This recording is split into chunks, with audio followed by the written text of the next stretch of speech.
Israel destroyed my olive farm to build a settlement.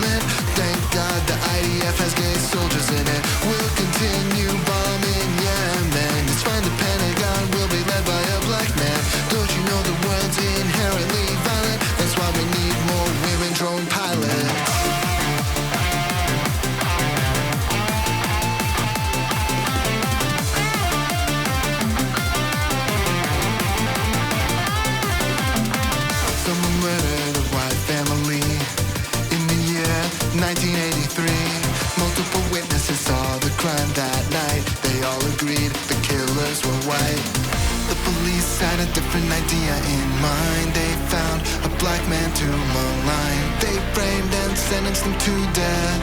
His appeal rejected by Harris. Black South Asian prosecutor. Hashtag go boss. Black South Asian prosecutor. Hashtag go boss. Black South Asian vice president. Hashtag go boss. Black South Asian vice president. Hashtag go boss. What's going on, everybody? I hope everyone's having a fantastic evening, afternoon, pre-noon, no matter where you are in the world. I'm Hasan Piker. This is the HasanAbi Broadcast coming to you live from sunny California, Los Angeles, folks. We're live and alive, and I hope all the boys, girls, and MBs are having a fantastic one because today's a beautiful day. Today's a wonderful day. Today is a very special day, ladies and gentlemen. You already know what it is. A very special day for everybody out there. And you might be thinking to yourself, is it a special day because you're doing multicam, Hasan? And no, that's not the reason why it's a special day. It's not the multicam that's the reason.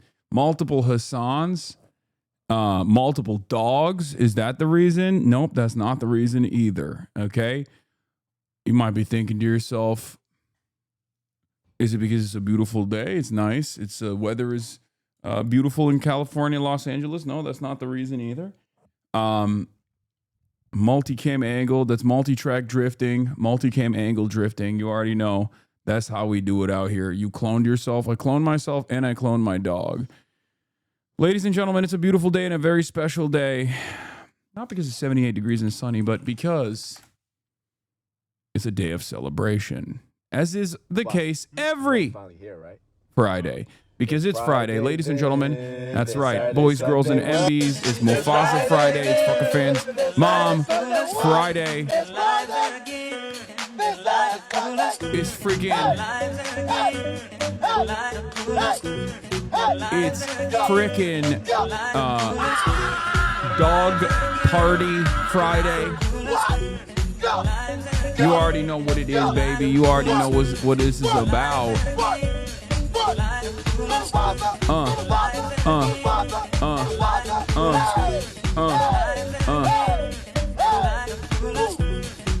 In any case, ladies and gentlemen, boys, girls, and MBs, you already know we celebrate Fridays around these parts because it's a day of celebration that our forefathers fought long and hard for.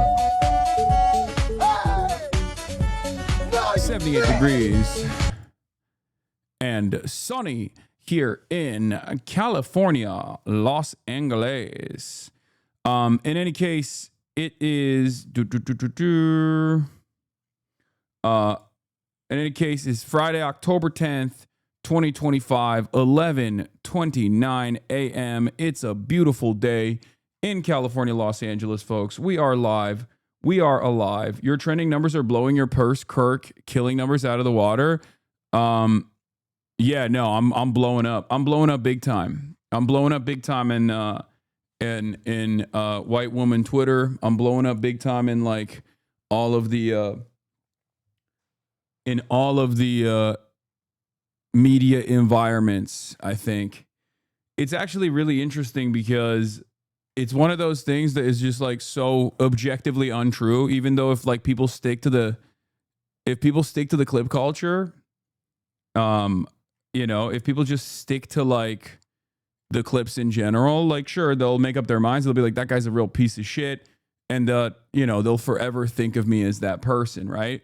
But like, if they were to briefly glance over, or if they were to like watch any number of videos, like, I mean, Kaya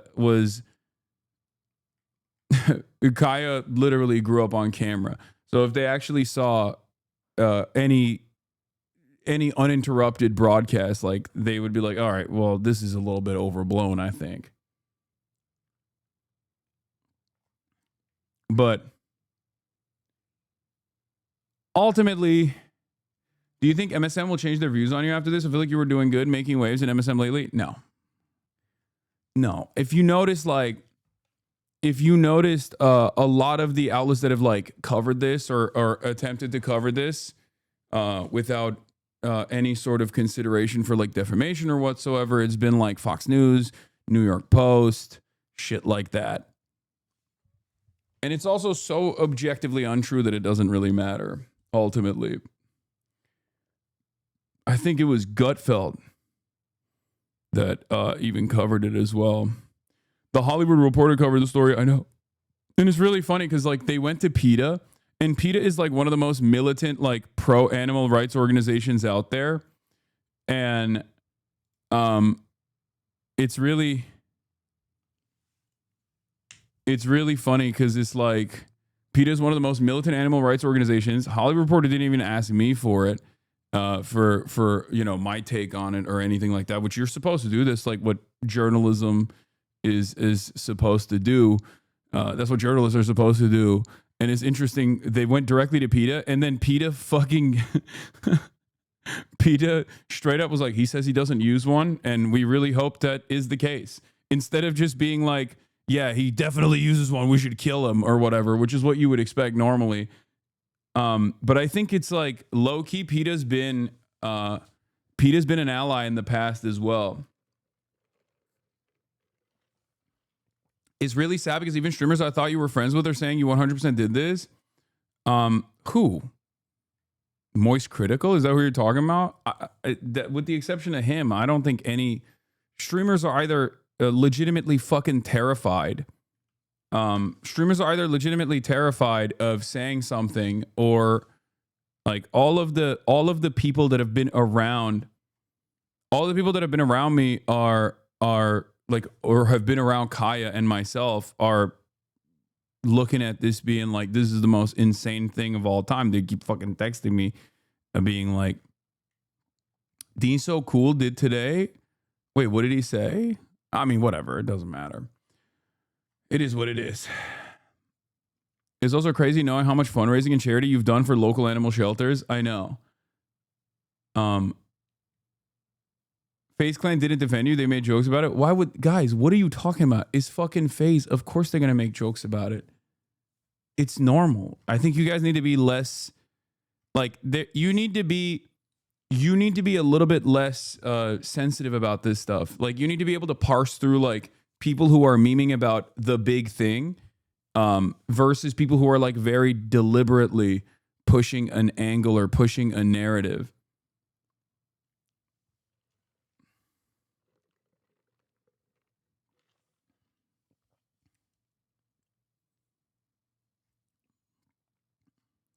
You know what I mean? We're also making jokes about it. I've been making jokes about it. I posted on my Instagram stories about how I have 2 dogs to abuse now. Like, I have unlocked a second dog. Can you believe it?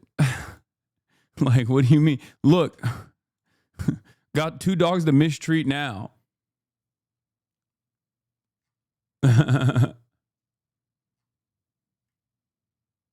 Like, it's, yeah.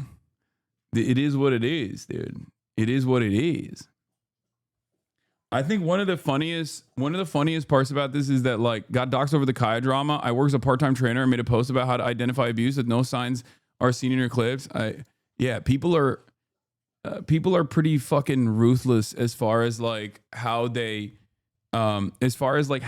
attack people, and it's not even like sincerely because they think that this is real animal abuse or anything like that. I think it's just more so because people, like a lot of the people that are just like actively coming after me, or in the inception point came after because they were looking for anything that they could. It's been really funny seeing people. It's been really funny seeing some people be like, yeah, this is how Muslims are. This is, of course, Muslim pieces of shit. Of course, this pro-Palestine piece of shit would say something like this. And it's like, all right, dude, what are you going to fucking do? And then you have a bunch of people who are just like very actively going after people who have been like, I've been around this dog. I don't think that this is real. And now they're like, now people are just like trying to break into their accounts and stuff. The Yelp did not seem like a shot collar was used. I've met Kai. She was extremely loved and there wasn't a shot collar inside. But since I made the tweet, people are trying to hack into my account repeatedly. Like, it's like those guys, those fucking losers, they don't actually get the coverage. Like, this will never, this is never going to breach like public consciousness. Folks are like, Hasan is a creep. Let's look to what Andrew Tate has to say about it. Yeah, the loudest voices on this stuff, with the exception of like Moist Critical, who's a fairly tame, normie content creator, have been just like some of the worst motherfuckers you've ever met online.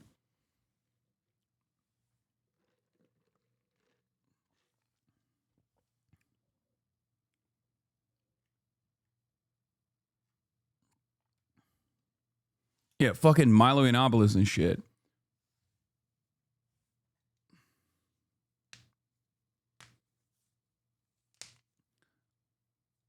It's just the latest Hasan controversy. Yes, I know. It is. It is what it is. It happens.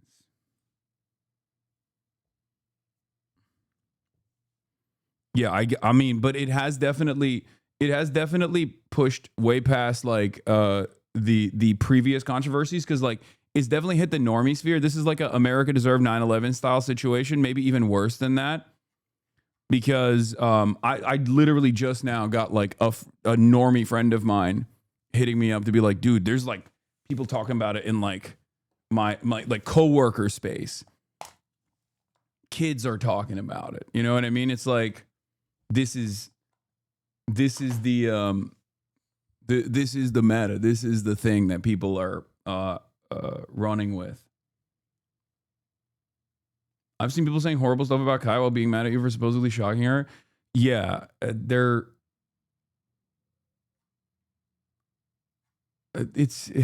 is what it is. What are you gonna do, man? What are you gonna do? I mean, maybe I'm too fucking weird.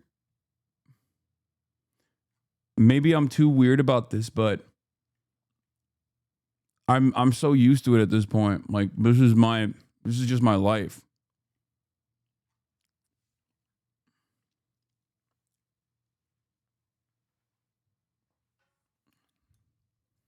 All publicity is good publicity? No, that's not true. I mean, this is not good. This is not good at all, dude. There's like, it makes me sad because I'm basically a white woman when it comes to taking care of my dogs. So, this is definitely the new Hasan is a terrorist thing. Yeah. Anyway. Blast off memes, my lord. Oh, that's a good one. Okay. There are straight up death threats against you, and the H3 sub is so insane, but I think it's all people just chirping. Yeah. What are we doing back there? Getting comfy and getting cozy with it.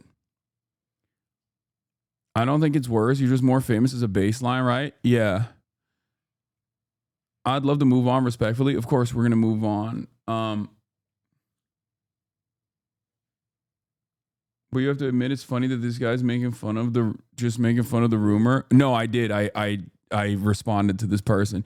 POV Hasan Piker when his dog moves 0.001 picometer. And he said source Ethan Klein. And I think people didn't see that. And they were probably like mad at him or something. But I replied to it as well.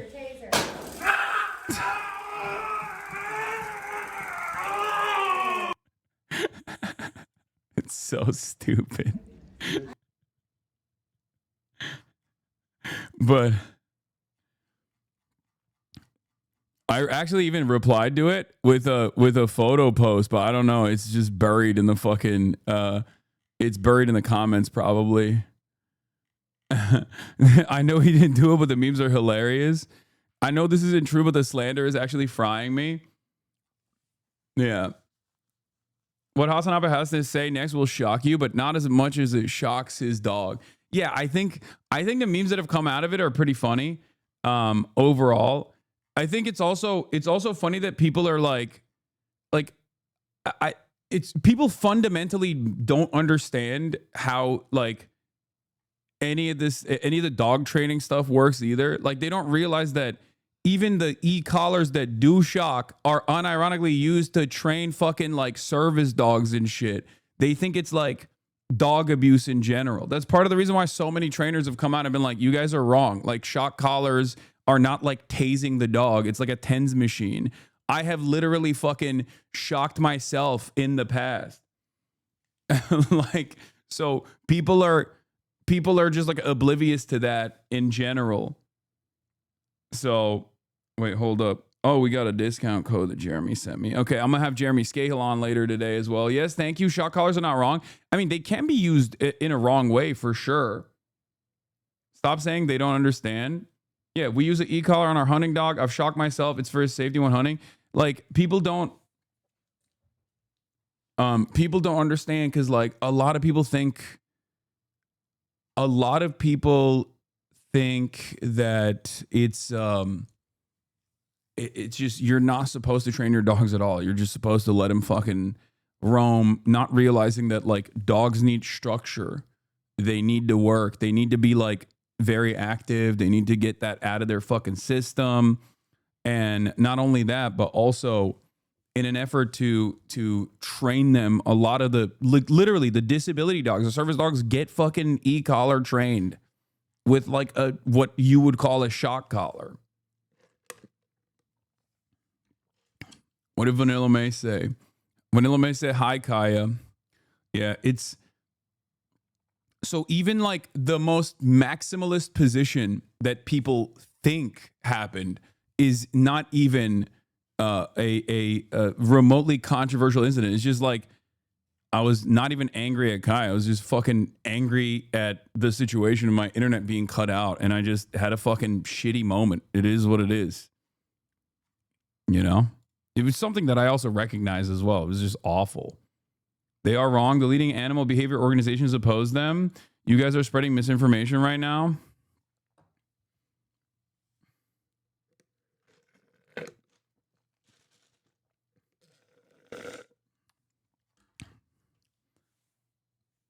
Yeah, people criticizing me keep their dogs locked in a fucking crate for 10 hours a day. Which, again, like, even crate training is like... I couldn't even do crate training, to be fair. Like, I fucked it up. Because I wanted to try and, like, potty train Kai on a crate. It didn't work. She just was so goddamn stubborn. So I just had to literally take the fucking L on that and basically wake up a million times a night back when she was a little pupper, because she would just eat it. Like, she would just literally shit and piss and then lay in her shit and piss. And because she has so much fucking fur, when she was like a little baby, when she was a little puppy, she has so much fucking fur that it would just be... then I would have to sit there and wash her every time. Door's open.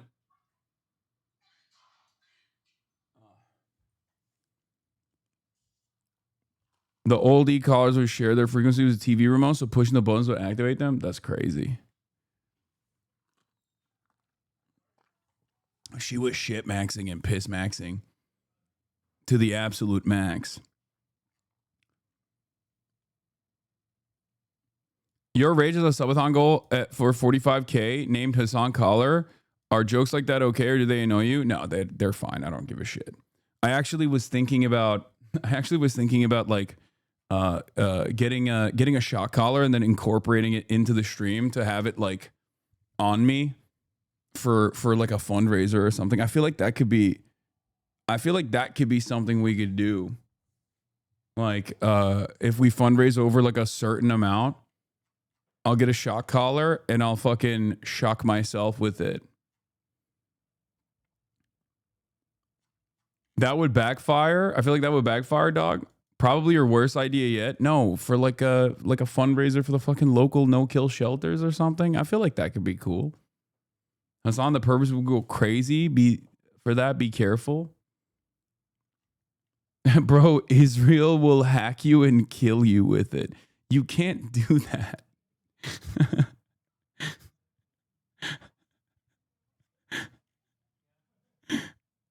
This is crazy. You can't kill someone with a fucking e-collar, dude. That's stupid.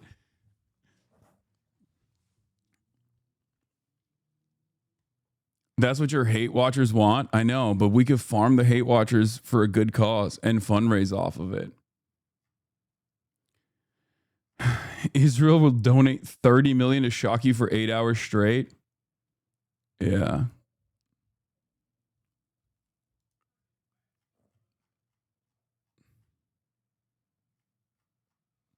Anyway. This is not a great idea. Okay, well, maybe we won't do it. That's what they said about the pagers? True.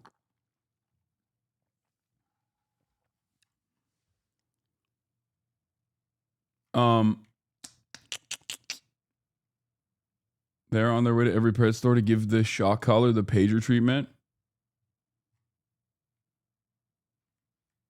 Did you congratulate nephew last night? No, but congratulations to young nephew Jason the Ween for I assume you're saying about the 100K subs, right? Yeah. Screw that. It's a good idea. Every 5K raise is a shock. I think so. I think that would be a good idea, but I don't know.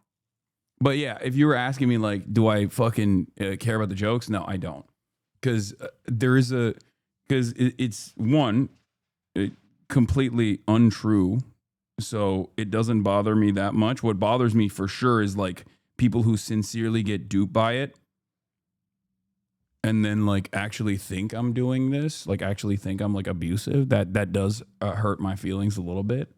But, you know, it is what it is. People fucking, guys, I've been called a terrorist for the past 2 years. Like, I've been called a terrorist for the past 2 years. The fucking government, multiple governments are my ops at this point. What am I supposed to do? Like, it is what it is. I'm used to it.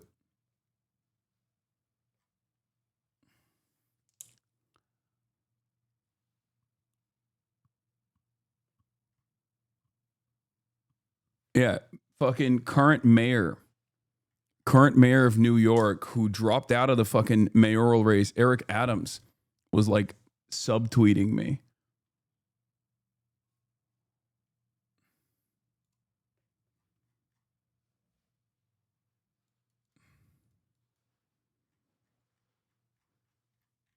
You know?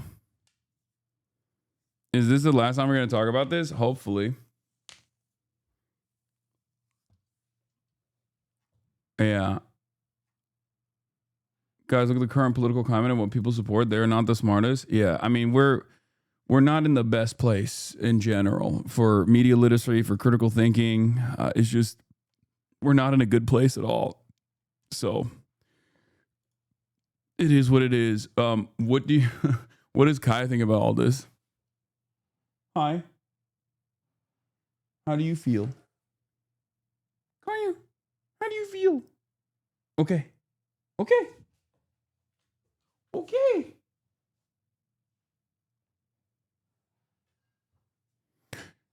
Dogs stretching in front of you like that is also a sign of comfort for those of you who don't know. Hi. Oh, God, you're so nasty. Because, like, as always, she was. This morning, I took both her and Fiona to the gym. So she basically was duking it out with the two Belgian Malinois that she's besties with. And one of them just fucking treats her like a chew toy, which is crazy because she can't fucking feel anything because of her mastiff skin. So she just gets fucking chomped on, and then it's all wet. Her entire fucking face is wet from being. It's just so nasty. She's stretching. She clearly never walks or gets to stretch, so it must be abuse. It's true. Anyway, that's I think we've explored this subject matter enough. But yeah, personal news wise, not anything else going on in my life other than I just, you know, I shot the podcast, the Fear and podcast.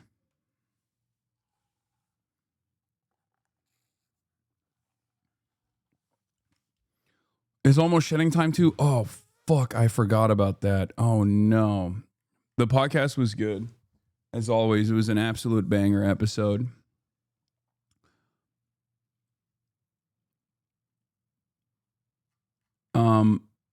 Any plans for March's birthday? Marchy Poo is old now.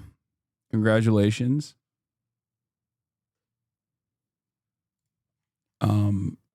Congratulations to Marchy Poo for being old.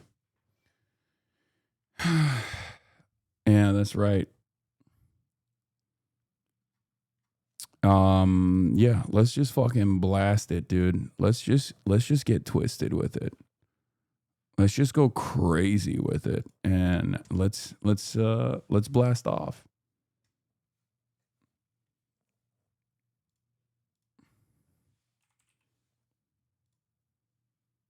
Will you fire March and get a newer, younger producer? Yeah, for sure. Happy birthday to Vorlo as well. Damn, this is a big day. Hasan, have you ever heard of Israel? What's Israel? I'll bite. What's that? What is that?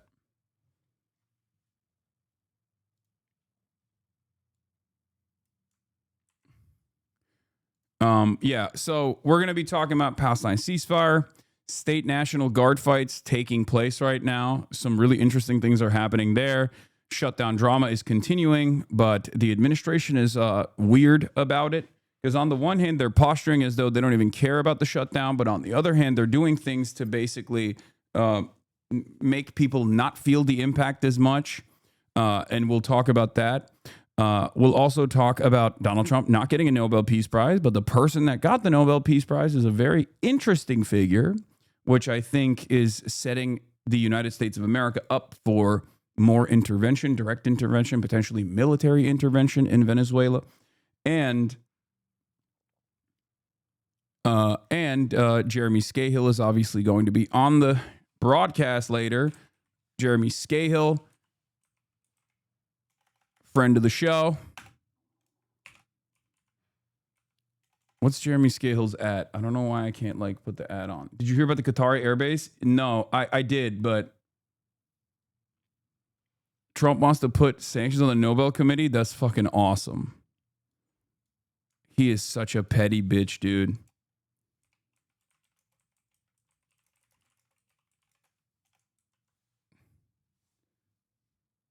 It's just at Jeremy SCAHILL. I don't know why I can't at him right now on Twitter. My Twitter is a little busted for some reason. But when is it not? You know what I mean? Yeah, okay. Okay. All right. At Jeremy SCAHILL. Later, Jeremy SCAHILL will be on to discuss ceasefire and perhaps scary gaming later. Get in now. www.twitch.tv/HasanAbi. Fantastic guest. He was on Electronic Intifada. Ghost of Yote. I have not downloaded it. Oh, mass layoffs have begun. Russ Vaught. The RIFs have begun. Silent Hill F. Our new VIP Vanilla Mace finished it well before you. When are you and Vanilla going to game? Whenever. Whenever she wants.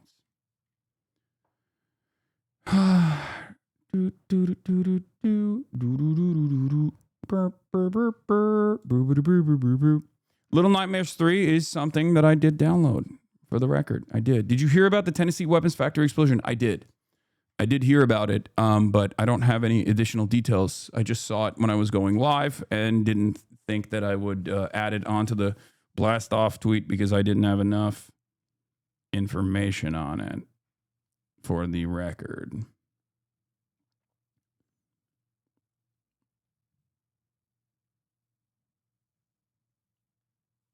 Anyway, jet fuel shit, bro. Everything melted like Akainu and Punk Hazard. Oh. For when you're doing Nobel coverage. Yeah, I saw. Okay, yeah, we got the Nobel Peace Prize. Don't worry, we'll talk about that too. Laura Loomer is crashing out on the Qatar Idaho base. That's fucking awesome. Who is disrespectful and disloyal to Trump now? It seems like Laura Loomer has found one thing that she loves more than Donald Trump.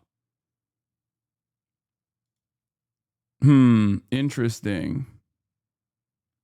Why are you trending on Twitter for asking a basic question? What is the basic question that I asked?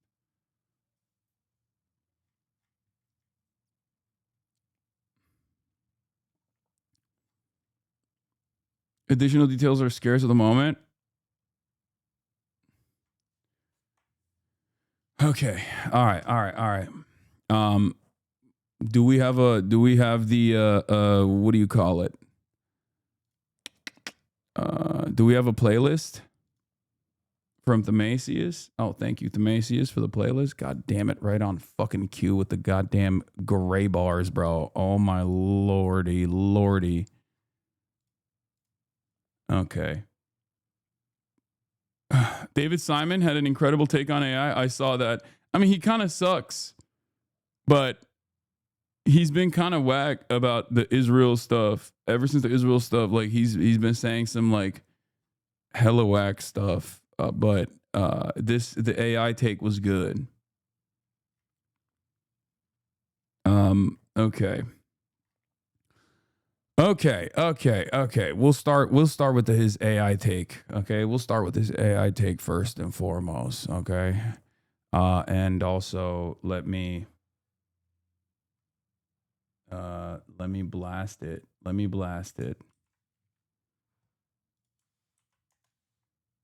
What is this? I'm trending. Oh, this is why I'm trending. I said Hasan Piker asks X followers if lives improved under Trump, draws mixed responses. Popular streamer Hasan Piker questioned his 1.6 million X followers on Thursday about whether their lives improved under President Donald Trump's second administration, receiving over 16,000 likes and nearly 2,000 comments reflecting economic hardships, policy approvals, and personal anecdotes. Responses range from complaints about rising costs and financial strain to rare claims of personal success independent of the administration of support for immigration policies. National polls indicate divided opinions, with 52% believing Trump is fulfilling campaign promises amid persistent economic anxiety and influence from Project 2025 as 2025 concludes. Yeah. I said, is there anyone out there who thinks their lives are getting better under this admin? I get Twitter is the worst place to ask for this, but seriously. Because, like, I just think in general, everything is getting worse. Like, maybe it's just my perspective. I don't know. Because, like, obviously, I'm in a unique position. I'm well positioned to be one of the very few people, a handful of different Americans that actually have the financial success where I if I wanted to, if I played my cards right, if I just like leaned into capital accumulation, for example, I could be positioned perfectly fine and actually make out like a bandit, right? But I don't do that because I'm a fucking idiot. It doesn't matter. That's not the point. But like, even then, there is just so much going on that is awful. It feels as though every day things are getting worse. There's so much fucking chaos at the domestic front. There's chaos in the foreign policy front. Okay? There's just chaos everywhere. And I don't think people's lives are getting better. Things are incredibly costly. Okay? Things are more expensive than they were before. It kind of feels like the system is breaking down and people are just like, well, what am I supposed to do about it? I have nothing that I can do about this. I just can only work my regular job and hope that I can fucking make ends meet. Like, it just feels as though that is the meta. There are some who think like, well, at least we're owning the libs. You know what I mean? There's definitely some of those guys out there who are just like, well, we're owning the libs. But I don't think those guys are that prominent. I don't think those guys are that, like, I think even those guys are still fucking hurting, right?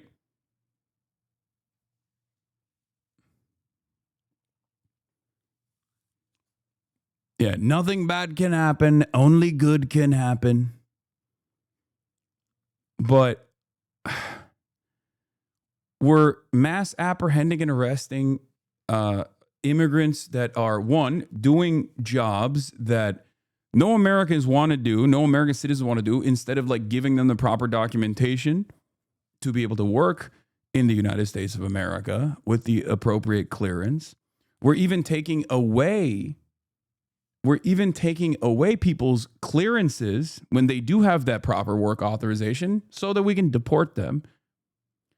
We're also making life incredibly unstable. Oh no, my slave labor. That's a really fucked up way to approach this, because that's not my argument at all. My argument is we should abolish the slave labor-like conditions by giving these people the proper documentation and the proper work clearance, and then allowing them to participate in labor unions so they can improve their improve their living circumstances, improve their material conditions, demand more of the pay of the output that they generate, alongside the rest of the already documented and existing American working class.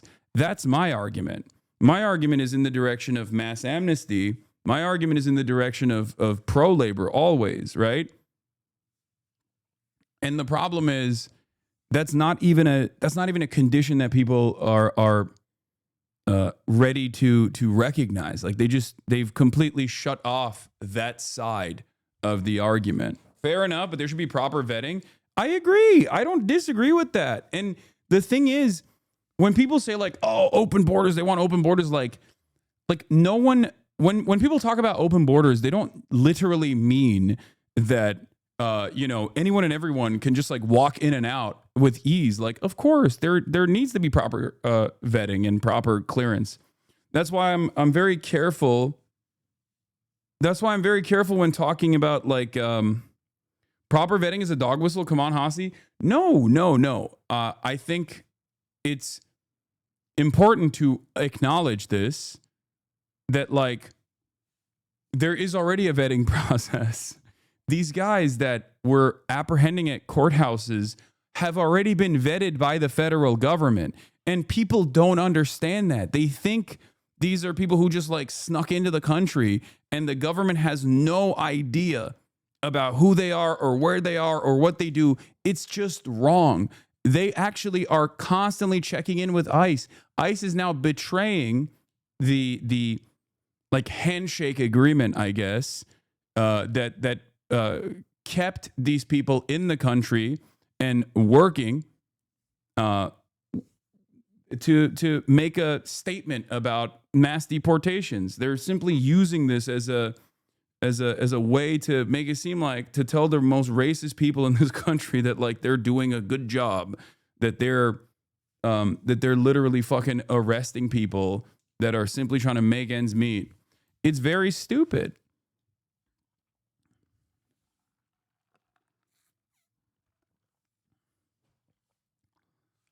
Don't say that Americans don't want to do the jobs, even if the jobs suck, because you're capitulating the narrative that the real problems that American workers are at fault for immigrants coming to do those jobs. No, I'm just talking about the reality, man.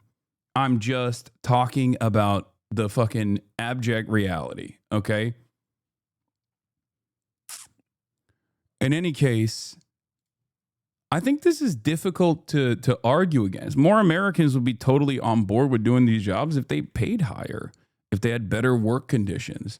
And ironically enough, if they hired more people, for example, so that the workload was distributed evenly amongst a larger population of workers who were getting paid even more. But in any case, that's not even, we're so far removed from that argument.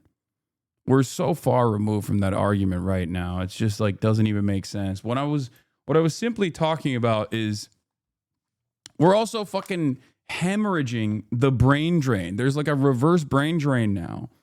We're immigrants of all sorts that propped up this country, that made the United States of America the greatest superpower in existence, was largely due to the fact that everyone wanted to fucking come here. Okay. There's obviously a lot of different reasons for it beyond that, but like everybody wanted to come here.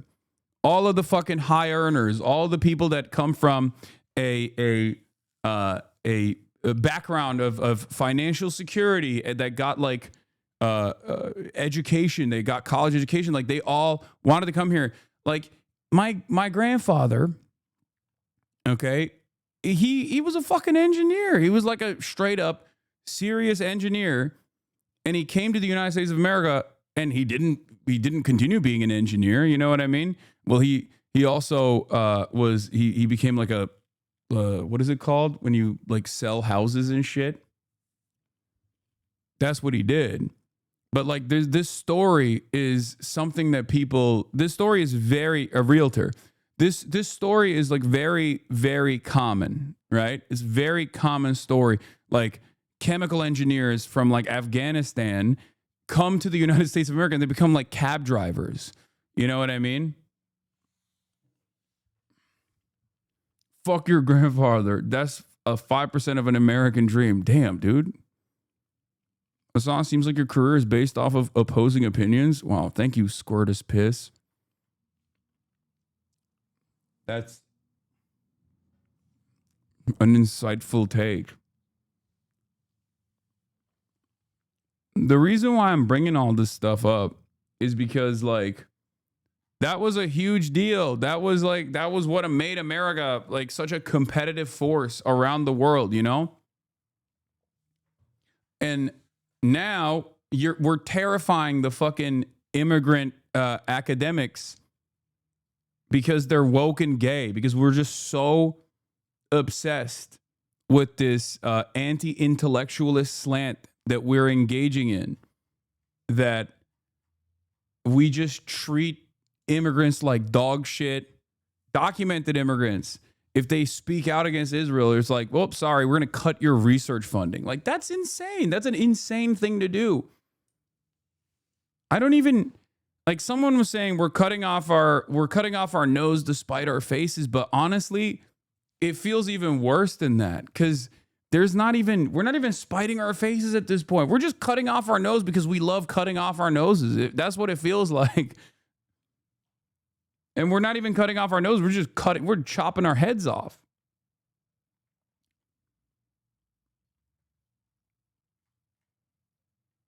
So I don't know. There's a fucking reason why I feel like China's going to be cleaning our lunch money, right? Like they're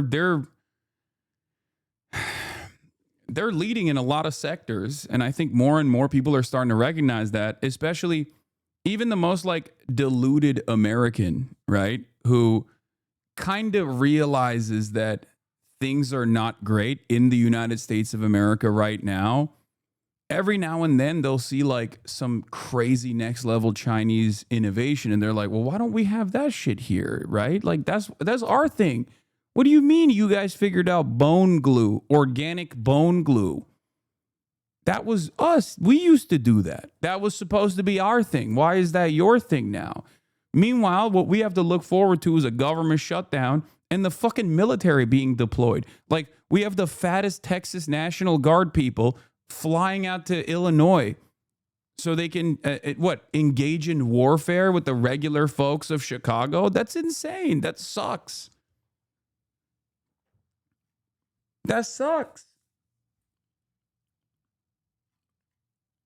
It's so sad to see, because at the end of the day, a lot of people will say, oh, Hasan, you're anti-America. You said America deserved 9/11. You fucking hate America. Why are you here, you piece of shit? And it's like, I advocate for the things that I want in America because I think this will make everyone's lives better, right? I'm a stubborn piece of shit. I could have just moved somewhere else and continued my commentary, right? I could be doing this from Europe. I could be doing this from Canada. I could be doing this from any place I want to. But the reason why I stay here And the reason why I continue this is because I'm a stubborn piece of shit who wants America to do better, right? And a lot of people don't understand that. They just don't. If America was doing great things, then I would be saying it. I'd be the first champion. But yeah, this is another thing that was like rage-inducing, I think, for a lot of people. Sure, this seems impressive, but think of how ridiculously far China lags in funding wars in the Middle East, says Jeet here, writer for The Nation. China officially opens the world's tallest bridge, completing the project in under 4 years. I'm about to say something that a lot of people are going to consider to be a little xenophobic. There is an Ameriboo element to Chinese culture that I low-key think is gauche, a little gaudy. Because this bridge is awesome, okay? And it's an impressive feat of engineering, and I love that. But I'm going to say something that people are going to get mad about. Hear me out.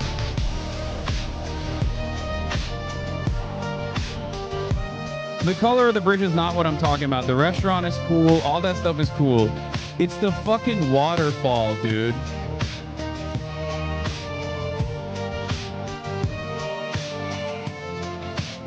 It's just like, it's a bit much. That's it. And do I care if America was doing this and they put a fucking kind of lame waterfall underneath it? I wouldn't care. I wouldn't care at all. I'd be like, at least we got a nice piece of infrastructure, right? I think it's very Chinese in the sense that like they do this thing a lot where they'll just like build something so grand, so spectacular, and then they'll just like slap on some unnecessary bells and whistles on it. They love that shit. It's just something I've noticed. Japan mogs China in this field? I don't think so. I think China loves its decorations. They love their decorations. They really do. I think it's a little tacky. That's all I'm saying. It's just a little tacky. I've noticed this in the cars as well, in the cars that they put out there with all the fucking bells and whistles that the cars have, and I'm just like, this seems unnecessary. They have a similar attitude about like tackiness that Americans do. I will say.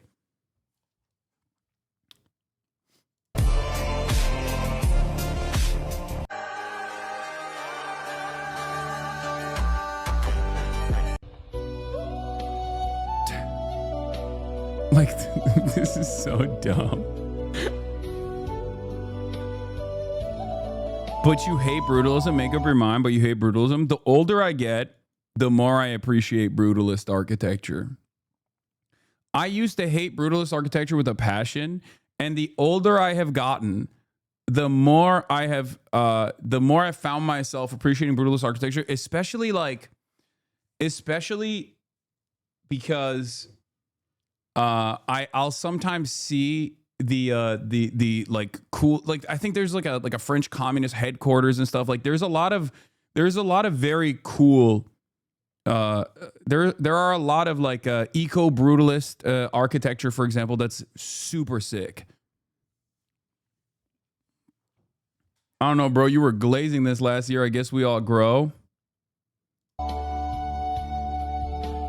Has he switched from trains to bridges, chat? No, I just love infrastructure. I've talked about this before. It's not like trains, bridges. I've talked about this when my brother made me go off-roading, and like the thing that I found to be incredible was imagining how they put those fucking like massive pylons or whatever they're called that take energy from dams and then bring it all the way to the cities. Like, I love infrastructure of all sorts. Obviously, in America, a lot of the infrastructure that we have is kind of ass because it's all like highways and it's all just like highways and parking lots and shit. But yeah, the transmission towers. Like I think about how difficult it must be to build those transmission towers and put them on top of like these mountains. You know what I mean?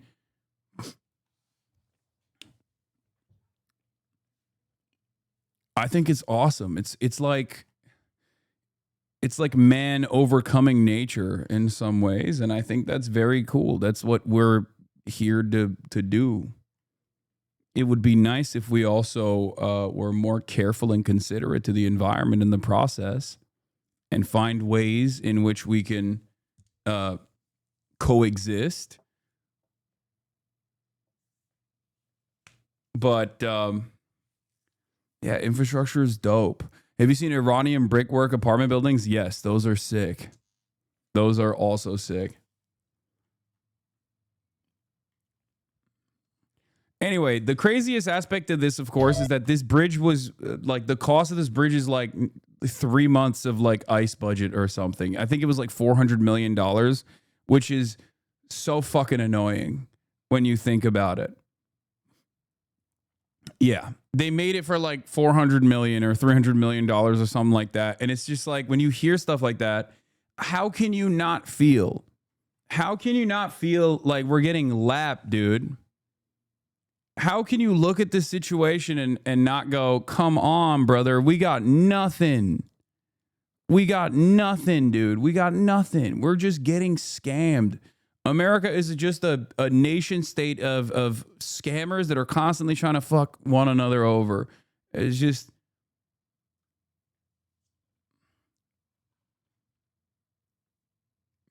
It's like, does it not surprise anybody? Does it not like confuse anybody? If you're maybe like a China skeptic, fine, sure, whatever, right?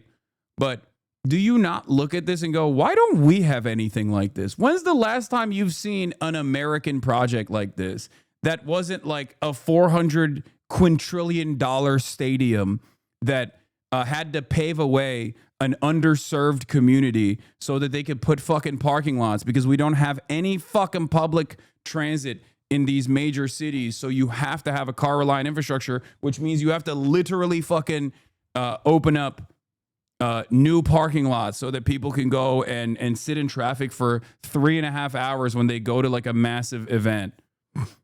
And it's also privately owned and it's slapped with stickers all over it.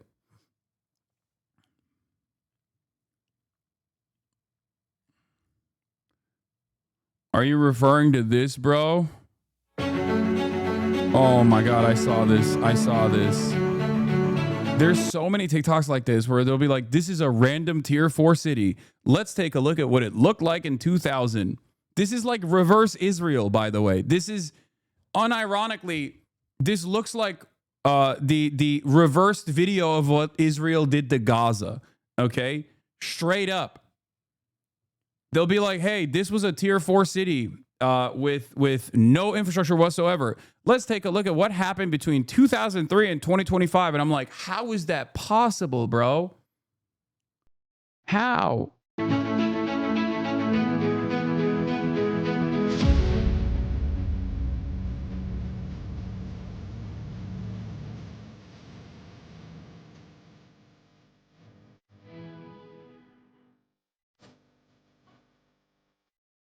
Ankara'da yaparız bunları. Başkanımız yapar. Erdoğan. Reis.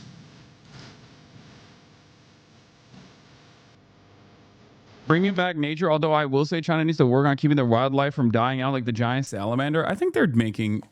I mean, they're fucking super pragmatic about a lot of stuff.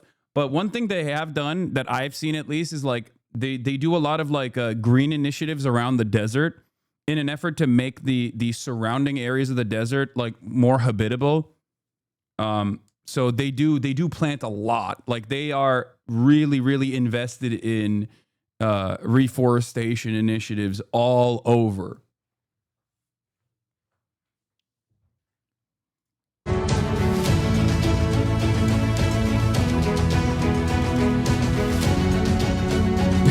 Someone in the chat said tofu forests. Tofu forests. Copium. We can't do this in America because there's no profit margin. Yeah.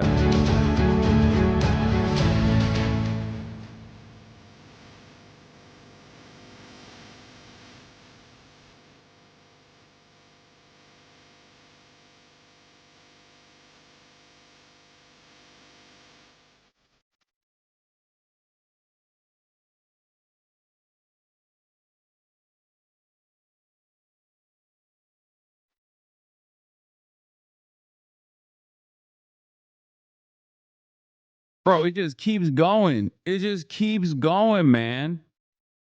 The West is only good at making and protecting pedophiles and bombing shit. No, that's not even true. Like, the West for a what's up, dog killer? This guy, this guy said, I am a dog killer. Yani otizmliyi mi tasarlamıyorsun? That's crazy, man. All right. I think he's confusing me with the Department of Homeland Security Secretary Kirsty Noem. Yeah. Or maybe he was talking about how I fucking eat them dogs, okay? I'm a hot dog killer. That is true. I fucking down those shits. I down them.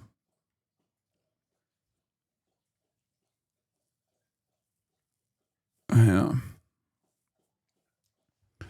I am the glizzy gobbler. Anyway, I don't know how we fucking got to China here. I just, let's get back to how everything is shitty. Okay? Let's get back to how everything is shitty. AI is one of the only industries that is a self-sustaining bubble that they've created. It's like a bunch of different companies getting subsidies and then funding one another over and over again. It's without AI, I think there was like 0.1% GDP growth in this country this past year. Very cool stuff. Okay. Very cool. That seems good. That seems normal. That seems awesome. Everyone is warning about an AI bubble, by the way. Not that it matters. It seems it doesn't matter. Buckle up. IMF and Bank of England join growing chorus warning of an AI bubble. And for me, it feels like, well, on the one hand, people are like, there's an AI bubble, but basically, the counter to that is, nah, it's fine. Nah, it's fine. Yeah. Every warning sign shows that there is there's perhaps an AI bubble that is imminent, versus nah, we'll be fine. I don't even know what is going to happen when this shit pops. Okay? Born too late for the .com bubble, born just in time for the AI bubble. Yeah. What does an AI bubble mean? It's just that AI companies are unimaginably overvalued, and they're basically propping up the stock market, and there are no fundamentals backing why there's this level of like investment into AI. And the only thing that this is like bringing for us is just like eco side, if that makes sense.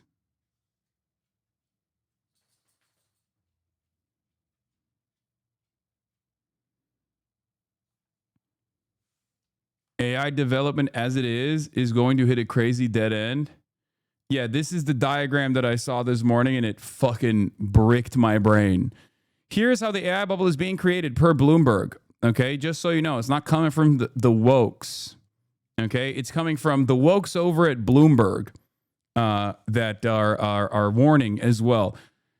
You have OpenAI, you have Microsoft, Nebius, CoreWeave, Intel. NVIDIA is at the middle of this. NVIDIA agrees to invest up to $100 billion into OpenAI. OpenAI to deploy 6 gigawatts of AMD GPUs. AMD gives OpenAI option to buy up to 160 million shares. Like, I don't even know how to explain this. I don't even know how to explain the funding mechanism here.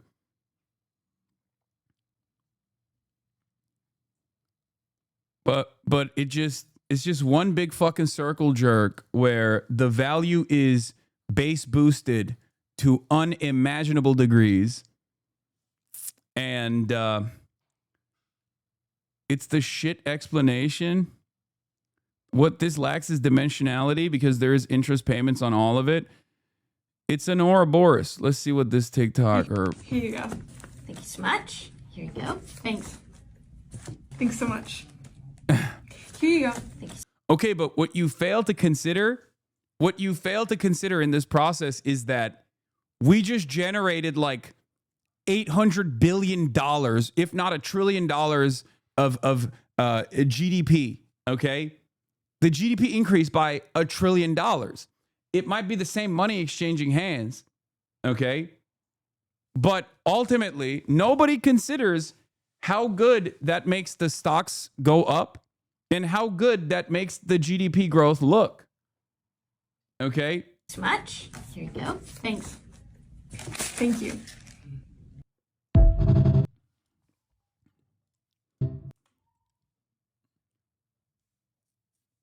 Atriarch has an amazing video explaining this. This is super I want clear. to something very, very, very interesting and important. It was about this.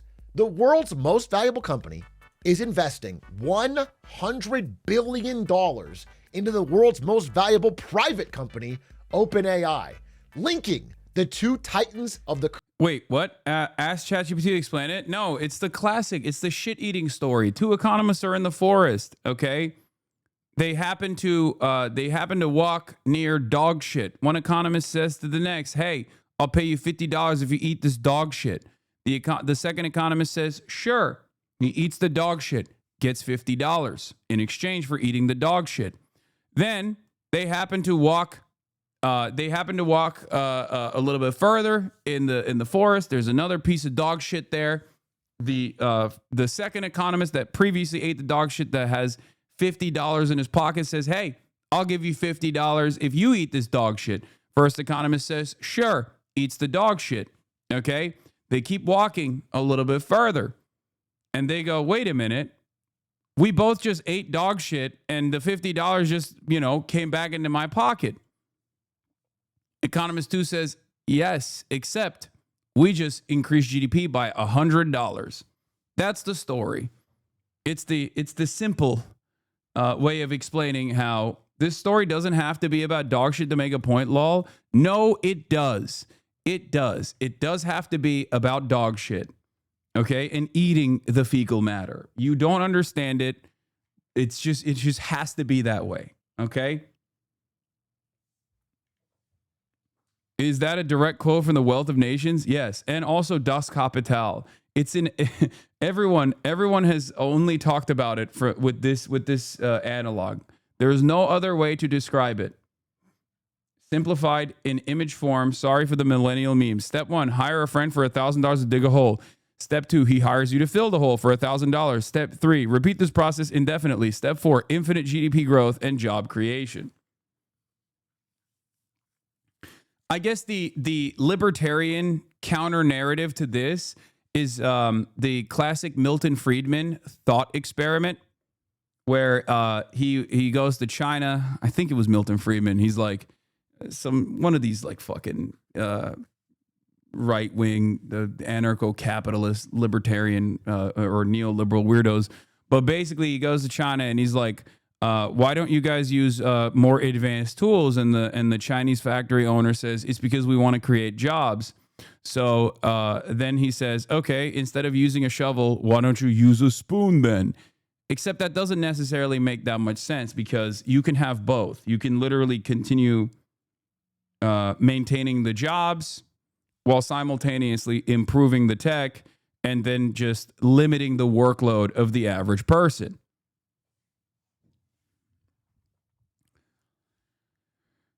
It could be about cat shit too. You just hate dogs. Yeah, famous dog hater here.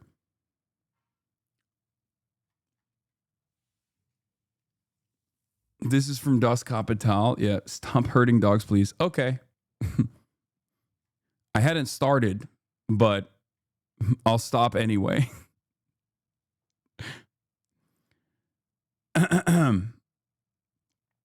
The data centers were manufactured demand for NVIDIA because how else could you sell chips that rate and that growth forever? When Nixon went to China in the 70s, he told them they could sell them a machine to dig a ditch with much less workers. And China asked them, what would all those people do without ditches to dig is the story. And then the answer to that is, why don't you use a spoon instead of a shovel if you want to make it more, if you want to make it even less efficient. Except the way that China operates, or the way that China should operate, or the way that every country should operate, is that you continue with automation, but you still maintain those jobs, and you just limit the workload. You lower the burden off of the labor force while keeping the wages either the same or matched up to their output. There is a reason why theorists from 18th, 19th century all the way to like the 70s basically thought that in the future people would be working like 3 days max. Okay? 3-day work week, 4-day work week, except capitalism had different ambitions. Okay? It just improved productivity, and the wages did not actually meet the output at all. And all of that productivity and the output in general, all the wealth that was generated from that process, went to an increasingly smaller group of people, just less and less hands overall. That's a big problem. But people don't even want to envision a world where you could simply create more for the company that you work for because of technological innovations, while simultaneously working less hours in general. Okay? It's just completely outside of our worldview. It's just not something that we can, it's just not something that we ever foresee for ourselves. Current age of AI, obviously. Upon this news, NVIDIA valuation skyrockets. OpenAI private valuation skyrockets. Other chip company valuations skyrocket. But it left me and some other analysts with more questions than answers.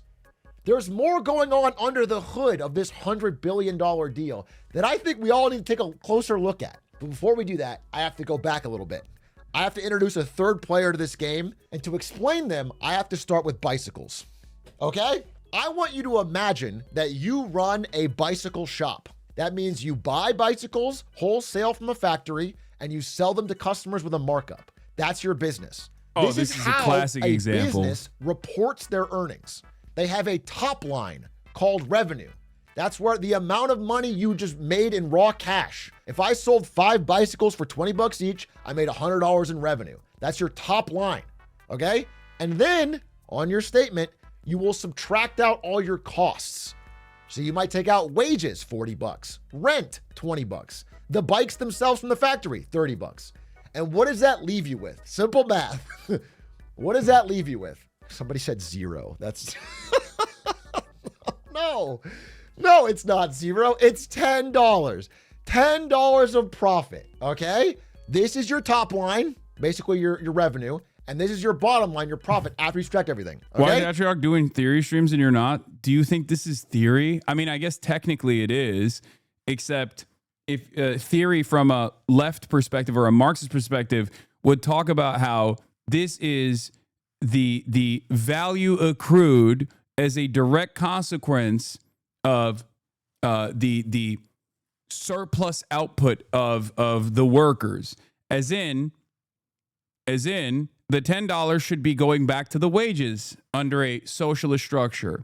This is why Marxists consider this aspect that capitalists love to be exploitation. Okay? So on an actual balance sheet, it might look like this. Income statement might look like this. Okay? But in the world of investing, you either want to be growing your top line, that means selling more bikes, or you want to be growing your profit, your bottom line, by making more profit. It could be cutting costs. It could be raising prices, whatever. But you have to be growing one or the other to show growth to Wall Street to get your stock price to go up. If you're doing badly on both, that means your company is not doing all that great. Now, I want to introduce Oracle, which is now the 15th largest company in the world. Oracle, massive growth company, and its CEO, Larry Ellison, okay? What Oracle does is they build the data centers that other companies rent out to use for AI. They look like this on the inside and this on the outside. Now, what's very interesting about Oracle 5 days ago, when they had a massive stock surge, is they reported their earnings and they did not beat on the top line and they did not beat on the bottom line.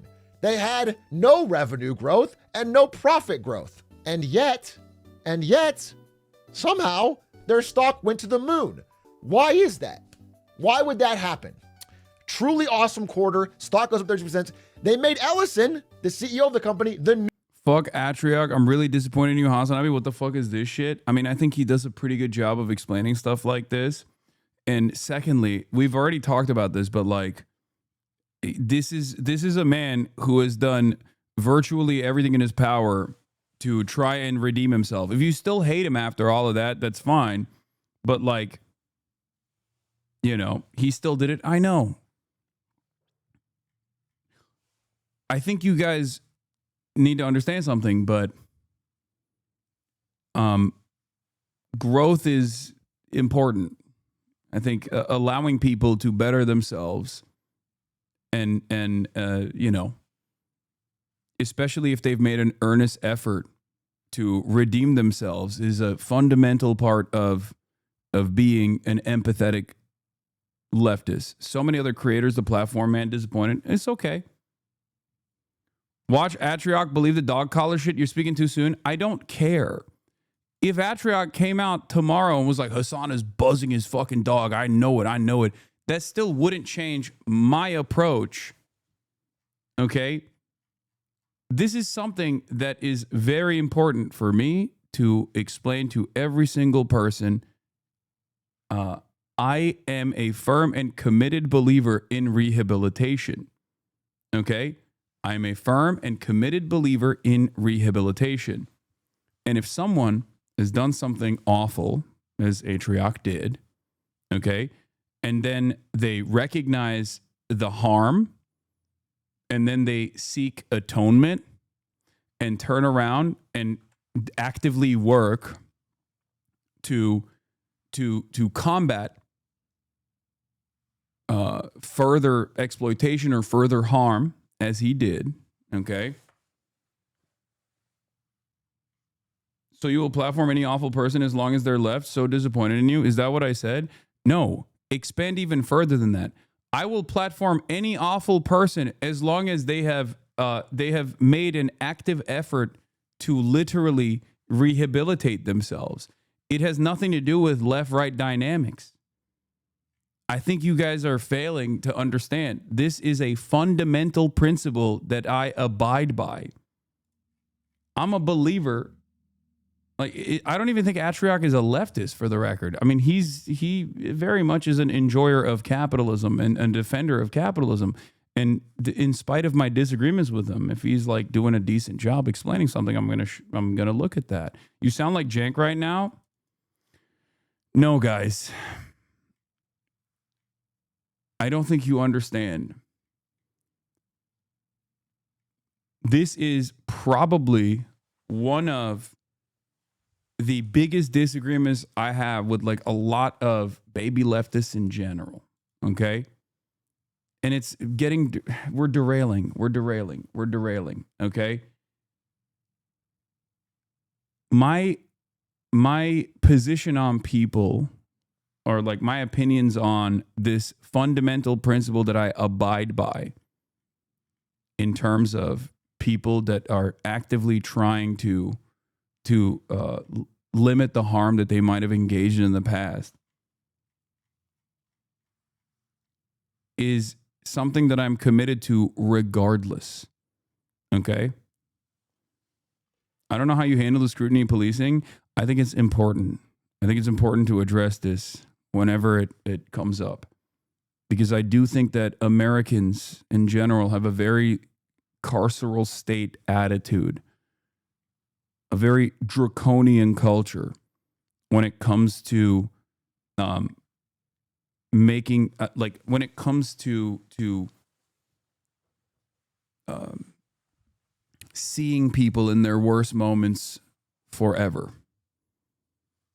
It leaves no room for redemption, and it leaves no room for rehabilitation. That's why I always say charitability is key. What has he done to atone, though? Not watching AI porn on stream since the incident? First of all, he didn't watch AI porn on stream. That's crazy. But no, he actually did use his own fucking money to like go after those websites and take him down.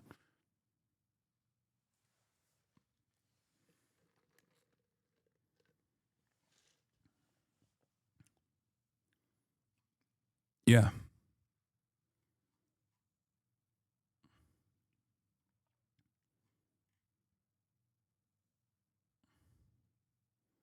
Chat, remember the last emperor of China. Oh, you're talking about Puyi. After the Communist Party took power, served his time in the fields, and then returned to society as a fellow citizen to those he once ruled. Yeah. So if you're rich, you can buy your way out of any consequence. No. I don't even think he's that rich, for the record. And this is not about like the financial penalty, because a rich person could just as easily move on, I don't know, pay for PR or something like that. Move on, pay for PR, and continue living out their days.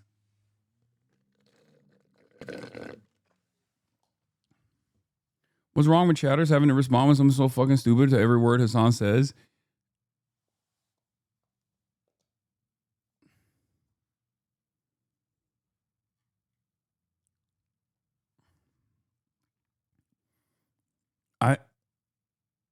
He apologized, backed it up with action, and is cool with loving them now. Chad needs to chill, man. Atonement was genuine. Yeah, I mean, and for the record, if you guys still have your your criticisms, or if you're still skeptical, that's fine. I'm just telling you how I operate, right? And this is something that I have believed and been committed to as a principle for my entire professional media career. Anyway, let's continue. World's richest man. He passed Elon Musk. Why would that happen? Big question, okay? Why would Oracle rise to rank 14? The answer is not necessarily bubble or necessarily recession indicator or necessarily anything. It was because of a very simple number, their RPO number. During the announcement of their earnings, they said, yeah, we didn't beat our expectations for revenue. Yeah, we didn't beat them for earnings. But what we have is growing RPO, remaining performance obligations, which has been rising and rising and rising. And then they announced this. Now, RPO is things we're gonna do. It's deals we've signed that we haven't been paid for yet, is a very simple way to put it. So what they announced was, hey, look, we're not making more money now, but we have signed some deals where they're gonna pay us $455 billion in the future for data centers we're going to build but haven't built yet. It's deals, okay? It's deals. And when they announced this, the stock went crazy. Holy shit. There's so much revenue coming. It's not here yet, but it's coming. So let's catch back up. These are the three players we've introduced so far: OpenAI, Oracle, and NVIDIA. Let's just connect the dots here really quick. So OpenAI doesn't build the data centers themselves. They can rent them from companies like Oracle. So OpenAI is the one that signed this deal, by the way. This $300 billion addition came from OpenAI signing a deal to rent some of their data centers. So they are going to give hundreds of billions of dollars to Oracle to rent their data centers. Oracle, when they have... One aspect that he's also not bringing up here is, is it worth it? Okay? I don't think so. Right? I don't think it's worth it.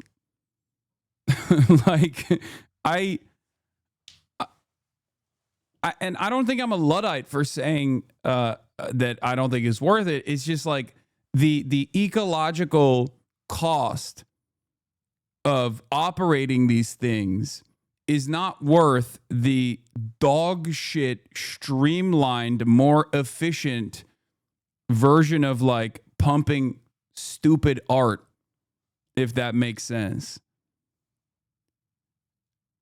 What is the ecological cost specifically? It destroys the environment. It absolutely destroys the environment. It destroys the water supply. It is a sink for electricity. It actually is responsible for it is actually responsible for your electricity bills skyrocketing. And not only that, but also it's basically putting us on it's being utilized for mass surveillance. There's cognitive offloading in terms of like the way people approach ChatGPT and other AI tools right now. All so that people don't have to pay like random artists. You know what I mean? At least with generative AI. And on top of that, the better it gets, the worse it gets for all of us in terms of misinformation, considering the misinformation landscape. Look no further than the past 72 hours in the news cycle, right? Now imagine if AI videos were almost like a 1-to-1. You could just make AI videos about, like political opposition and people wouldn't know any better.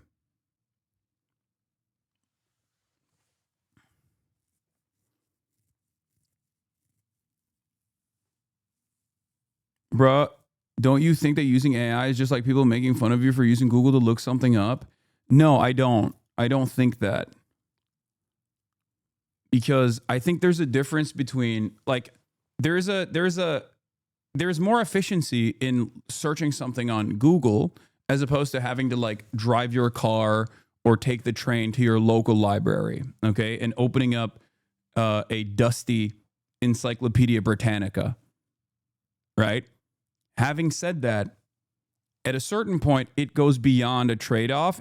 Or at a certain point, it goes beyond like a maxing out on efficiency when you start utilizing it for as a substitute for your brain, as a substitute for critical thinking, a process called cognitive offloading, which I think is going to be something that people talk about a lot more frequently in the future. It's something that, it's something that scientists are currently talking about. There are numerous studies on the negative impacts of consistently using LLMs as opposed to doing your own research and engaging in critical thinking. But like a big part of schooling in general is supposed to educate you on that aspect all the way to college.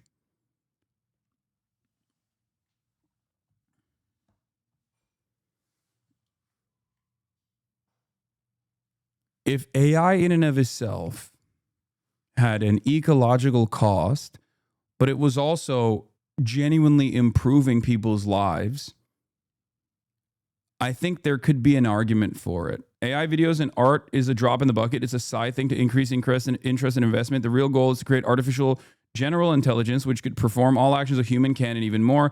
The AI people want to get there, and everything else is for data and hype. They think once they get there, they will have the biggest breakthrough in history. It's a race on maybe faulty beliefs.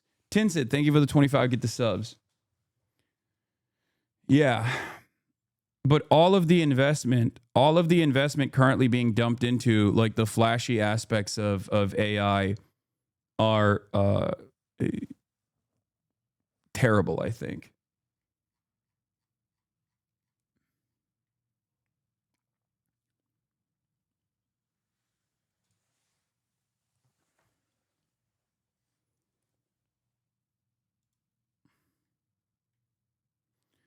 Some people say generalized intelligence is never going to happen. AGI will never happen. Adrian is online. Thank you for the 20 big ones. But like, it's interesting because when we think about You're Google, under arrest right now because we have a video. yeah, it's interesting because like we talk about Google, right? We're like, oh well, don't you think it's AI is just basically like a maxed out, clapped out version of a fucking Google search? And AI itself is actually streamlining so many bullshit websites that it's actually harming Google search and its efficiency. So it's making it harder for you to get access to real information or credible information. I don't think people understand the significant crisis in disinfo that we are facing currently, where just false narratives run amok. And then the AI has the capacity to make fake information that it truly believes is correct. And then the new AI that comes after that is also being trained on that faulty information. There's a reason why, for example, Israel is spending a good deal of money trying to train ChatGPT to be more pro-Israel. What do you do with that? If we are over-reliant on AI to give us this accurate information, and it can be manipulated, and it can be tweaked literally almost single-handedly by like a person. Like think about Facebook, right? Facebook is botted into oblivion. Think about the dead internet theory. Like these things do have the capacity to change people's minds because we're social animals, and that social experience can be replicated in a totally fake way. That's the reason why people botted comments on my YouTube video instantly, right? They want to drive discourse in a certain way. And it works. Human beings are social animals, so they're very malleable. They're very persuadable. They see a bunch of other people, leaning in that direction, and they go, this must be true because a lot of people feel this way. Every single social media platform that we use is getting absolutely cooked right now due to these bots and due to AI. And I think it's only going to get worse. Keep in mind that ChatGPT, Sora, Gemini, all this stuff makes these companies negative money. All of them are operating at a massive loss. They're trying to keep the hype going to bring in enough investment that they can afford to keep losing money while researching towards AGI, which would theoretically make all that money back. But every link in the chain is fragile. And if one breaks, the whole thing does.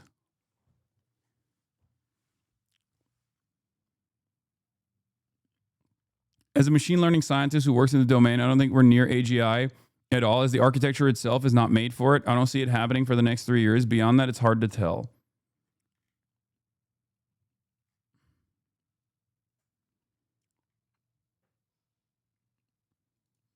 Check my last message for a classic example chat will easily understand. What is this? Example of AI inefficiency. I saw this and lost my mind. We're 1000xing the processing power required to do basic logical tasks that have been solved for years, toggling a Wi-Fi light bulb via Siri. I built my first ChatGPT app. It connects with my Philips Hue lights so I can control them directly for ChatGPT. After logging in with my Hue account, I can view the status of my lights and control them with natural language. Here's a short demo.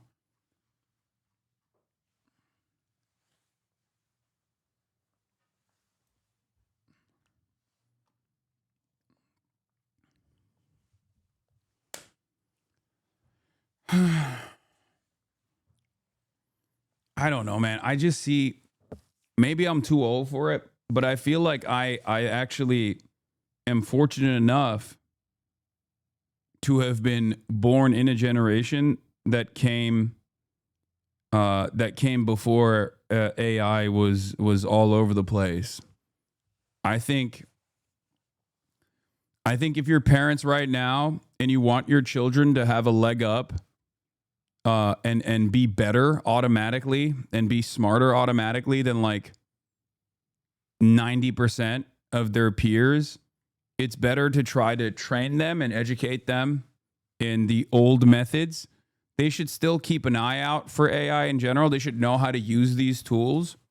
But I think it's very important for them to steer clear of that sort of thing and read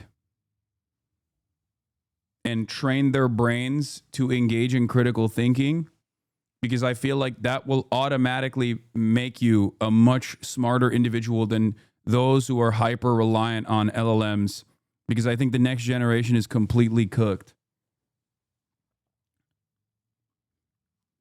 To build the data centers, because this is remaining performance, they're going to go to where? To NVIDIA. They're going to go and give that $300 billion to NVIDIA to buy the GPUs to build the data center. Now, there's one part missing.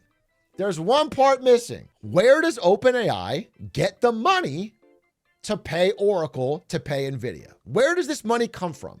Because this is a Good big question. problem. Again, OpenAI has been searching for ways to finance their $1 trillion AI plan. They don't have the money now. Where did they get the money?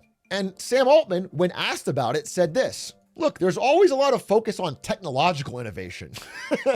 Everyone's talking about innovating technology. But what really drives progress is we figure out how to innovate financial models. I don't think we figured out the final form of what financing for compute looks like. He wants financial innovation. Okay, well, let's introduce some financial innovation. How do we close this circle? Let's go back to the very first story we talked about. NVIDIA to invest $100 billion in OpenAI. Well, that would be a virtuous cycle. Because if NVIDIA is going to put money into OpenAI, which is going to rent servers from Oracle, which is going to build servers with NVIDIA chips, you've got yourself a real beautiful circle here. An infinite money glitch where all three companies can win. If it reminds you of this image, trust your instincts.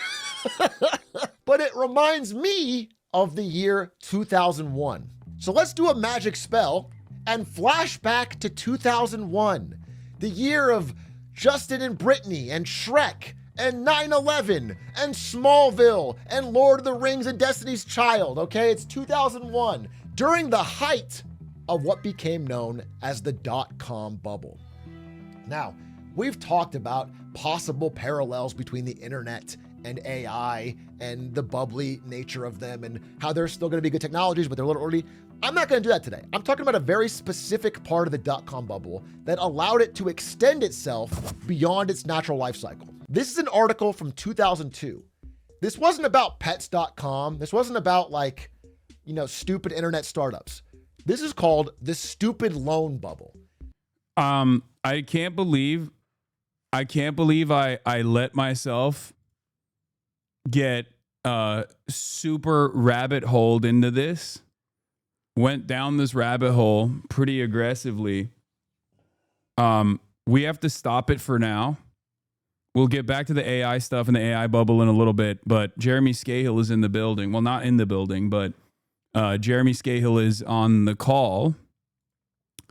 And I am going to be talking to him about the Gaza ceasefire deal. For those of you who don't know, Jeremy SCAHILL of Dropsite News is a brilliant investigative reporter. He's done a lot of reporting over the years, award-winning. And wait, hold on. I'm calling him right now. I don't know if he's on. But he was the one who actually broke the ceasefire proposal. And Jeremy, can you hear me? I gotcha. And he's here with us right now. Wow, you got the suit on today. I'm assuming you're doing a lot right now. So thank you so much for coming on to talk with our little corner of the internet. I'm always honored to be here. Hold on. All right. Let me fix some of this stuff. So I hope you're doing all right. These are some interesting times. Yeah. In general. There is some it seems some good news, even though I am still skeptical. And I actually wanted to talk to you about that directly, because you have over these past 2 years of unlimited genocide with American support, been one of the few reporters that has directly communicated, directly interviewed leadership of Hamas, leadership of the Houthis, the Ansar Allah movement, and have done amazing work in the field with this and you actually interviewed the negotiating team, as far as I understand, or at least like the leadership in this last round of negotiations. So let's get right into it. This seems a little different. In your estimation, do you know why it seems a little different? Yeah, I mean, first of all, we're 2 years in to one of the greatest mass crimes in history, and and I just want to say at the onset that watching Palestinian reporters reporting today without their flak jackets on, the bulletproof Kevlar vests with the press logo on them. On the one hand, you feel this sense of relief, not just for the journalists, but for everyone that managed to survive. But then also you feel this deep sense of sorrow, that Anas al-Sharif, for instance, the great epic hero of a journalist who was assassinated by Israel, that he wasn't here to be the Palestinian journalist in Gaza to break that news. And I was talking with my colleagues today, and there's so few of those journalists left. My colleague Jala Ahmed, who I do a lot of these reports with, was pointing out that those scenes of the journalists, recognizing that the ceasefire was setting in. It's such a smaller crowd of people than the previous rounds when you had these truces, and that also is representative, I think, of what we're hearing from so many people in Gaza. On the one hand, just an epic sense of relief, and on the other hand, everyone has lost so much, and so many people, and I mean, Trump himself said yesterday, that the price was high, and that he said it's got to be at least 70,000 people killed. The number is certainly much higher than that, and maybe one day we'll have forensic examinations that go in and we get some sense of the mass murder that took place here. But I wanted to start by saying that because the negotiators who were dealing with the Israelis and with this Trump plan, I think there is a tendency in the way that Hamas is talked about, or that Palestinians are talked about, oh, well, these guys are living in luxury hotels. Oh, they don't care about anything. They're just thinking about themselves. Khalil al-Hayya, who is the lead negotiator for Hamas and is the political leader of Hamas. His title is that he's the political leader of Hamas in Gaza. And he was one of the top advisors and colleagues of Yahya Sinwar, the former head of Hamas, who was killed by the Israelis. His son was killed on September 9th in an assassination strike that Israel attempted in Doha, Qatar. The Israelis tried to kill the entire Hamas negotiating team just weeks after Hamas had actually formally accepted the previous ceasefire deal that the U.S. and Israel claimed was the deal that would end the war. And they accepted it on August 18th. Most people don't know anything about this because it got almost no reporting in the media. Yeah. But on August 18th, Hamas actually accepted the deal that for months they were told was the deal they needed to accept. So they did that. Israel doesn't formally respond to it, and instead they begin preparations to invade Gaza City, which they did 2 days later on August 20th, in an attempt to ethnically cleanse 1 million Palestinians from the largest city in Gaza. And then they unleashed an assassination operation to try to kill the negotiators. So they failed to kill any of the Hamas negotiators or leaders, but instead they killed 5 essentially assistants, administrative assistants. One of them was Khalil al-Hayya's longtime secretary. And then there were 4 other, sort of junior assistants, and some of these guys that were killed I had met, before. And, these were essentially people that were carrying the bags for people, running to, errands. When I would do interviews, they sometimes would be the ones that would bring in coffee. That's who Israel killed in this strike. But they didn't just hit the administrative offices of Khalil al-Hayya.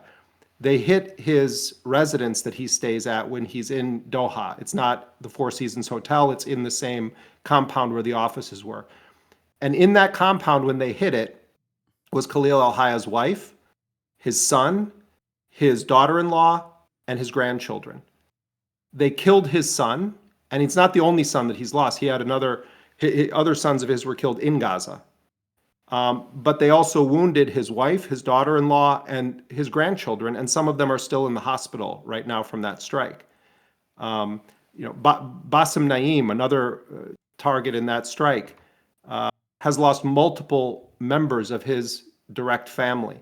I'm just giving this as an example to say that, Netanyahu hides in his bunker, when the Iranian defensive strikes took place in response to Israeli aggression against them. And Israel, for decades, has just been assassinating any Palestinian who is representing any Palestinian resistance movement. So the context of what we're going to talk about is that this delegation headed by Khalil al-Hayya, who just had to bury his son, and right before he left for these negotiations, he very rarely does any kind of interviews. He sometimes will release statements. He gave a very brief interview on Egyptian television when he landed to engage in these negotiations in Sharm el-Sheikh, and he was asked about this assassination strike.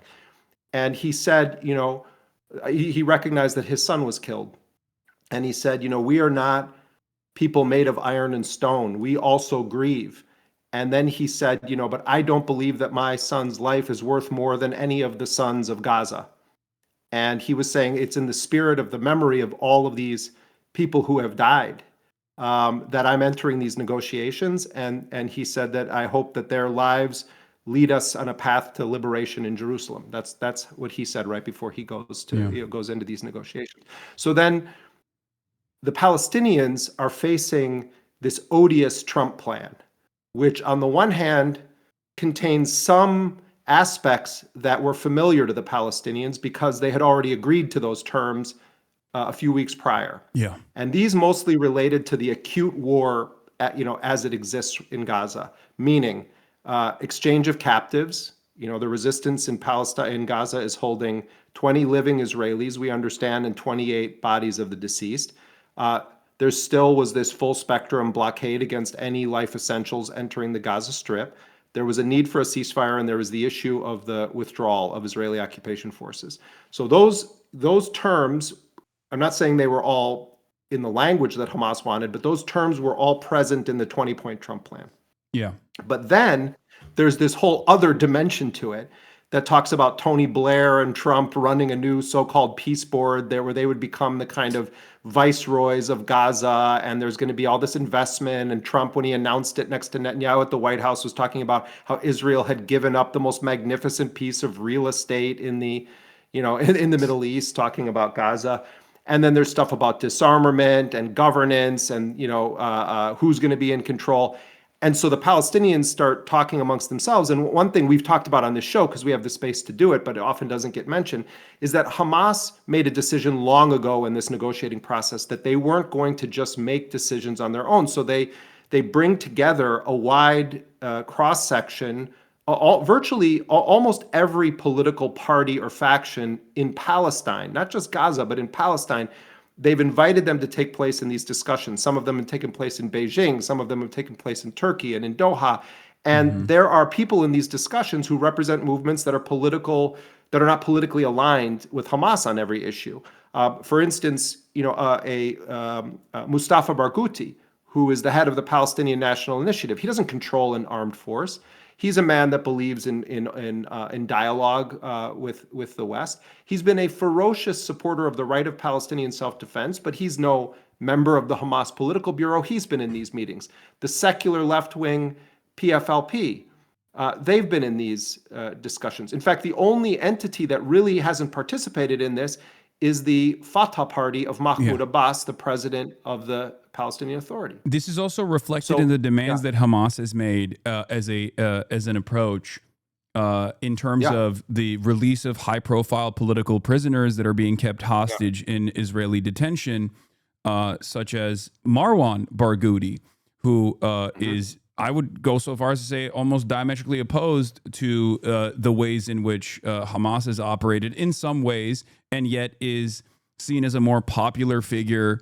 I don't know what his like current opinions are. Obviously, things have changed quite a bit, but he was a fierce advocate for a two-state solution at the time of his apprehension, and had always tried to work within even Israeli groups and whatnot. And Marwan Barghouti is a more popular figure than Abbas, who is very unpopular. I believe last polling I saw was putting him at 7% as opposed to Hamas at 32%.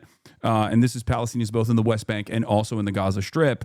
And Marwan Barghouti's approval ratings amongst the Palestinian population was around 62%.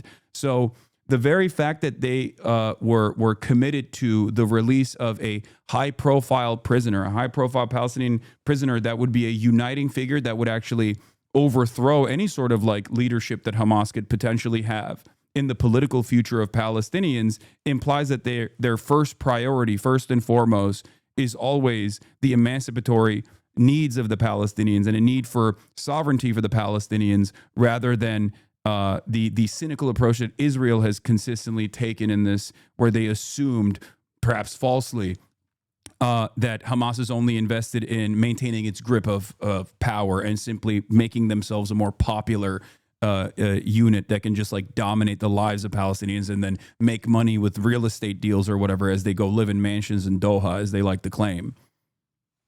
Yeah, I mean, a couple of to connect what you're saying to sort of where I was heading with this, and I want to talk about what you said about Marwan Barghouti in a second, because I think it's important, because as I understand it right now, as you and I are speaking, there is still negotiation happening over which Palestinians are going to be freed in this deal, and we could talk about that in a moment. But to finish the arc of this, so basically what ended up happening is that Hamas and Palestinian Islamic Jihad, because they are the ones holding the Israeli captives, because they control the armed forces, the bulk of the armed forces fighting against Israel, Soraya al-Quds from Islamic Jihad and Qassam brigades from Hamas, what they decided, the way that they threaded the needle in responding to Trump, was they said, we can negotiate an end to this war because we're the combatants in this war and we hold the prisoners of war.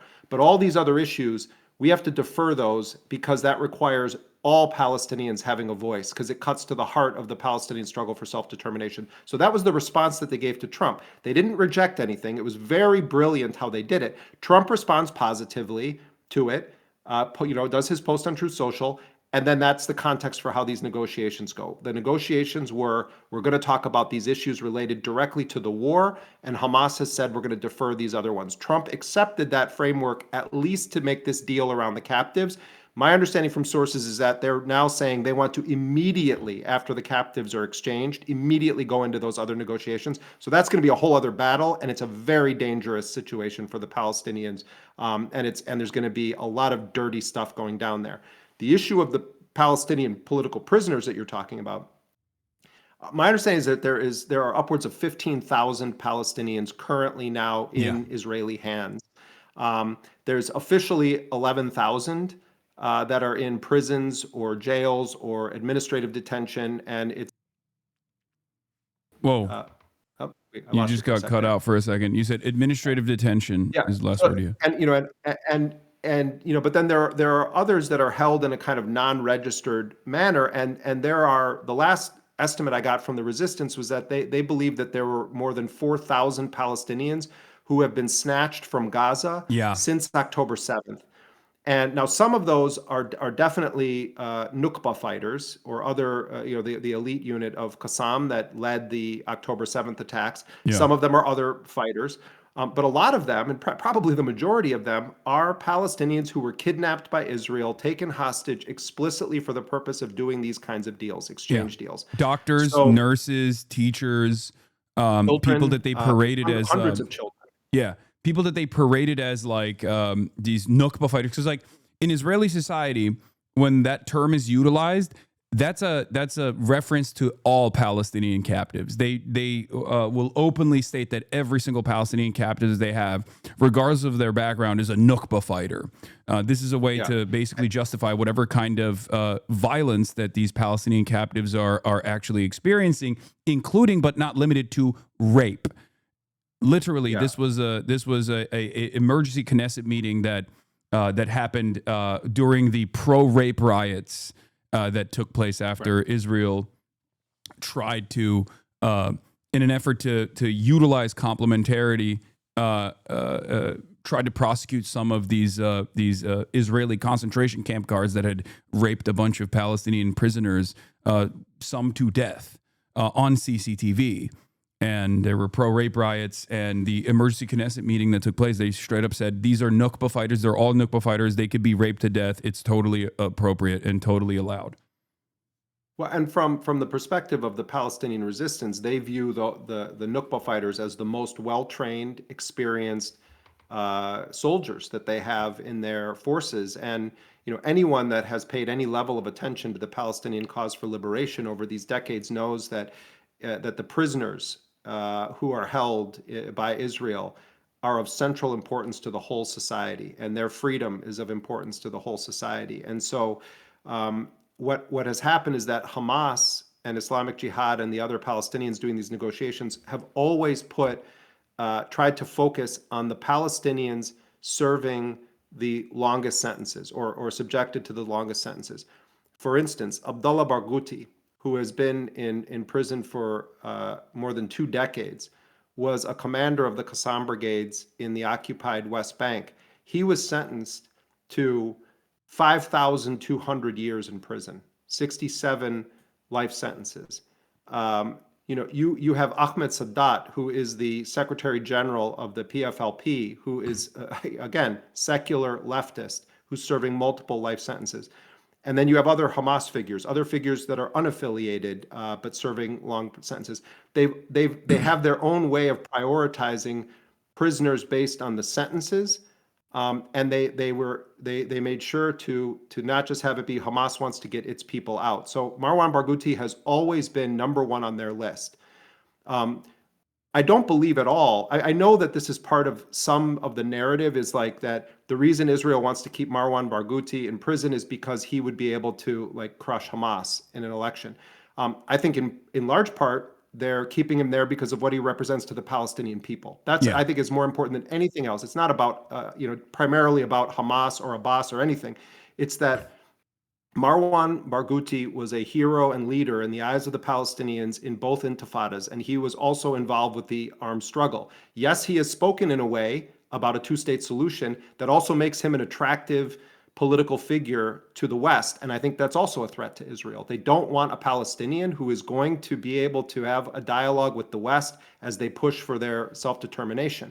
When it comes, though, to how Hamas views this, I don't think it's insincere when Hamas says that what they want to see happen is democratic elections. And part of it is that strategically, Hamas is the single most popular political party right now. If Marwan Barghouti is not on the ballot, and I'm not sure that Marwan Barghouti, if he came out of prison, would say I'm in Fatah again. That remains the affiliation in prison because of the way that it's organized. But it would be very interesting to hear it. What we do know is that he recently was assaulted he's been assaulted repeatedly, physically, and tortured in prison. But Itamar Ben-Gvir, a couple months ago, goes into his cell when they started talking about there's going to be potentially another ceasefire, and telling him to his face that you will never get out of this prison. And Marwan Barghouti, who like many of the Palestinian prisoners, has learned and speaks Hebrew, stood up against him. But we also understand from families of other prisoners who were there when Ben-Gvir stormed that cell, that they were defiant in his face. But the Israelis don't want to release that video, but that they stood their ground. Those are the reports coming from the families of the men who are in prison with Marwan Barghouti, that they all stood their ground. So I think that this that there is too much projection onto this angle that Israel views Marwan Barghouti as a threat to having Hamas, which they find convenient. I think that they view him. I didn't mean that at all. I know it came across like I was implying that, but that's not what I was saying. I was just using that as I'm not necessarily responding to you. I'm saying that I see this line and I don't actually agree with it because I've really studied the sadism of Israel toward Palestinian prisoners, and I understand, and a lot of Palestinians have taught me this, the importance of all of these political prisoners to the society. And if you read the manifesto that was released about October 7th, one of the main objectives of Operation Al-Aqsa Flood was the liberation of these prisoners. It's how Yahya Sinwar himself was liberated from an Israeli prison, was because of these kinds of exchange deals. So maybe, Hasan, we can unpack a little bit of what's at play here right now. On the one hand, yeah. Oh no, yeah, Did you want to say something? absolutely. No, I didn't say anything. On the one hand, what the Palestinians managed to do with Trump was to these two issues, the sort of epic big issues that will impact Palestinian self-determination, and then zero in on the issues of the war. They made massive concessions in this, and it's a huge gamble. And people, working on the negotiations have told me that essentially the crucial factor here was that they got direct assurances from the Arab and Islamic mediators, including Egypt, Qatar, and Turkey. And it was the head of Turkish intelligence, the head of Egyptian intelligence, and the prime minister / foreign minister of Qatar all told the Palestinians that they have very firm guarantees from Trump that he's not going to allow Netanyahu to resume the genocide. Now, people say, oh my God, that they're so stupid. How can they take this deal? The alternative from their perspective was to fight, to continue the fight, which Israel has failed to militarily defeat the Palestinian resistance. These are guys wearing, sandals with homemade weapons, and Israel has failed after 2 years of mass murder, has failed to get them to wave the white flag, and they're not going to wave the white flag. So the alternative would have been continue that war, but this time with the Arab and Islamic countries who kind of got cucked by Trump when he rolled out his 20-point plan with Netanyahu, because they had showed them a different version of it. Yeah. And then they come out and they make this announcement. And the Arab countries said that, there's differences here, this wasn't, but they did it very diplomatically. Mm-hmm. But from the Palestinian negotiators' perspective, now they say, oh, we're going to reject this deal. And the narrative is even the Arab and Islamic countries told them to take it, and they didn't. And I think that they felt like this was an opportunity to end the genocide, this acute mass murder campaign, start getting aid back in at levels that are consistent with the January 2025 ceasefire agreement. That's at least 600 trucks a day coming in, which is, basically the minimum that the United Nations food experts have said need to come into the Strip. Which, by the way, is an admission, is a direct admission of Israel's guilt, Israel's war crime, using starvation as a weapon of war, which I also thought was interesting. Not that I have any confidence in the international organs of justice, but that is a deliberate, open, transparent admission that they were utilizing flows of aid, humanitarian aid, going into this captive civilian population that they're bombing as a talking point in the back and forth in the ceasefire negotiations. So what they're getting here is they're getting what shouldn't even be something to negotiate over. They're getting basic life essentials. But such is the nature of their enemy in this, that doesn't care about committing war crimes, doesn't believe in international justice, is empowered by the most powerful nation in the world. So you have the aid coming back in. You are going to get a significant number of Palestinian prisoners freed, including 250 who are serving life sentences. But the Israelis are really fighting. They do not want Ahmed Sadat, Abdullah Barghouti, Marwan Barghouti, any of the most well-known Palestinian political prisoners to be freed. And it doesn't look good right now, Hasan, to tell you the truth. I mean, what I'm hearing is that it's not looking good. I think there's still hope in Palestine among these families that it's going to happen. But they're desperate also because they view this as the last chance to get their loved ones out of prison, who are widely viewed in Palestinian society as freedom fighters who are being imprisoned because they participated in the armed struggle against an apartheid occupation regime that wants to wipe them off the map. That is their perspective on who these men are that are in prison right now. And it goes beyond Marwan Barghouti. I mean, there's, like I told you, there's guys there that are sentenced to many, many life sentences, and they're being tortured routinely and regularly in these prisons. So they're getting a bunch of Palestinian prisoners freed. Yes, they're giving up what is their primary, almost exclusive, but not exclusive leverage that they have. I say almost exclusive because the leverage that they do have remaining to them, as Mohammed al-Hindi mentioned to me, the chief political negotiator for Islamic Jihad, is the armed resistance, because they're not, the terms right now they're not disarming. They're not surrendering. They're not accepting exile. They have an agreement where the president of the United States is saying that there's going to be no more forced expulsion of Palestinians. He can't be trusted, of course, and they're aware of that, but that's where it is right now. They're reopening the Rafah border crossing, both directions. There are terms that were just published tonight. Al Jazeera Arabic, I'm not sure if you saw this because you were on the air, they obtained some of the specific terms of what was agreed to, and I'll read you a few of them. This is actually breaking news, and I think people watching this might find this interesting. But the agreement that Trump endorsed says the war will stop as soon as Hamas and Israel agree within 72 hours. Aid at the January 19th levels. Then it's stuff about the exchange of captives. But it says a mechanism will be established for exchanging information about the detainees between Hamas and Israel via mediators. An Egyptian delegation will be sent to the Offer checkpoint where prisoners are gathered to verify the names of those scheduled for release, the Palestinians.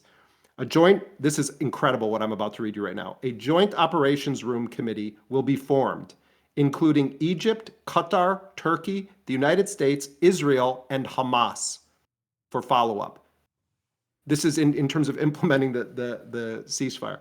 Hamas is going to send information on its captives. Israel is going to send information on the Palestinian captives. And then it says that Hamas in the Gaza Strip simultaneously will coordinate with the Red Cross to hand over the Israeli captives, and that all of them need to be handed over between Sunday and Monday at 6 a.m. local time, along with as many of the remains as possible. So what the Palestinians achieved from their perspective in this is that they didn't abandon their red lines, but what they gave up was something that they said they weren't going to, which was they weren't going to release all of the Israeli captives until they had a very clear timeline and a substantial progress toward a full Israeli withdrawal. You look at those maps, the Israelis are only pulling back a little bit from the sea. And then the second phase of their withdrawal, this is just a redeployment. The second phase of their withdrawal, though, Hasan, would be only once there's an international force in place and that there's a certification about demilitarization and disarmament. And then the third zone has this nebulous thing about a border zone, a buffer zone that's going to encircle the entirety of Gaza. Mm-hmm. And by the way, when I say that border crossing is going to be open with Egypt, that's the only gateway Palestinians ever have had to a world that Israel isn't in control of. Yeah. Because it's their only gateway to Egypt. Everywhere else, you're in Israel's hands. Israel still will remain in control largely of that border crossing, but they have to agree to a mechanism where the EU and Egypt are involved with it. So they made a concession without which there wouldn't have been this deal. And they're taking an enormous risk, and they're putting a lot of currency on the fact that Arab and Islamic countries are sticking their necks out in a way and saying, we promise you Trump isn't going to let them do the genocide again.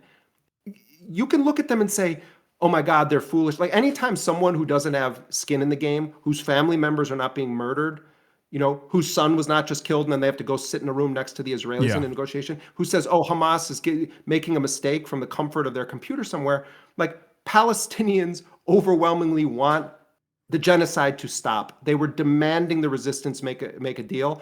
And what I hear from all Palestinians involved with this at a negotiating level is we got what we felt was the best deal that stops the genocide, preserves our rights to self-determination, doesn't give up any of our fundamental rights. And yes, we had to make concessions, but we're doing so now with an unprecedented level of involvement from Arab and Islamic countries. If they resume their genocide again, it's on all of those people. It's on all of these Islamic countries that they failed to stop it. Yeah. No, absolutely. Obviously, I'm not one of those people. I have been very critical. There have been some people who are like, oh, just keep up the fight. How dare you? And it's like, yeah, when you're sitting in the comfort of your home in the Western world, it's very easy for you to speak on the death and destruction that befalls the entirety of the Palestinian population. But the calculation here that I was trying to comprehend, and I wanted to ask you more about this because you have been able to interview a lot of these people, is this a calculation born out of both the internal political pressures of broader Palestinian society and recognizing that this defensive attrition is far too costly, or are there actual real assurances coming from the American side that they're confident? Or is that confidence simply coming from the idea that there are a lot more eyeballs on this, an unprecedented amount of attention from the Western world as well, from Western populations. I think you put a pin on a bunch of things that are at play here. Certainly, there was just off the charts pressure on Hamas primarily to make a deal, and it wasn't just coming from sort of random people in society or the kind of the population. It also was coming from within their own families, within their own larger, broader, extended families, and I get the sense when I talk to them that they toil over that fact and that they're trying. I think they felt that they had made every possible concession they could have in August 18th when they accepted that deal, and the response was then to try to murder the negotiators. So that definitely is a factor, that pressure. I also think that there is a recognition that the overwhelming majority of our world today recognizes Israel for what it is, sees its crimes in full view. Even though these European countries are just a pathetic discussion group on these issues, and they say all kinds of nonsense about, in order for there to be a two-state, the Palestinians have to be disarmed. I mean, it's have any of them studied fights against colonialism? Because they were the colonial powers, and of course they're thinking like that. The savages need to be disarmed so that we can invite them into our little community as lesser players. But it's still unprecedented. The number of countries that are recognizing Palestine as an independent state, the number of ordinary people, the number of artists and others around the world, the way that Israeli society is viewed. It's not just the way that Netanyahu is viewed, as much as some American politicians want to say, it's just Netanyahu, that people see it for what it is. And I think that these guys also recognize that we may have a horrifyingly powerful adversary in the United States on the other side of this in terms of trying to block the will of the world, but we've never had more support behind us. So I think those two things factored in with a lot of Palestinian analysts that you talk to from within the resistance. They believe that the last 2 years have severely weakened the Israeli state. Yeah. And so I think part of it was basic, our people are being annihilated. Yes, our fighters are saying that they can continue the fight, but you're fighting against a nuclear-backed mass murderer, like a serial killer masquerading as a nation state, backed by the United States. And now it's going to be a narrative of everyone in our neighborhood that are supposedly our friends or we share a faith with is telling us to take this deal and we reject it. I think they felt that the cost risk analysis just on a strategic level was such that they had to try for this option. And I think they didn't have any other choice. But it wasn't like this narrative of Israel's invasion of Gaza City put so much pressure on them that they had to come to the table. That's always been false, and it's been false for 77 years that works as a tactic. You can kill Khalil al-Hayya, you can kill Yahya Sinwar. You're not killing Palestine. So, I don't think that was the factor. I think the factor was recognizing some strategic realities and trying to recognize what can we get now that if we reject this, we'll never have a chance to get again. But primarily, I think it was motivated by trying to end the genocide so that they could focus on these existential questions that Trump's trying to ram down the throats of everyone in Palestine right now. Yeah, I think one of the immediate things that we could do as like people who are more knowledgeable about Palestinian existence and are committed to Palestinian advocacy is to drop the false notion that like Hamas is operating to save their own skin or something like that. I think this is just a completely faulty. It's a completely faulty smear campaign that Israel is engaged in and themselves have actually believed. And it's very obvious that Hamas itself has shown time and time again that their higher need has always been their higher priority. Their highest priority has always been developing Palestinian sovereignty and creating a nation state.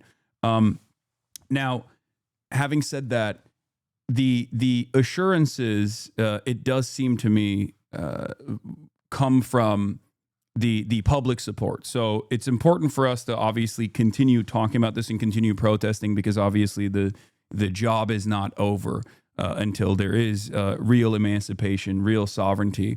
Do you feel like there is any there's any chance that Israel could operate in the exact same ways that they did in the January ceasefire that very quickly fell apart after Israel showed that it had no ambition to continue a ceasefire once they got some of the prisoners of war and some of the hostages extracted out of the strip, and then continued its bombing campaign and actually greatly increased the intensity of the famine as well?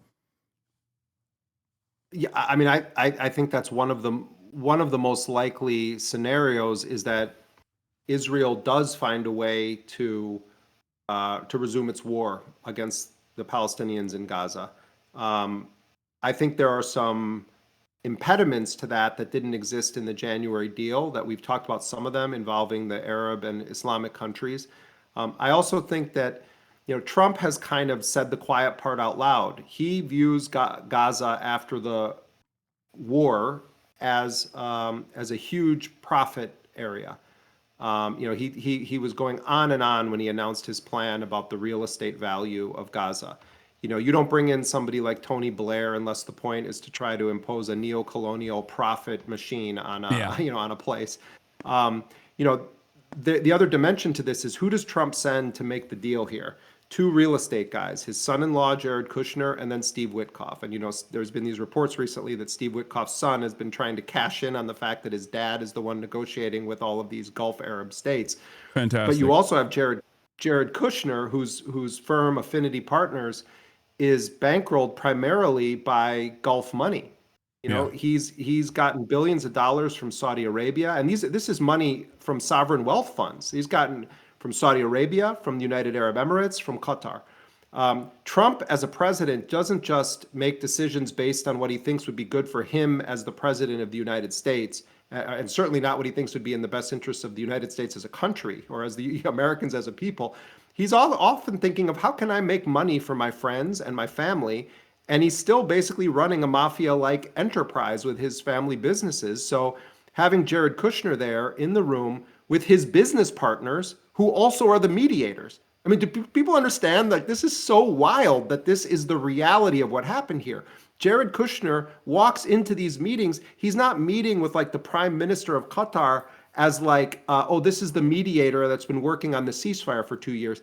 They have a personal relationship that is a business relationship. Yeah. These people are giving Jared Kushner huge amounts of money. So there's a sick and twisted reality here that perhaps one guardrail that is not, rock solid, but it is a guardrail of sorts, is that there's so much interlinkage of the money between the Trump family orbit and some of the parties involved with this, that could also be something that causes Trump to sort of say to Netanyahu, I'm not letting you do this right now.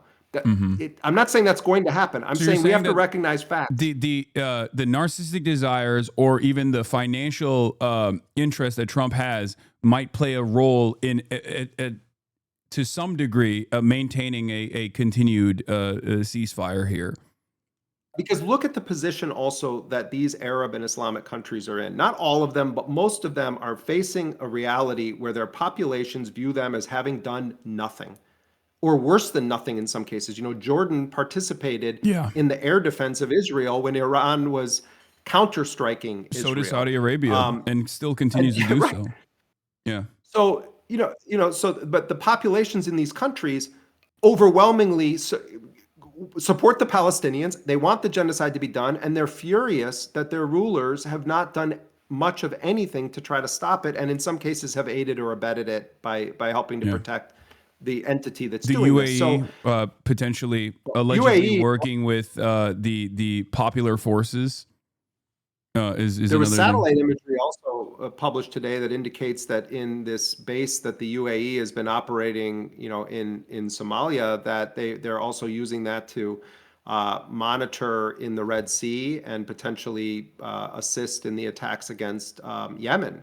The UAE, if you really dig down on its role here, and you talk to Palestinians who are involved with the resistance, the perspective is that the UAE is, as a governing authority, is basically a suburb of Tel Aviv politically when it comes to issues around Palestine. So all of those countries, they want it to end. I'm sure some of them sincerely also are against it. I don't know any of those royals personally, but that's not what's relevant here. What's relevant is their populations are furious. If they participate in a process where they say they've guaranteed it, and then they're just part of a huge hoodwink operation where then Netanyahu next week, after they get their 48 people back or 20 living and some remains, that they just do a full-scale invasion again. I think that's unlikely that it's going to be that immediate kind of a thing. What I think is more likely is what Israel's pattern has been in Lebanon and what it's been toward the Palestinians before, but on a more exaggerated level. What do I mean? I mean that Israel is still going to occupy officially, under the agreement of this first phase, roughly 50% of Gaza. And they are saying openly that they're going to continue to strike Hamas. They are saying that Hamas has signed up to a deal for disarmament. Hamas did not make that agreement. They broke it into two. They only agreed to this part of it. But what we're going to see probably is constant Israeli strikes against quote unquote Hamas. Yeah. And how frequent those are going to be, how big they're going to be, we don't know at this point. But I think it seems pretty clear aid is going to come in. People are going to be allowed, quite a bit of freedom of travel compared to what they had a month ago. There was a huge exodus going from the south and center back to the north today. The Rafah is going to open. I think all these things will happen, and then you're going to have a kind of mowing the lawn, as Israel calls it, a kind of constant bombing somebody somewhere all the time. And in the background is going to be these negotiations that Trump wants over the rest of his plan, and those are bad news for the Palestinians. So I think the resistance groups were wise to say this has to involve all Palestinian factions, but where this is going to go next is Hamas needs to disarm. In 2 weeks or even in a week, that's going to be the whole focus. Once those captives are back, the entire thing is going to be, where are Hamas's weapons? They need to put them down. They need to do it right now. And then Trump's going to start threatening them. Well, we have no choice. Israel's going to have to do this. Yes, they did this drone strike. Yes, they had to blow this up. We're going to be looking at that scenario, I think, is a very likely possibility. Yeah, no, this is what my suspicion is as well. There's two things that I think Israel could potentially use to sully the ceasefire side of this deal, and that is, they couldn't extract all of the dead Israeli hostages. And then also that they're not going to commit to disarmament, or even if somehow Hamas or the resistance groups did commit to some kind of disarmament, they could just still continuously say that's not the case. So we have to do these targeted and more precise assassination strikes from afar. You know what? One wild. I'm glad you brought that up, because so earlier this week I interviewed Musa Abu Marzouk, who is. He was an original member of Hamas. He was the first head of its political bureau. He remains a senior official. He was actually jailed in the United States. He was educated in America, lived for 15 years, has a PhD from the United States. He, not unlike you, in a sense, was snatched in an airport at one point. Although you have an American passport and you were released, he was then taken and held for 2 years because he was on the terror watch list. And then eventually he was released and deported to Jordan. And then when this was in the late 90s, and then when Bush and company came in and the Patriot Act and stuff, they indicted him in absentia on, conspiracy and terrorism charges. But he already at that point was a senior Hamas official. But I spoke to him the other day, and he was deeply involved with this intra-Palestinian dialogue on this. And he said, Donald Trump said that 25,000 of our fighters were killed, of Qassam brigades. And the estimates from the U.S. intelligence agencies and other intelligence agencies prior to the war was that was roughly the size of the Qassam brigades. Yeah. And Trump himself said it, 25,000 of them had been killed. And he said, they largely destroyed the rocket infrastructure, or the rockets were used by the Palestinians. So what weapons are they even talking about here? We're talking about rifles. We're talking about small arms. And I think I would add to your list of things that we need to really push back against. I would argue, Hasan, that the issue of disarmament is not actually aimed at Hamas giving up a single gun. What it is a proxy for is demanding the surrender of the Palestinian people. because the weapons that they have available, the most dangerous weapon that the Palestinians have is their will to live, is their steadfastness. You look at that, like John Elmer of Electronic Intifada is he's like the moral equivalent of the generals on CNN. You know, he does these analyses of the weapons of the resistance. If you watch John's segments where he's walking you through their weapon systems, a lot of what you're seeing is remarkably brave Palestinians going up very close to like Israeli tanks and literally dropping a homemade bomb inside the tank. Yeah. Or they have complex ambushes, but they're using homemade gear and they're repurposing Israeli ordnance that they've seized from the unexploded rubble. munitions or recovered ordnance. What are we talking about? When we're talking about their weapons, they talk like that as though Hamas has tanks or aircraft, you know, or that they have some ultra advanced precision guided sonic missiles. You know, what we're talking about here is they want a surrender. So I think people need to get this into their heads, that when they talk about why doesn't Hamas just disarm, that's a way of brainwashing you into believing that that's the actual threat here. The threat is that Palestinians live and they continue to live in Gaza. That's really what they're talking about when they talk about disarming them. Yeah. So, you know, but this is going to become the entire obsession where every Hamas person who gets interviewed is going to be harangued with the question, but are you going to lay down your arms? Are you going to disarm? No one asks that of the mass murderer who was indicted by the International Criminal Court, who has nuclear weapons, who by routine burns children alive in tents, who has killed tens of thousands of people whose only crime was being born Palestinian. No one talks about disarming that state. What's Germany's response today? Oh, there's a ceasefire. We should lift this limited arms embargo we have on Israel. Ridiculous. You know, I'm sorry I'm talking so much, but this stuff drives me nuts because I monitor the discourse in the broader media, and it's remarkable how the same garbage gets repeated over and over to the point where even good people start to adopt bad narratives because it's been drilled so deeply into their head. We have to unfuck our heads with this propaganda, including people who think they support Palestine. Stop accepting their narrative. Yeah. Especially because resistance against an occupation is completely legal under international law, and an occupation itself is actually illegal. Israel's occupation and apartheid is illegal under international law. So the it's way illegal that under international law, but it's also like, look, my family is from Ireland. My grandparents grew up in the era of the black and tans, where these mercenaries and militias were rampaging and murdering the Irish who dared to live with a spirit of being free Irish people. And among so many Irish, they look back and they say, we fought a legitimate war of liberation for our freedom against British colonialism. And of course, the British then always tried to characterize the Irish as terrorists. But many Irish people, if you ask them about it, they'll say that our relatives fought so there could be a free Ireland.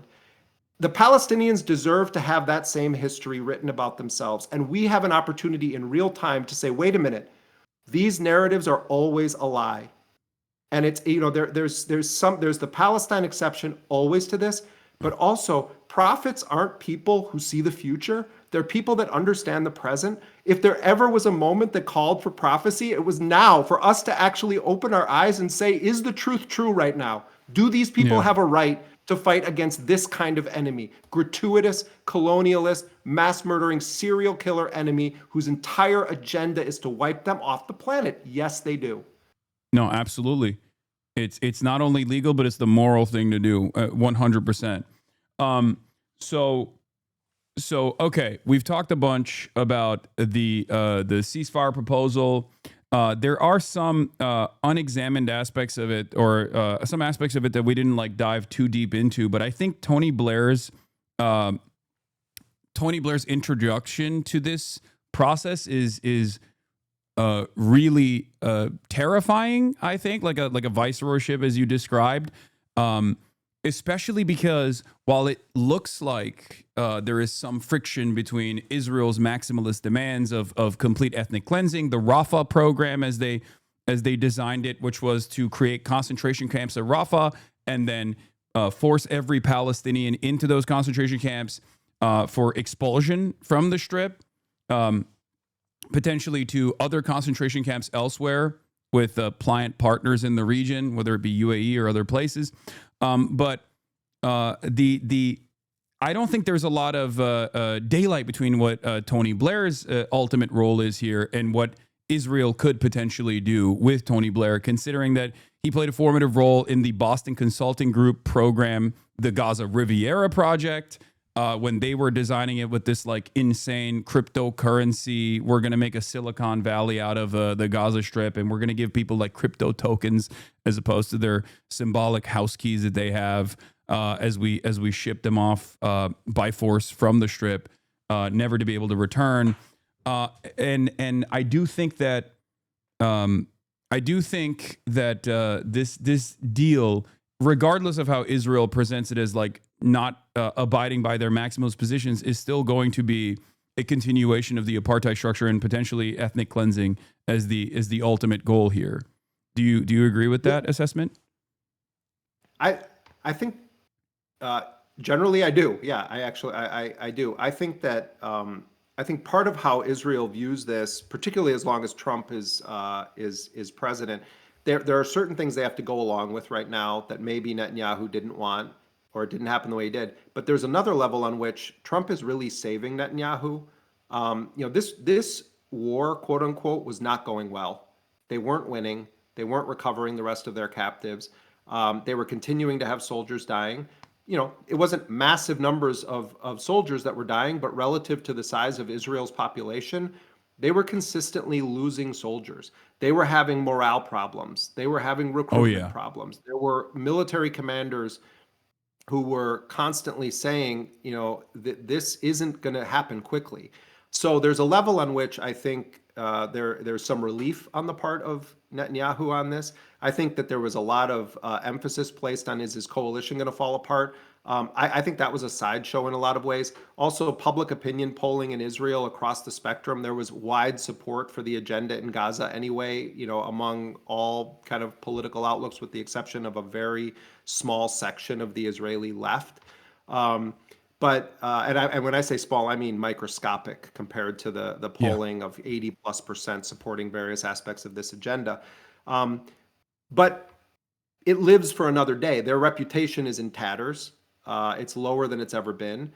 Trump is facing his own mini insurrection within the MAGA base. People are starting to, you have people like Marjorie Taylor Greene going on TV today and saying this is a Holocaust and saying this isn't fake, and it's like, I don't have anything to say about Marjorie Taylor Greene. I thought she was just an epic clown in so many ways. But what she's saying right now, but she was important in Trump world. When people like Marjorie Taylor Greene are out there saying this, I'm not saying, oh my God, I'm now going to embrace Marjorie Taylor Greene. I'm saying that if this is happening within his own base, and the discourse around Charlie Kirk, and Charlie Kirk's assassination and all the questions that are being asked there, these are factors in Trump world. Trump is totally plugged into like the culture in that way. He's obsessed with it. That, all of these things are coming together to mean that, there's a sense in which Trump is thinking domestically. Trump is kind of saving Netanyahu in a sense. And from Netanyahu's perspective, he gets all the Israeli captives back. They're gonna remain in Gaza. He can fight another day. The same way the Palestinians have to deal with the whole, deal with Trump's plan, so does Netanyahu. I think Netanyahu's confident that people's attention's going to wane, certain things aren't going to be implementable, and that his agenda is going to carry on. And, the West Bank is going to be in the sniper scope of this murderous regime. It already is in an unprecedented way. It's largest displacement of the West Bank since 1967, cutting a line across it, dividing it south and north. Really heinous stuff is going on. So I would say that this is a pause that Netanyahu's people are taking in a kind of, for a number of reasons, but they're going to now kick into high gear and try to get everything they can out of this. Deploying an Arab force, that's what Trump is talking about. An international and Arab, international force is going to come in. Let's see. Well, they're going to be the ones that are going to go disarm the Qassam brigades. You're going to have Emirati troops going into tunnels to try to hunt down Qassam brigades. I mean, some of this stuff, it's like you wonder if they really thought it through. Yeah. But when but it's dangerous. That's part of the reason why. Because Well, that's part of the reason why I've thought that I've reflected on this iteration of the ceasefire in a similar way to the first one, where it's more so it's not about a real ceasefire, but instead it's about managing the PR of this genocide as it maybe winds down a little bit, and it's not as continuous and as aggressive as the now 13 Hiroshima equivalent munitions that have been used in the entirety of the Gaza Strip, but more precise striking, like you also mentioned in Lebanon, like what Israel has continuously done in Lebanon post the potential so-called ceasefire that took place in Lebanon as well against Hezbollah. So, having said all of that, I think one of the things that we should be pushing for as media figures in the Western world is probably to try to open up the floodgates of Western press to enter the Strip, to try to even begin to calculate the totality of the harm that has taken place, to make a better assessment and put the true human toll of Israel's genocide, Israel's relentless genocide in front of as many Western eyeballs as possible, which is something that I know Benjamin Netanyahu also fears, which is, I think, a separate ambition of his to never really abide by a full-blown ceasefire. Yeah, I mean, I also want to say, like, I am really I'm deeply concerned about where this is going to go. I think, I'm so relieved to the point that, like, I really felt when I got a call 37 minutes before Trump announced this deal. We published a story saying that the Palestinians had accepted the deal, and the first person that told me this came out of one of those meetings, Palestinian, and left me a voice note, winded, just saying it's over, like we've agreed to it. And that the emotion there is so complicated, but the biggest part of it is just thinking what has happened the past 2 years, what has happened to so many people. I think of, I thought that night too of, like, of all the images of children burned alive, or children who survived, but they're trembling and they're next to their younger sibling and they're having to comfort them in a hospital bed when they're filled with rubble and their parents have just been killed. And everyone watching this, I know your audience, they care deeply about this too. And I do see you guys in the chat, by the way. People were asking me if I saw, and I always feel at home coming to this community. But I know everybody has some image fossilized in their head from this genocide, anybody with a heart. And I think of Hossam Shabbat, who reported for us, a great young reporter who would have been a brilliant writer, and he was assassinated by Israel. So on the one hand, like, I cry tears of relief for all of our brothers and sisters who lived through this, who survived it and lost so much. And on the other hand, we know Israel. We know exactly what they do.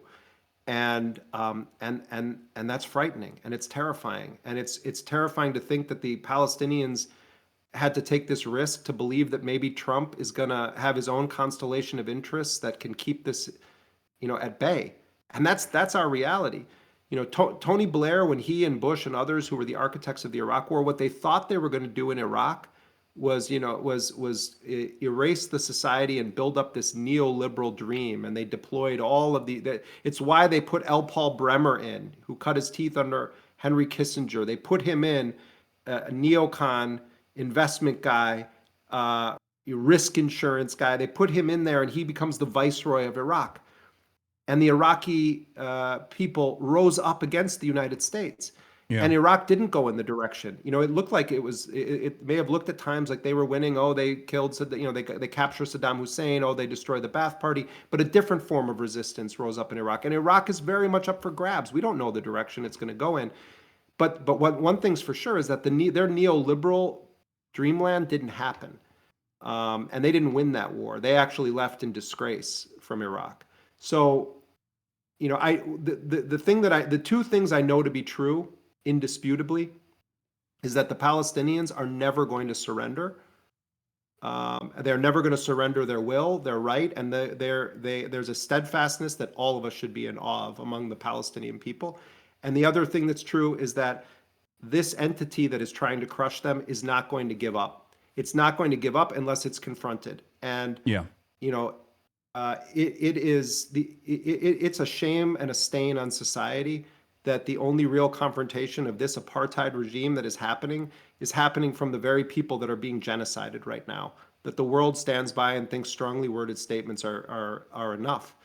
And in our country, Hasan, in the United States, if we don't alter our political system, if we don't confront this rot at the core of it that has to do with the influence of this colonialist regime, Israel, on our politics, then we're not doing our job to actually stand in any sort of defense against what's happening to the Palestinian people. Because if the United States wasn't enabling it, it would crumble. Yeah. And obviously what goes around comes around as well. I mean, this is also a self-defense initiative as well for the future of American democracy in theory. So there is that aspect of it as well. This level of control, this level of foreign control, obviously, I think is very frustrating for many Americans. Not that they take the initiative, or not that we even have the networks of pressure that maybe some other countries have, such as Italy, because I have been a little disappointed, to say the least, about a lack of movement from what remains of the labor movement in this country, while feeling emboldened by the general strikes that's taken place in Italy, and that started off with like an edge, a much smaller independent union that gave the confidence to much larger unions to also take action and to implement a general strike, no matter what the cost is. And I think it's important that we keep pushing to the best of our ability, rid ourselves of the networks of influence and lobbying that has basically entangled the entirety of American consciousness and American media and American politics in this very negative fashion. Yeah, I mean, I agree with you, and I would also add about the journalism industry. You know, I believe that the core principles of good journalism, that you have your facts straight, you know, that you actually do due diligence. I mean, just to give you one example, we knew that this deal had been reached, but I only had one source on it. And I didn't publish that story. I was sitting there pulling my hair out because I was starting to see stuff online about it, but I had it cold and I knew my source was right. But I believe that you need to get a second source. So we waited. We sat for almost 90 minutes and I was calling every single person I knew. The second we got a second source confirming that the Palestinians had agreed to it, we published that story on DropSite. But I'm giving that as one example because I think that this narrative that somehow journalists have to pretend as though sometimes the truth isn't true, that you have to act like, well, there's the Israeli way of viewing this and then there's the other side. I don't buy that at all. And I don't think that most people, I think people are smart enough to understand that, you know, there is no such thing as objectivity in journalism. What matters is, are your facts straight? Are you being transparent about what you actually believe when you say something? Are you delineating between opinion and fact?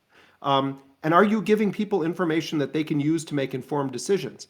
So many journalists, they understand clearly what's happening, and they're either working at companies where they'll get fired if they say it, or so they're quiet about it because they want to keep their jobs, or they've bought into this lie as a way of kind of inoculating themselves from having a conscience, where it's like, well, our job is just to say he said this and she said that. This is nonsense. It's also bullshit. It's whitewash.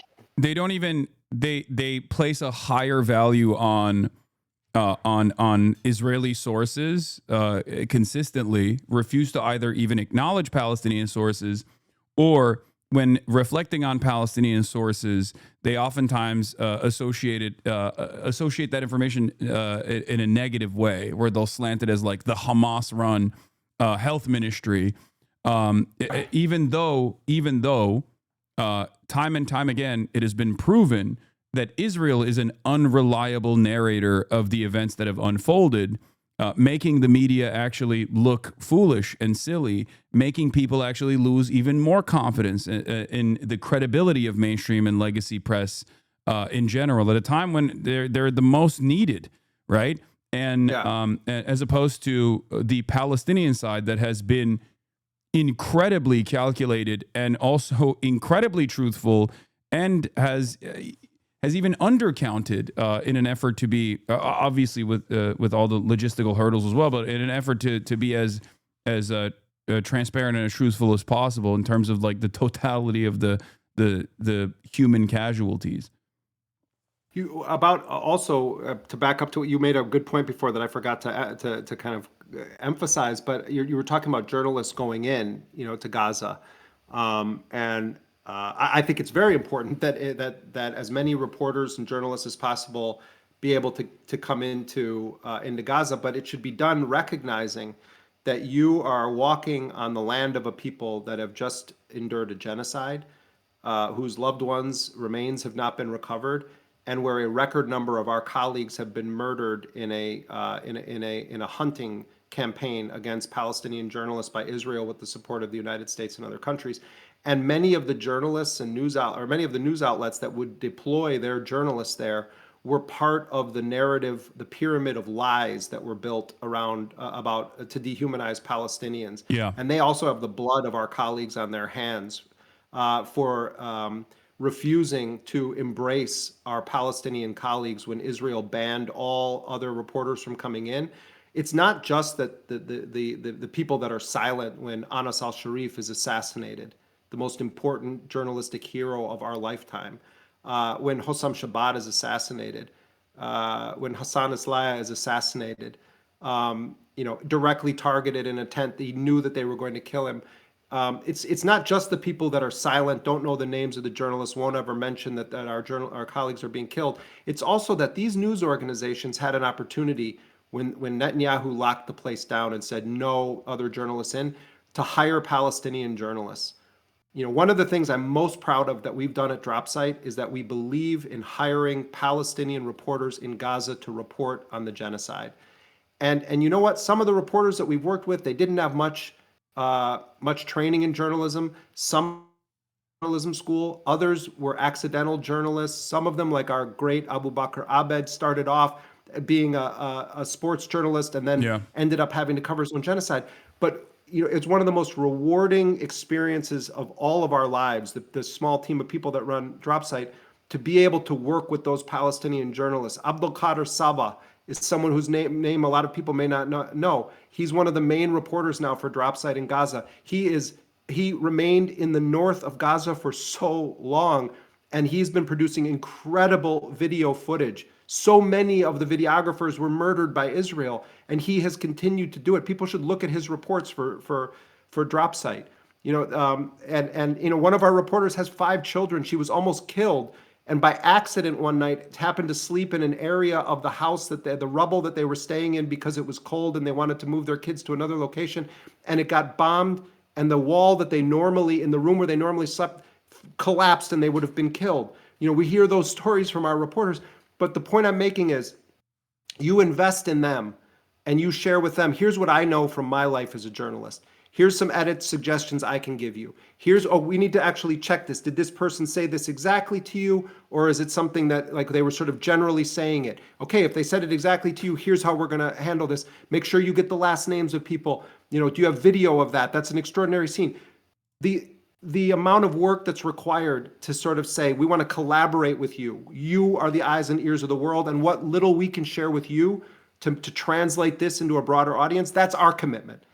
Like, that's what we're doing. We believe in them as journalists. Why didn't all of these news outlets say, we're going to find Palestinian journalists to work with? It's because of this narrative. Oh, they're Hamas. Oh, they're biased. John Simpson, the famous BBC correspondent, we need to have Western journalists go in there so we can have an independent view of what's happened. No, Palestinians are giving you an independent view. You just don't believe it. Yeah.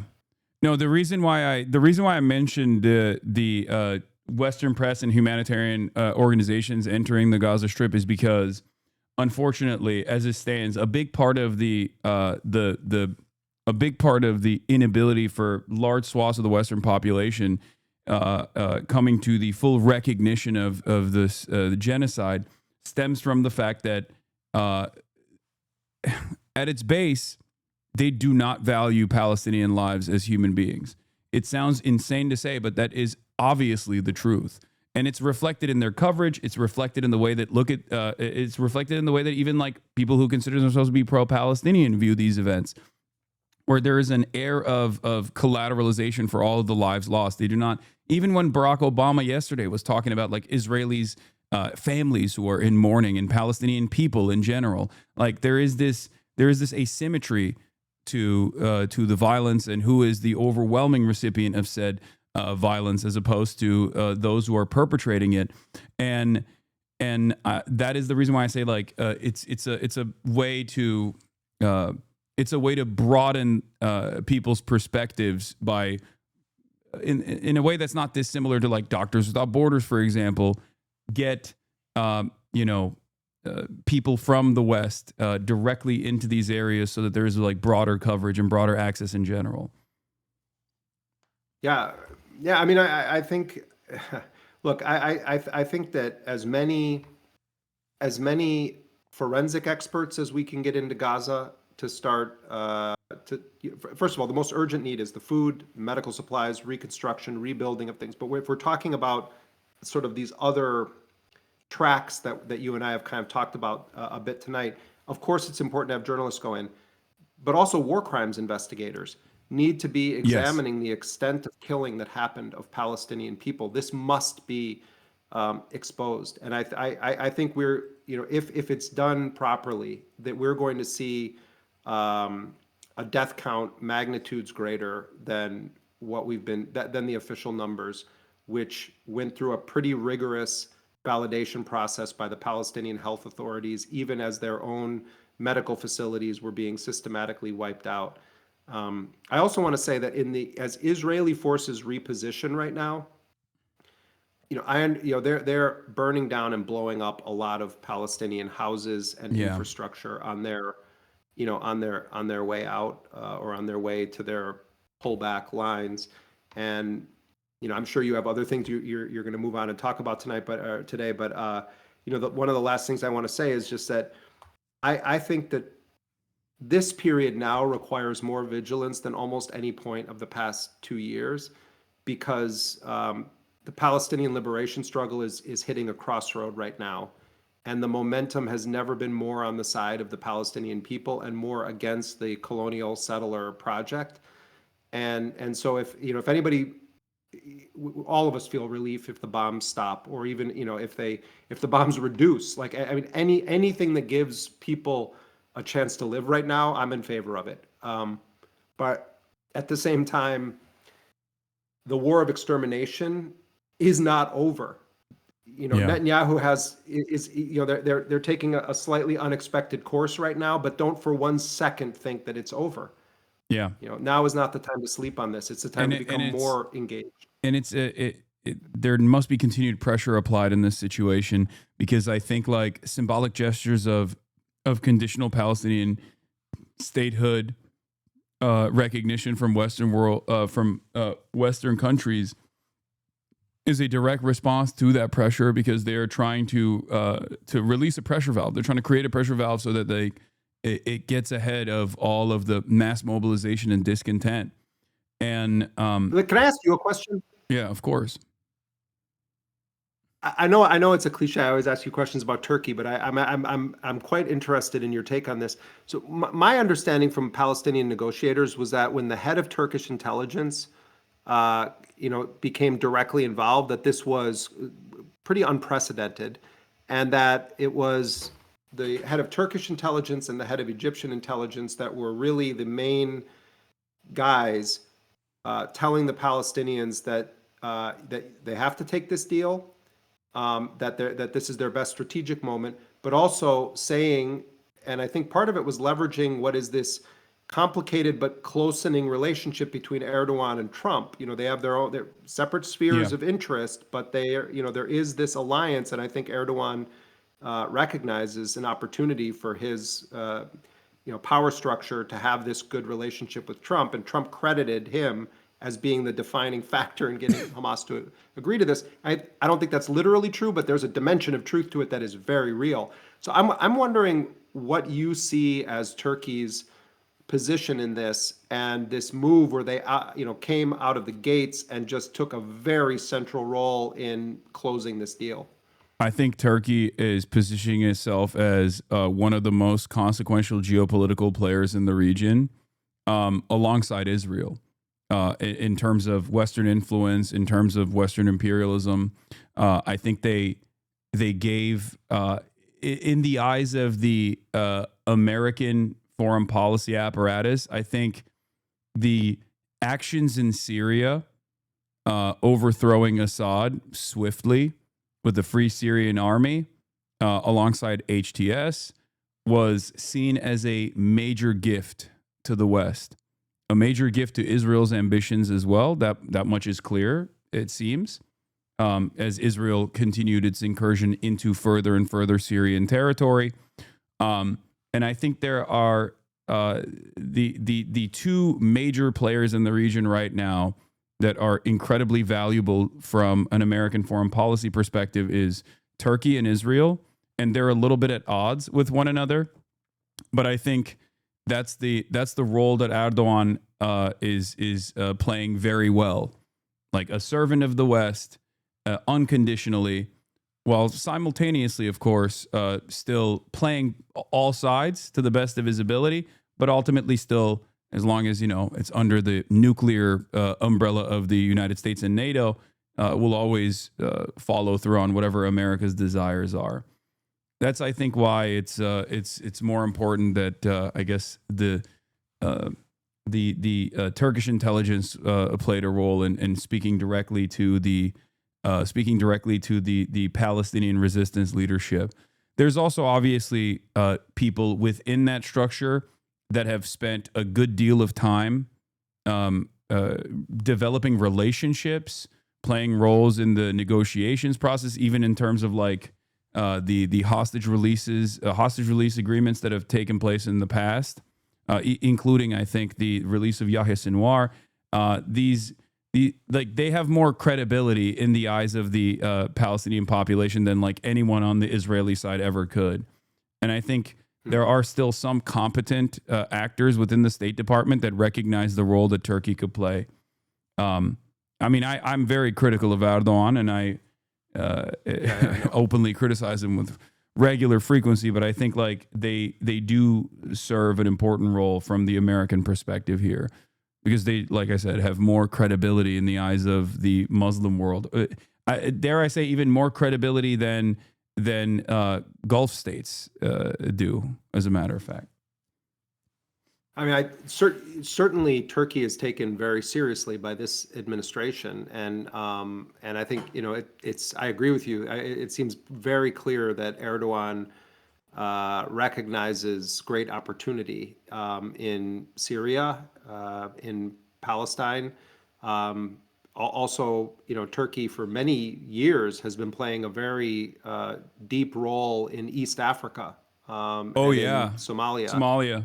And the sphere of influence of Turkey has expanded dramatically under Erdogan, and it's going to be very interesting to watch. Not just the relationship with Turkey, but I know maybe you already talked about it, but this I saw that you were posting about it. The Qataris signing this deal to have a training facility within a U.S. military base, which there's a handful of countries in the world that have these kinds of arrangements where their personnel are deployed and inside of an American military base, but it's like Germany, Italy, the Netherlands, strangely Singapore, and now Qatar. And Qatar just had this rather unprecedented security agreement with the United States that reads very similar to the Article 5 clause in the NATO Charter, where the United States and Qatar signed this joint defense pact. In my mind, there's also a question of how much are these countries making arrangements with Trump versus the United States government? And like what's going to happen when Trump isn't president again? It's going to be very interesting to see what happens with this kind of coalition that Trump is building around his personal interests and sort of U.S. government interests. It's a really uncharted territory we're entering. I don't know. I think there's a direct line from Barack Obama all the way to Trump 1 and then Joe Biden and Trump 2 when it comes to American foreign policy. Maybe I'm a little bit more I don't know. Maybe I'm a little bit more skeptical, but I don't think that there would be a dramatic shift in foreign policy if Donald Trump were ever to leave office to begin with, because there's also that alternative as well. Yeah, don't get me wrong. I agree. I totally agree with you. Not in foreign policy. I'm more talking about the constellation of individual players, because Trump does his Trump of Arabia thing. He's marveling at the marble and all of their, they don't have to have elections and all that stuff. And, he's transactional. He develops all these relationships. I'm saying, I wonder how many deals these guys made and what's going to happen then when it's like Trump's not there. I mean, in terms of policy, of course, I agree with you. Yeah, but I'm saying we're in a weird situation where it's like gangsters. I think the military-industrial complex and the leadership there that play a very important role in designing this stuff, I think they like Donald Trump a lot more than they let on. They don't like the instability and the chaos. They don't like the domestic affairs. They might hate his foreign trade policies, right?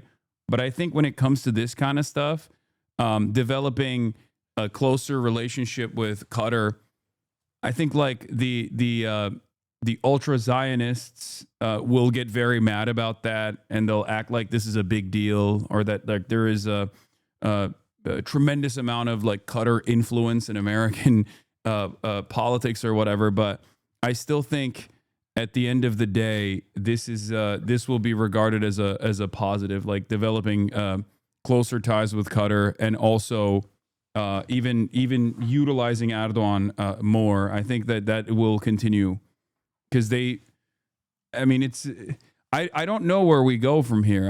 I feel like the way I describe it is like the last time Israel was not in the driver's seat in terms of our Middle Eastern policy was, I guess, to a certain degree under the Obama administration with the JCPOA. And then after that, when Trump 1 happened, we just gave all control, and now Israel just completely drives the car, steers the car. So I don't know if we'll ever turn away from that in future leadership. But maybe you disagree with me on that. I don't know. But I do think that like Israel always played a major advisory role in our Middle Eastern affairs. But I think Trump 1 was Trump 1 actually took the advisory role away and directly made them run the Middle Eastern, run all of our Middle Eastern affairs.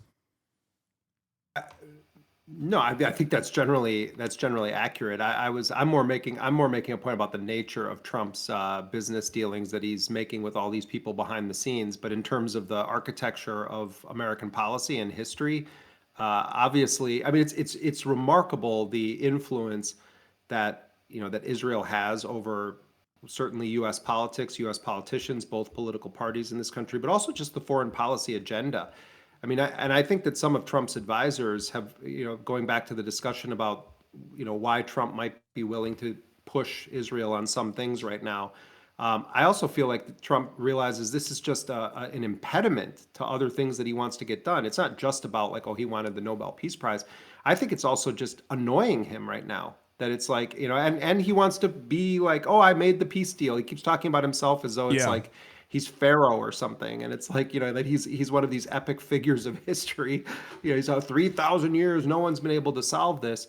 I think that's true. But at the end of the day, the difference between Trump and Biden, or Trump and most U.S. presidents is most U.S. presidents have been committed Zionists. And there's an ideology and an ideological commitment, no one more than Joe Biden. Although kind of Biden was sort of like a Yeltsin figure in the White House because he was just barely alive and they were pretending he was. But, if you look at his 50 that was more so Brett McGurk, I think. Yeah, and these are committed Zionists, Anthony Blinken and others. They're ideological.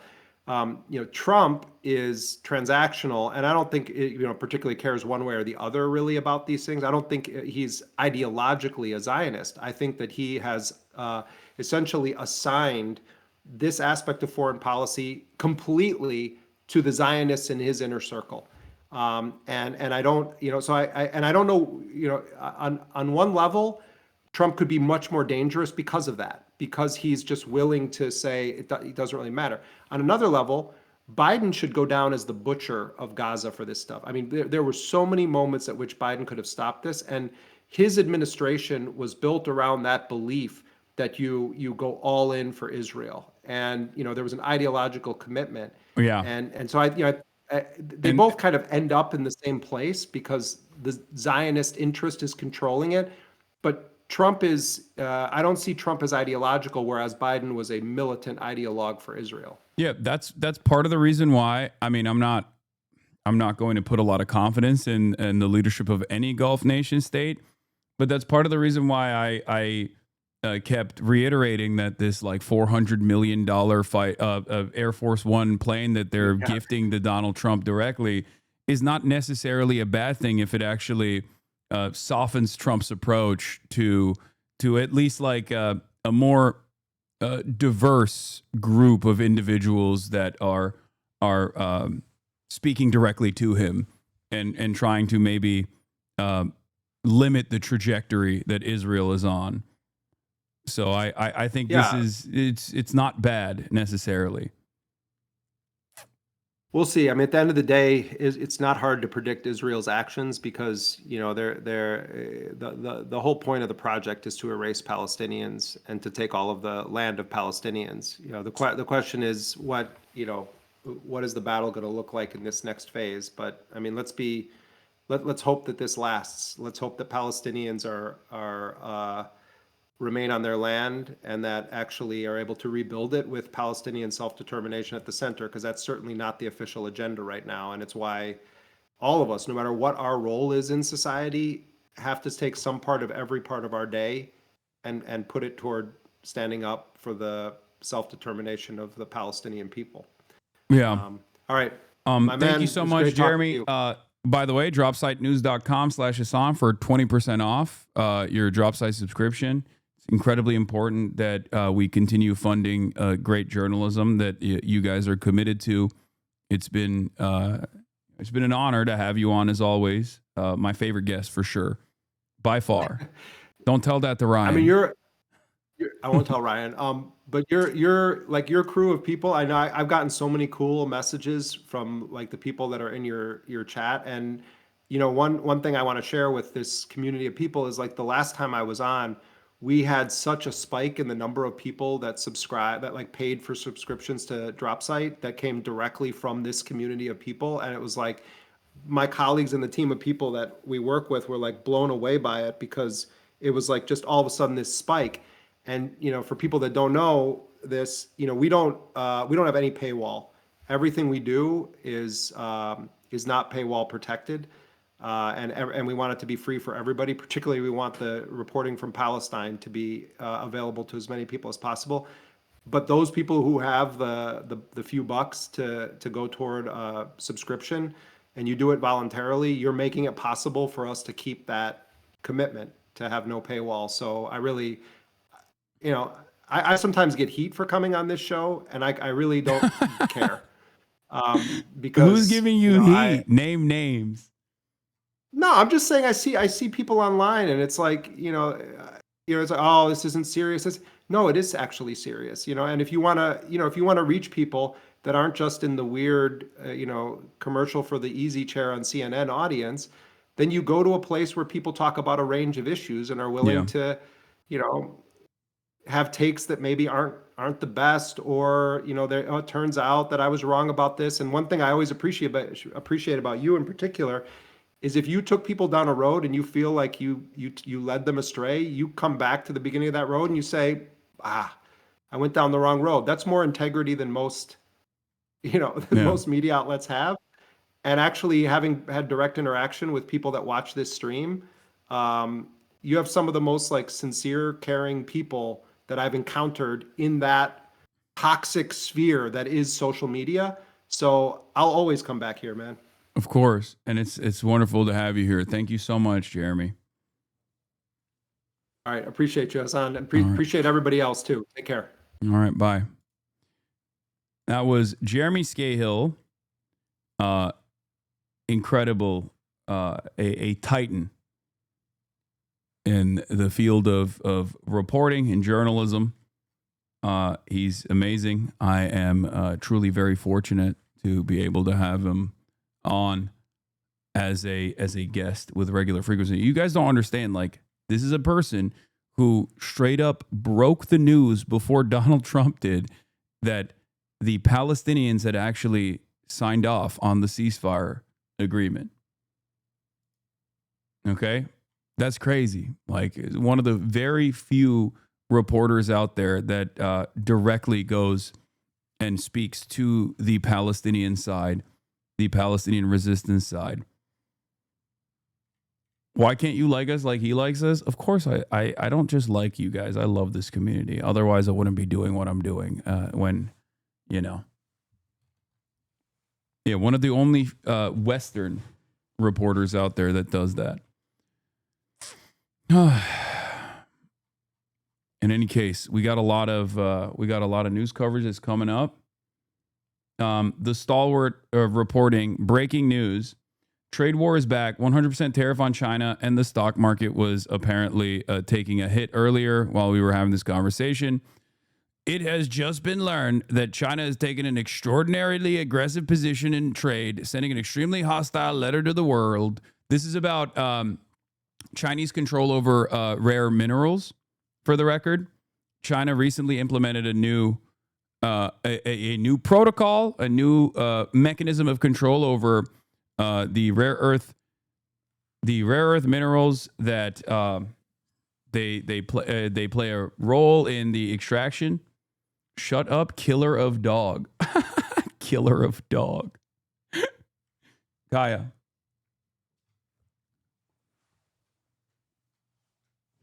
Did you know you died? You're dead. You have been killed. The Department of Homeland Security Secretary did that. The killer of dog. That's not Kaya. This is the ghost of Kaya. It's a different dog. Kaya number 2. Look. See that? You see that?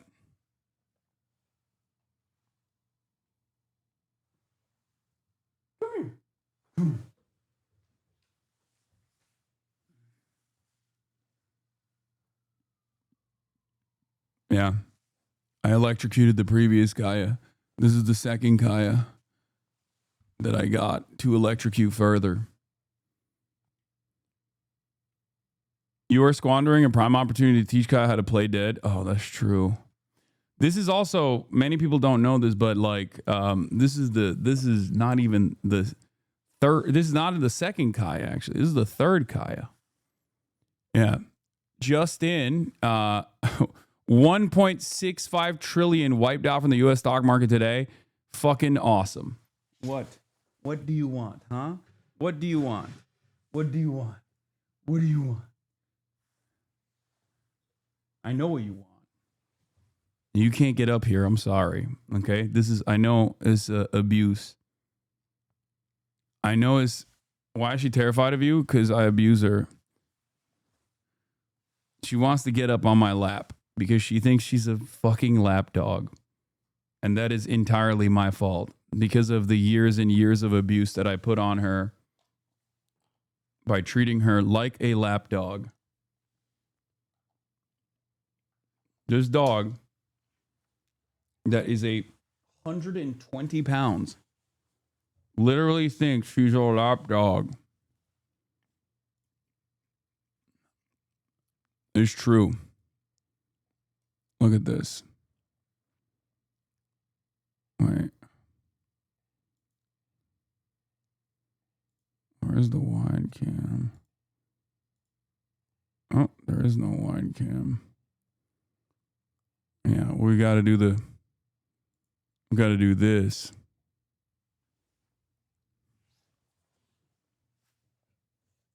What do you want? Huh? What do you want? What do you want?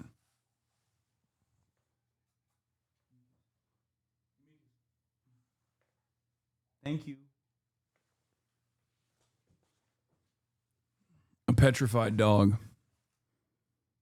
Clear-cut signs of abuse. Is that good? Sorry, new to this? Yeah. What did Cutie Cinderella say? Oh, God, he's yelling. He's going to hit her. Oh, God, he's yelling at her again. Yeah.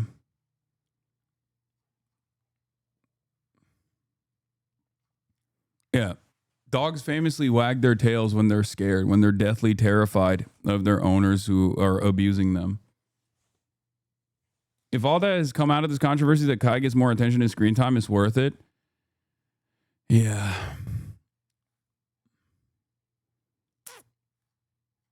I guess to certain people, they do consider not giving Kaya belly rubs when she demands them a sign of abuse. Anyway.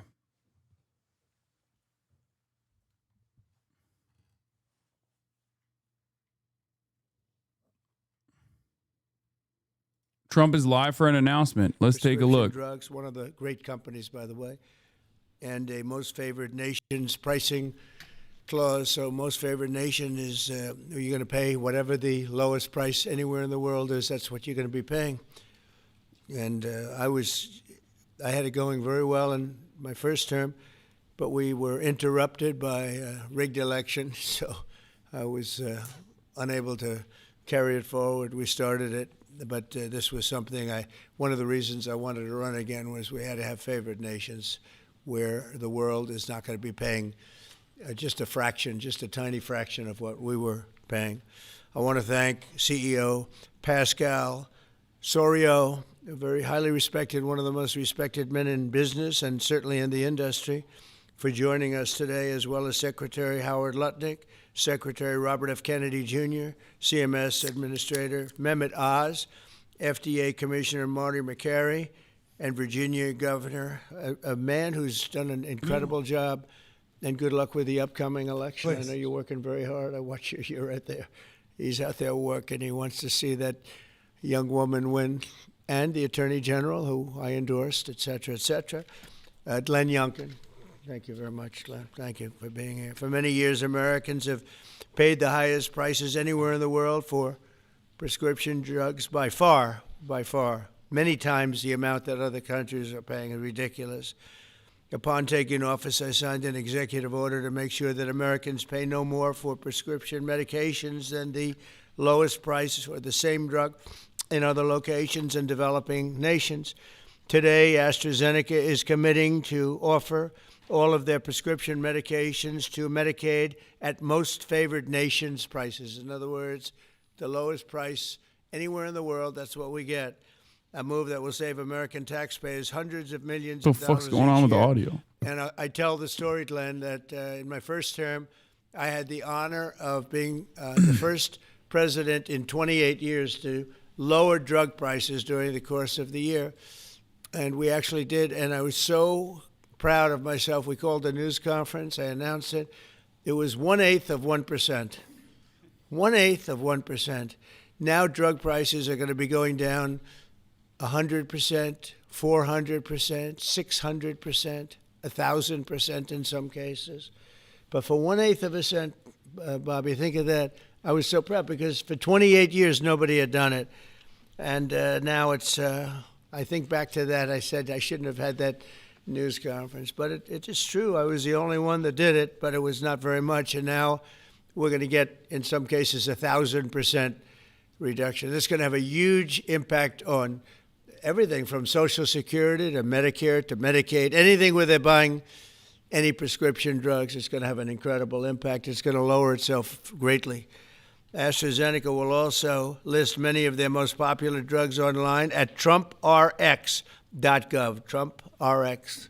I don't know why they put the name Trump. I did not tell them to do it, but I'm honored to let them do it. That's true, actually. That heavily reduced most favored nations cost. Americans can expect discounts, and as I said, it could be in many cases way over 100%. This is him trying to offer some semblance of treats. Not even treats, but like this is him trying to offer a little bit of like material improvement to his base right now. And he wouldn't be doing this if he didn't recognize that he's hemorrhaging support. they're going to be averaging about 600. Okay, that's what it is. Remember when I talked about like he ran the Democrats say, well, he should've gotten and more. I guess seemingly made a convincing case crazy. that he would be In better addition, all for medications, prices statutes, and the cost of living introduced crisis to the that people are American market facing, people going are forward experiencing, will also be sold at these heavily discounted rates. only to Furthermore, not do that at AstraZeneca all. will invest $50 billion And in to the focus United on, States over you the know, next 5 years barring for trans research and athletes development of new drugs and to or onshore just a whole bunch of different manufacturing things like facilities that. across the country, like That the don't new actually plant improve that people's broke living ground conditions at yesterday all. in This is his Charlottesville, opportunity to try Virginia, and where the governor attended. They had try and fix at least one tremendous aspect group of people this. attending. It's going to have 3,600 You know? jobs just to begin with. And that's going to be a fantastic plant. I saw a picture. It's going to be the best, right? You can't get any better. This is a tremendous victory for Virginia and for American patients and for everything, for the country. It's an amazing company to have coming over to the United States in such a big way. That's going to be a big part of the company. Presidents have promised for years to lower the cost of health care. But my administration is actually the first to do it and do it substantially, do it at numbers that nobody thought, even I thought were not possible. When you think of it, if you got a 1%, 2%, 5%, that's good. You did a good job. We're talking about 100, 200, 300, 500, 700 in some cases, some big, big numbers. And the largest drug companies in the world are working with us to make this a reality. And so I look forward to being at your opening of that incredible facility. I hear something, and it's in a great location, Len, right? One of the beautiful locations. So I'd now like to ask Secretary Kennedy to say a few words, followed by Dr. Oz, Pascal, Governor Youngkin, and we'll take some questions afterwards. Would anybody like to have some questions? Yes? Oh, I'm shocked. Okay, we'll take them right after, okay? Bobby, please. Thank you, Mr. President. Oh my God. I talked about this a little yesterday in the cabinet meeting.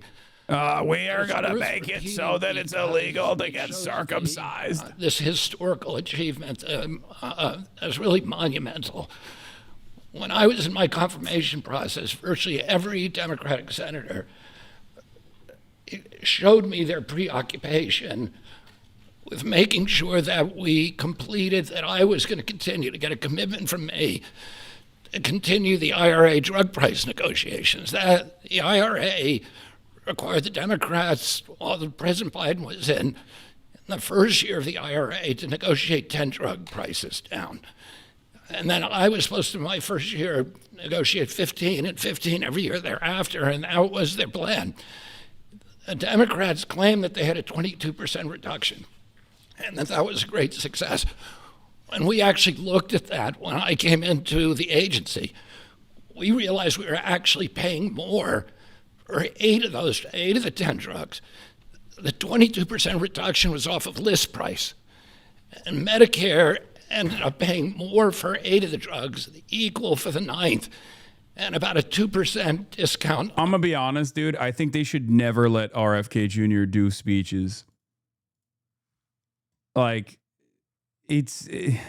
people are going to say I'm being ableist, but like, he has like, it's not like Kash Patel. Like, Kash Patel creates an environment of uncertainty whenever he speaks.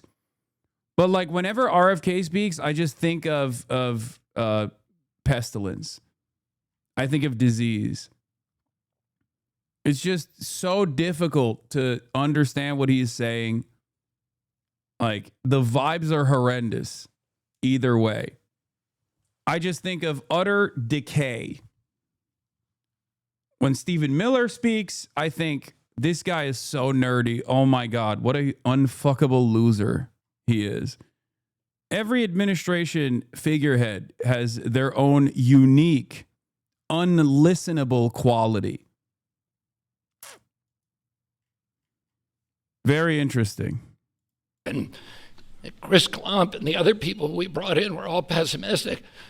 The president saw something that we didn't see, which is we had leverage, and that came through Howard and the tariffs, and we had extraordinary leverage to craft these deals. So last week we had Pfizer. Every time RFK Jr. speaks, It sounds like it's his last breath. Like every time he says something, it sounds like it's his dying breath, bro. In my dying wishes, I want to make sure that mass circumcision is a practice that is abolished and made criminal.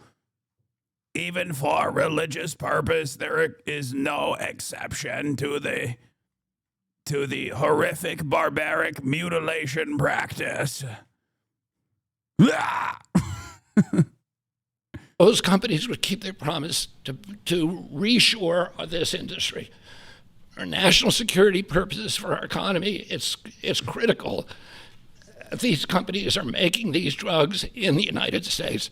We were able to achieve all those things, and partially with the visionary help of Pascal, where is he?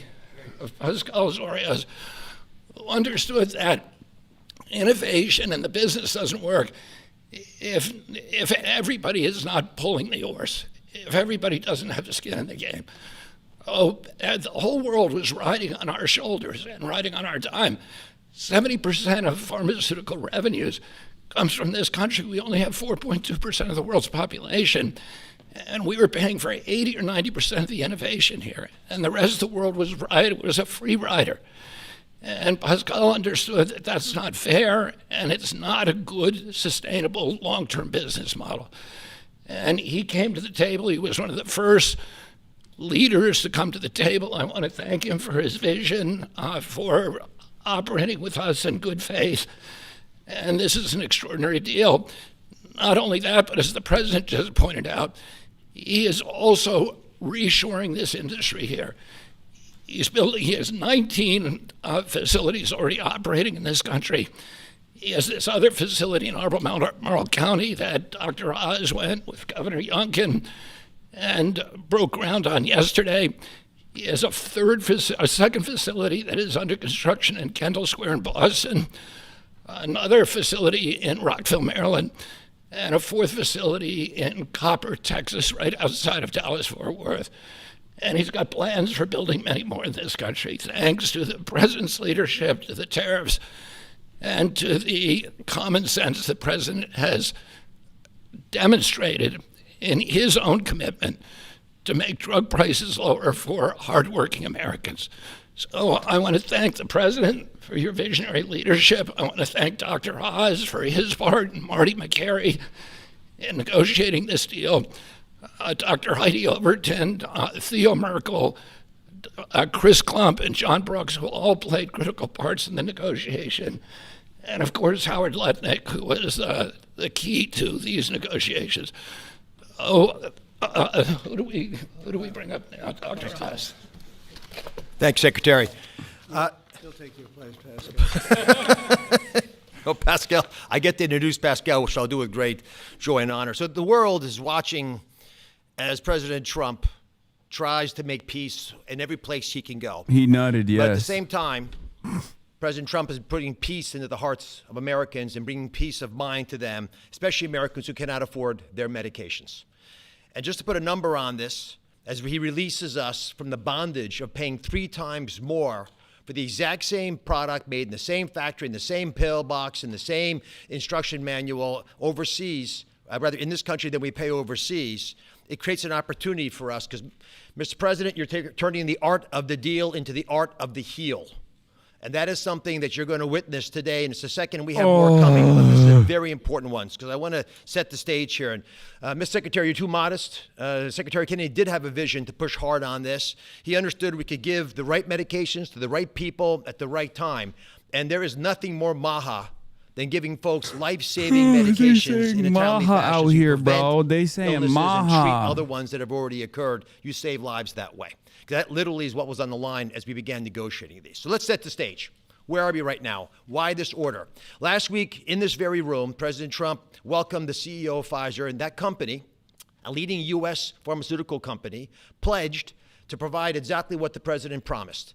Massive discounts to allow us to have most favored nation drug pricing in this country so we don't allow our people to pay more than folks overseas. And this was unthinkable even 6 months ago, 7 months ago, when we came into office. And Americans now have the ability to do that, but we needed to prove it was scalable. So we went to AstraZeneca, which is the leading pharmaceutical company, a leading company in the entire world, but a massive opportunity in this march to MFN, a march to most favored nation drug pricing. And to have this message land clearly, we needed to make sure that the president's Okay, I don't know why we're fucking live watching this. We'll get to it when the questions, the question time starts, okay? When the question time starts, then will be invested. I know. Yes, in the last 15 minutes, we learned that John Bolton, the former national security advisor turned sharp critic of Donald Trump, is expected to be subject of a complaint or even an indictment as early as next week. MSNBC, citing two sources, is reporting exclusively that the acting U.S. attorney in Maryland is moving forward quickly to seek criminal charges against Bolton. Donald Trump's petty tyrant agenda of trying to criminally prosecute people that he has beef with continues, and the reality is that it's such a transparent attempt to weaponize the Department of Justice that I just don't think it holds any water whatsoever. Although it is fucking John Bolton, so I will say, let them fight. Okay, let them fight. Okay, that's it. Please ban me so I don't get recommended this channel anymore. That's so funny. No, do not ban them. Mods, do not ban. Do not ban that person. He is so stupid. He asked Fossabot.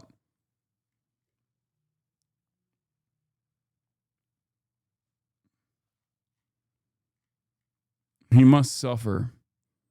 He must suffer. He must have to forcibly watch every day. Okay? He must suffer and forcibly watch every day. And perhaps maybe he will... You have a dog shot collars on us now too? Yes. I'm holding them hostage like I'm holding Kaya hostage. Yeah. Yo, this dog shot collar nonsense getting out of hand, bud. I just came from a YouTube video that was strictly about indie video games, and the comments were full of comments about the incident. What can you do? The greatest antidote to slander is observable reality. Okay?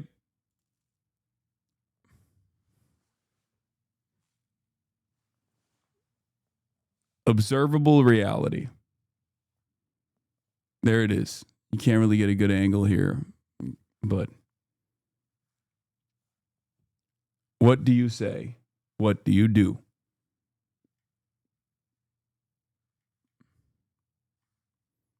I must have shocked her. I must have shocked her to sleep. I wonder how many people have unironically...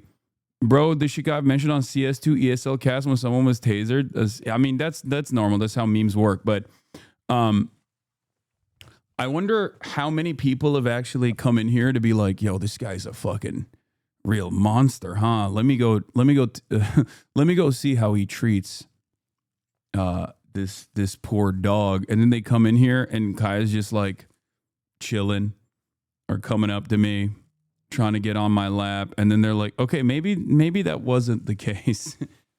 There has to be at least like a couple hundred that have come in here to antagonize initially, and then they're like, you know, I realized that maybe I was dumb.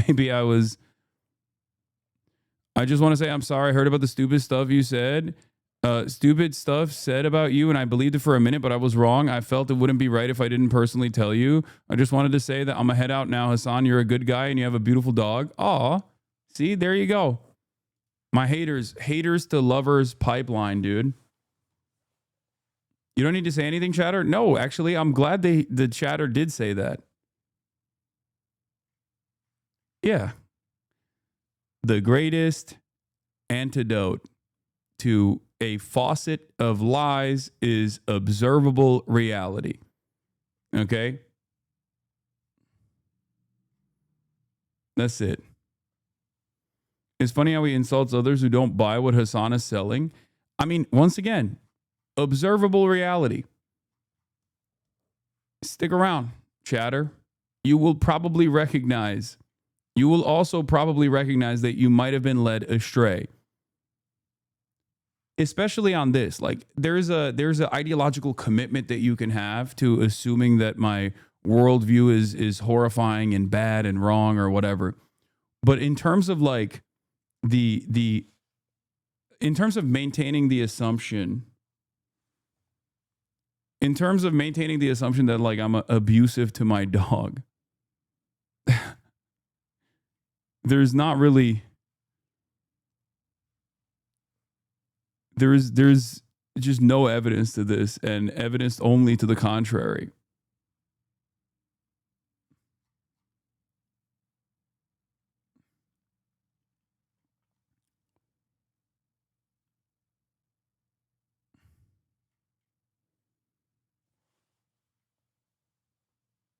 Incredible things are coming out of the first day of Barry Weiss's CBS editorial. Yeah, we're going to do that.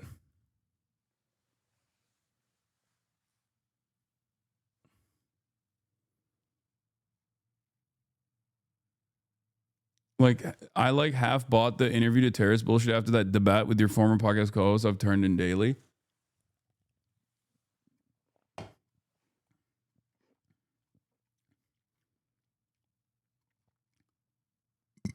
This is unfortunately one of the negative consequences of experiencing things only in the immaterial world on the internet. I'm sorry, but animals who are abused will still show affection to their owners. Yes, sure, if you claim so. But there is literally zero evidence for this. Like, disproving this is impossible virtually, right? Like, disproving a negative is impossible.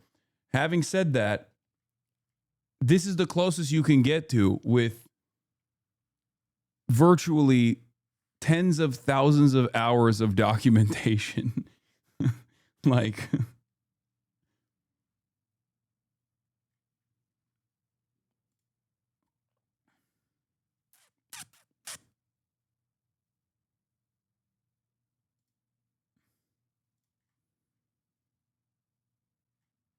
but in any case,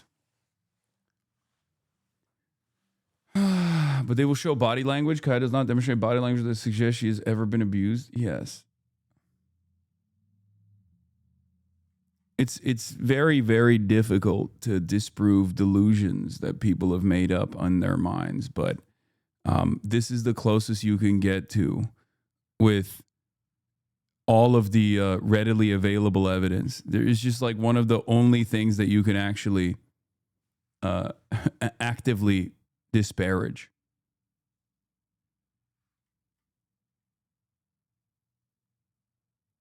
Anyway. Did you cover Trump talking about drug prices? Briefly, but it's mostly bullshit. All right, let's get back to the tariffs.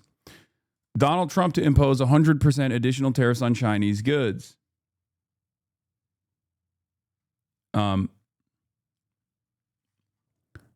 It has just been learned that China has taken an extraordinarily aggressive position on trade in sending an extremely hostile letter to the world, stating that they were going to, effective November 1st, impose large-scale export controls on virtually every product they make, and some not even made by them. This affects all countries without exception and was obviously a plan devised by them years ago. It is absolutely unheard of in international trade and a moral disgrace in dealing with other nations. This is because China has damn near monopoly over the extraction, but not necessarily just the extraction, but like the development of rare earth minerals, okay? And that is the reason why Donald Trump is losing his mind. Oh my God, that's such a funny fucking photo for this article. That is such a funny photo of this article. China tightens export controls on rare earth metals. Why this matters. Move is a strategic one ahead of a new round of tricky trade talks with the United States. So they basically floated this when Donald Trump first came out with the big, beautiful tariff negotiations. This is not Bitcoin, Ethereum, or even a shitcoin. It's the S&P 500.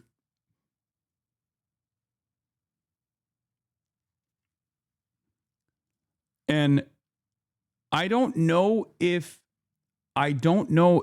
China would have done this, but yeah, China controls around 70% of rare earth mineral extractions and around 90% of processing. It is as close to a monopoly as you can get. It is unimaginable, okay? The amount of power they have, especially considering that the stuff that you need for everything, okay? This is shit that you need to build anything, okay? Anything. Like your phone or any number of different like defense industry tools, okay? Everything. Because in the words of an incredibly brilliant man, everything's computer, everything's Tesla, everybody transgender. And China has basically said, yeah, everything is computer, as a matter of fact. You're not wrong. And it turns out we hold all the fucking cards. Okay? The new restrictions were announced by the Chinese Ministry of Commerce and come ahead of an expected meeting between Chinese President Xi Jinping and United States President Donald Trump later this month. The world's two largest economies have been locked in trade negotiations aimed at calming tensions after they raised tit-for-tat tariffs against each other earlier this year, before then agreeing to pull back on some of those levies. Rare earth metals are one of China's major levers of influence with the United States. What has China announced? In announcement number 61 of 2025, China said it was increasing export controls for 5 rare earth metals in addition to 7 it announced in April this year. Okay, the 5 metals added to the list are holmium, erbium, thulium, europium, and ytterbium. The 7 minerals China placed export restrictions on earlier this year are samarium, gadolinium, terbium, dysprosium,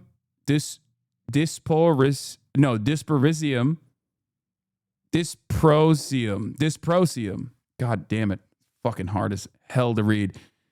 Lutetium, scandium, and yttrium. These are 17 rare earth metals in total, and the 15 lanthanides, metallic elements on the periodic table, scandium and yttrium. Oh my God, I'm done reading this. Okay, China has now export restrictions on 12 of them. In addition, on Thursday, China also placed restrictions on the export of specialist technological equipment used to refine rare earth metals. Most of those restrictions will go into effect December 1st. Now, it is pretty funny when Donald Trump will be like, how dare China impose any sort of restrictions on these fucking metals, when for the entirety of our trade partnership with China, we have always enforced not just like direct restrictions from, I don't know, whatever kind of like defense goods or anything that we build that somehow makes its way back to China, but we have made other countries that are under the control of the American security apparatus, we have stopped them from trading certain goods, certain key pieces of technology to China.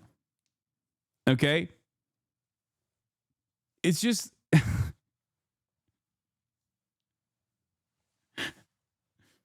you know, just something to consider. Anyway, to obtain the license, foreign companies must explain the intended use of the product they wish to use the Chinese rare earth metals to make. Now, of course, the saving grace here is China's endless need for trade maxing. The thing about rare earth metals is that they aren't actually rare at all. They're just hard to process. So we've just been coasting off of China without building the tech ourselves for years. Yeah. They're raw earth, not rare. So this in and of itself is certainly a major national security concern for the United States of America. That is, of course, if China doesn't trade max here and decides to shut off the faucet of rare earth metals that are necessary for American defense, for example, right? So I think this is just more so a posture. I don't believe that China will This is a response to you forcing Japan, Korea, and the Netherlands to restrict more semiconductor tech exports in September because we are catching up on chip development. You cannot stop us, and you will lose, says Top G. I know, I already brought it up. I already mentioned that. Okay, Top G. It's just very funny for America to be like, how dare they do this to us? Yeah, it's just a point of leverage. Do I believe that China would actually stop the flow of commerce in any meaningful capacity? Do I believe that China will stop its endless need for trade maxing? No, I do not. I think this is just a way to tell America, like, this is the kind of power that we do have over international trade and international affairs in general, and therefore you should treat us as an equal partner in this endeavor, rather than consistently trying to blow up your design of global trade. Your design. Remember that time you shocked your dog? I don't remember. But thank you. You are going to be shocked when you find out that that is not the case.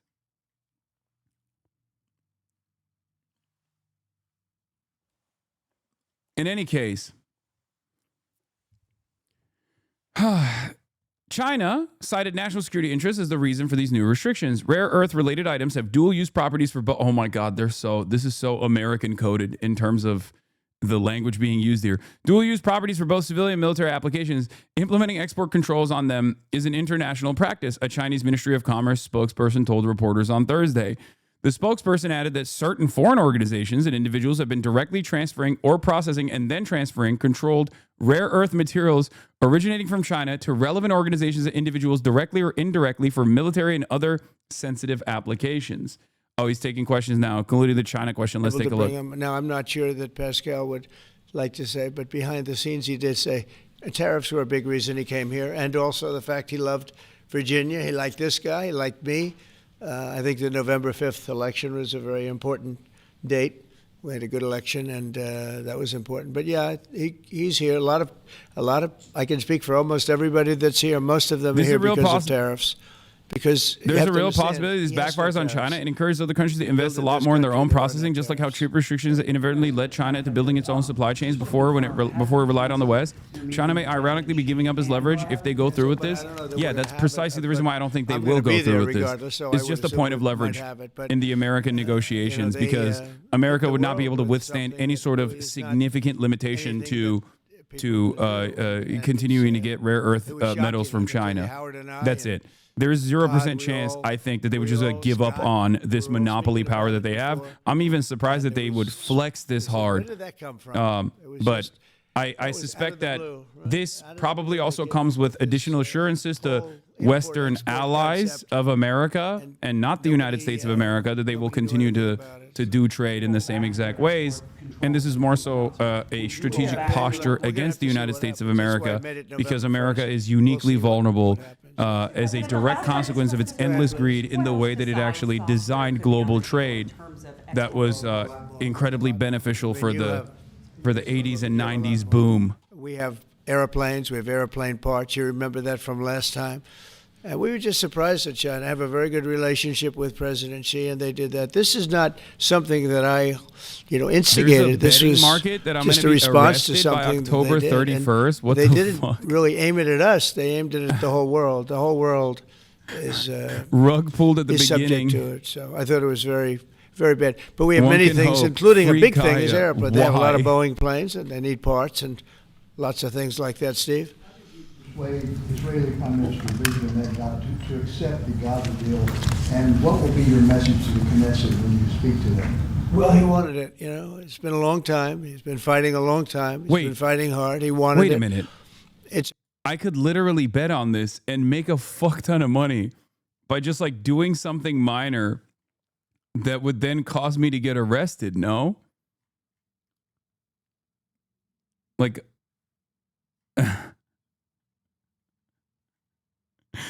How the fuck does that even work?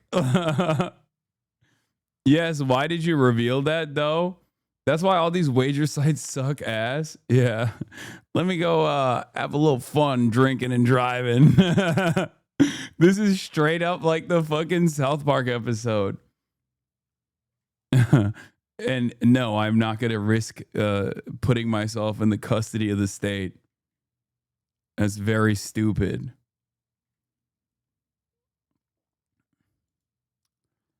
No, King's rally on October 18th is not a hate America rally. Quite the contrary. It's a rally of millions of people who believe in American freedoms. Yeah, that's... Let's see what else. Also going to Egypt, they were terrific. But all of the countries were great. Indonesia was great. Jordan was great. They were all great. Everybody wants this deal to happen. What happens in Gaza the day after the hostage release? Day after what? The day after the hostage release, what happens there then? Well, hopefully you're going to have great success I call it everlasting success. I think you will too. I think you're going to have tremendous success, and Gaza is going to be rebuilt. And you have some very wealthy countries, as you know, over there. And it would take a small fraction of Norway have launched a probe into possible insider trading on Polymarket ahead of today's Nobel Prize announcement. And I think they want to do it. And we're also setting up, as you know, a board of peace. It's called the board of peace. God, we live in such unprecedentedly stupid times. The word peace is definitely in there. And they have asked me if I chair it. We'll make sure things go well. And how confident are you that the ceasefire will hold? I think it'll hold, yeah. I think it'll hold. They're all tired of the fighting. Don't forget, you had October 7th, which was a horrible day, 1,200 people killed. But Hamas has lost 58,000 people. That's big retribution. That's big retribution. People understand that. So, yeah, Hamas. No, I think they're all tired of fighting. Just saying a quiet part out loud. He's like, every Palestinian is Hamas. Is true. This is beyond Gaza. Gaza is very important, but this is beyond Gaza. This is peace in the Middle East, and it is a beautiful thing. You know, it's a term that you and I have been hearing since we were very young, right? And now we have a chance of really having that. And as you know, most of the countries have passed all these resolutions. Every country is there. Iran came in. I was very happy to see that. I was very honored that Iran came in. They said they support it. Russia came in. President Putin, he supports it fully, very fully. So I was happy to see even countries that weren't necessarily involved in the process, they all support it. I don't know of anybody that doesn't. And I've never seen happier people than many of these places, not just Israel. Many of these places, they're all dancing in the streets. I've never seen anything like it. Go ahead, please, in the back. Thank you. What guarantees did you give Hamas to persuade them that Israel will restart the bombing campaign once the hostages have been exchanged? What did I do with respect to them? Well, you know, I spoke a little bit tough, and that's what would happen. I mean, you have to speak tough. That's a tough world. That's a tough, as they say, neighborhood. And they're tough people. They're very tough people, and they're smart people.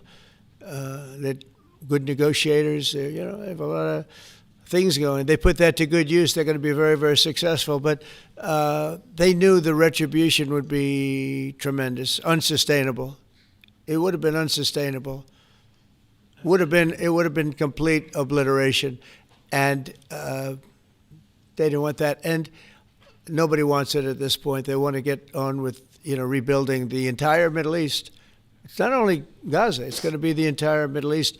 They're going to be able to live in peace. Now we have some little hot spots, but they're very small. You know the ones I'm talking about. They're very small. They'll be very easy to put out. Those fires are going to be put out very quickly. Yes, ma'am. Thank you, Mr. President.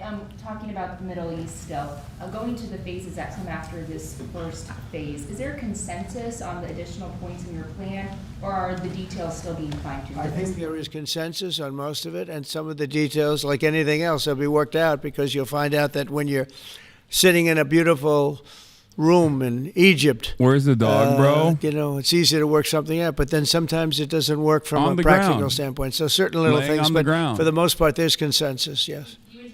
Probably terrible for her fucking joints. Yeah, I'll be there, because I'll be going to, I'll go to Cairo. I think that's where we're going, as opposed to the place of I shocked her so much signing. We have a lot of leaders from all over the world coming too. They've been invited. And then I'm coming back, I believe it's Tuesday night, for Charlie Kirk, a friend of mine, a friend of all of ours, a friend of a lot of the people right here.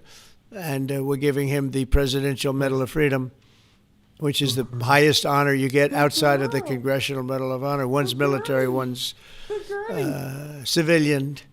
but it's the greatest honor. And Erica's beautiful wife is going to be here, and a lot of people are going to be here. So, it's not easy for me to get back. It's a very quick trip, but I'll be making 2 major stops, and then I'll be on the plane trying to get back in time for Charlie. They're going to have a great celebration at the White House, in the East Room of the White House. Mr. President? Russell Vogt said the reductions in force have begun related to this shutdown. How many layoffs have you authorized for this first round, and from which agencies? And it'll be Democrat-oriented, because we figure, they started this thing, so they should be Democrat-oriented. It'll be a lot, and we'll announce the numbers over the next couple of days, but it'll be a lot of people, all because of the Democrats. I mean, they want to give $1.5 trillion to people that came into the country illegally. More important than that, because we all have a big heart. We want people to be taken care of, but we have 0 people coming in. You know that, Glenn, right? That's a pretty impressive number, even for a successful governor. But we've had, for the last 4 months, 0 people coming in illegally. They're coming in, but they're coming in legally. They're coming in through a process that's really a really good process right now, because we want people to come in, but they have to come in legally. So what we're doing is, as these different groups come due, we're going to make a determination. Do we want them or not? And I must tell you, a lot of them happen to be Democrat-oriented. These are people that the Democrats wanted, that in many cases were not appropriate. We fought them at the time, and it was ultimately signed in. And some of these people, these are largely people that the Democrats want. Many of them will be fired. Yes, please, behind. The Nobel Peace Prize was announced this morning. Your thoughts? Which one? The Nobel Peace Prize. Your thoughts? Look, including a very big one, and I'm not sure, when you say big, it's certainly, I think, to the mind of most, the most important deal ever made in terms of peace. But the one we just signed, it's been signed, sealed, and it's going to start taking place now. It's already started. Monday's going to be a very big day when the hostages come back. But I made 8 deals, transactions of wars. One was 31 years going on. 10 million people were killed. One was 34 years. One was 36, 37. One was 10. One was just starting. 2 were just starting, actually, but they were well on their way. In the case of India and Pakistan, 7 planes were shot down. It was a bad one. And I did it largely through trade. I mean, that one, numerous of them. I talked tariffs. I said, look, if you're going to do that, we're going to put very big tariffs on your country. And they were both great. They stopped fighting, and there were 2 nuclear powers. So, they're all big. They're every one of them big. You take a look at the Congo. You take a look at the Congo and Rwanda. 10 million people killed over a long period of time. Got that one solved.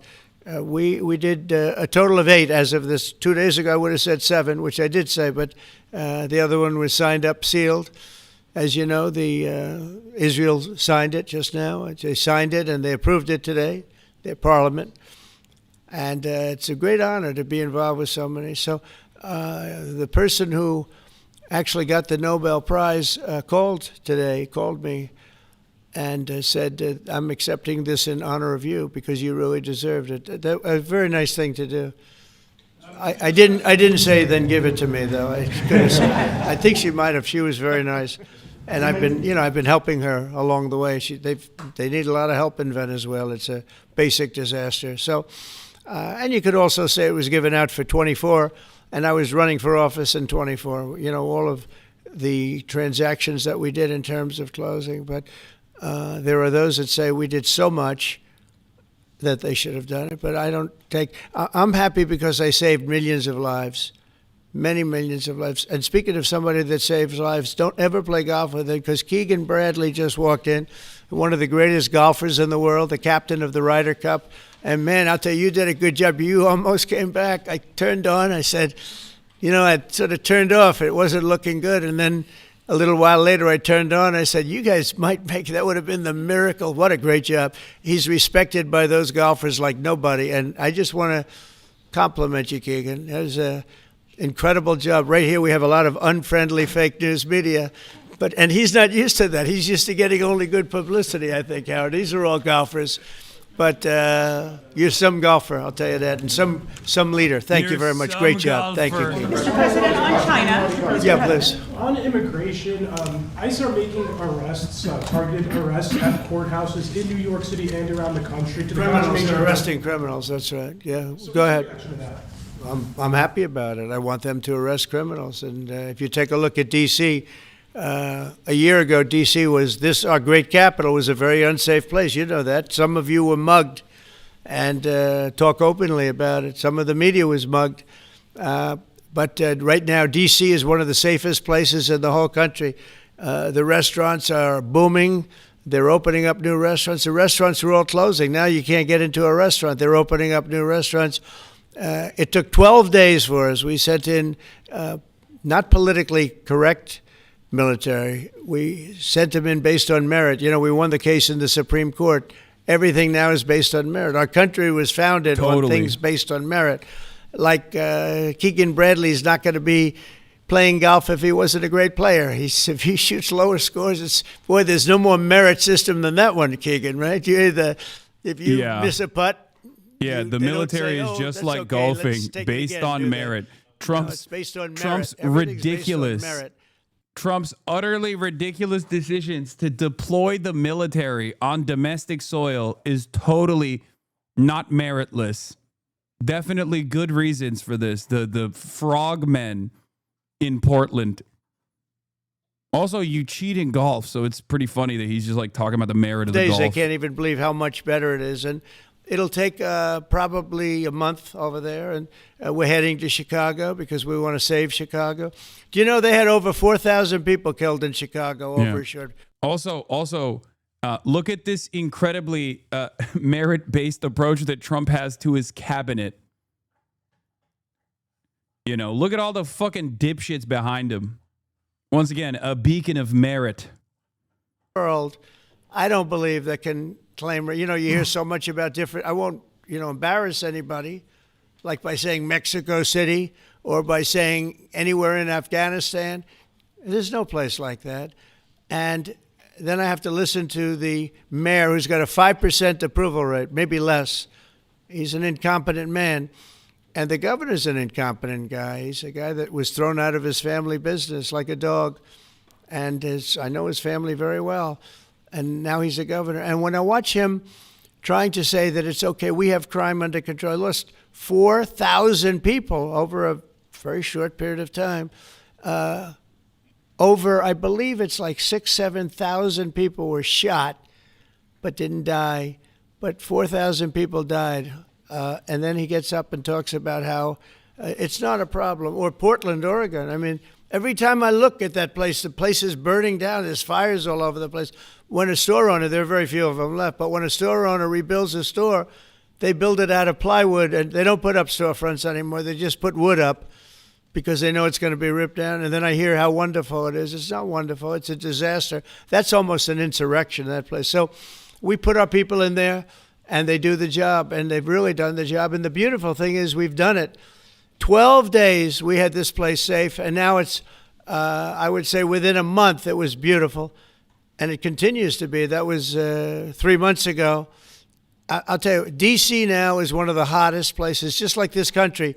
We were a dead country, and you've heard me say it 100 times. We were a dead country. King of Saudi Arabia said it. Others say the Emir of Qatar said it. Many. UAE said it. The leader, great leader, UAE, all great leaders. They said effectively the same thing. 1 year ago, we had a dead country. Now we have the hottest country anywhere in the world. Yeah. I just want to thank everybody, and I want to, in particular, thank AstraZeneca. What a great company you have. What a company you've built. You've been there a long time and done some job. It's an honor to have you. We like Big Pharma now? That's crazy. Don't say that in front of RFK's brainworm, dude. He's going to freak out. I was going to say, could he make it a little bit more? Well, we have a couple of them where they're going to spend $65 billion on one plant, AI. All I know is it's, AI is based on information. I hope they're right about information. I don't know. You got to make a lot of money there's got to be a lot of information out there, but that seems to be pretty hot. But we Has have a he lot. seen the report? We're leading the world on AI is information. based on AI, information. I hope it's not good. even close. Otherwise, So it's we're a doing lot of job. money. And I want to thank everybody, but in particular, Pascal, thank you very much. It's a great honor. Thank you. Thank you. Thank you, everybody. Have a good time. Thank you, press. Thank you, press. Thank you, press. Let's go. Thank you. Thanks, guys. Thank you. Thank you, press. Thank you, press. That's cool. That gives me a lot of confidence seeing the president basically cast some doubt on what our entire economy is geared around at this moment. AI, lots of money, but also, who knows? We're spending a lot of money. I hope it's good. Hell yeah. Hell yeah, dude. Fucking awesome. I'm freaking out a little bit. Many people are saying maybe not so good. Ay, ay, ay. Yes. We're going to talk about the Nobel Peace Prize. This is democracy. 2025 Nobel Peace Prize for anti-Maduro leader Maria Corina Machado, opposite of peace. This is Greg Grandin speaking on this to Amy Goodman of Democracy Now! This is, I guess, like the major point here is that it's a disappointment for Trump. He was very upset. And also, it's somewhat of a disappointment for a lot of ball knowers in terms of American foreign policy in general. But it's really interesting that this person got it. She is, I guess, the new oppositional figure that people are leaning on. And much like the old oppositional figure, Juan Guaido, who actually had less support than she does in Venezuela. But just like with Juan Guaido, she has made commitments to both privatization of the refineries and the natural resources that Venezuela has, some of the largest oil reserves on the planet, and also a commitment to Israel. Now, you might be wondering, as I did at the time, why the fuck was Juan Guaido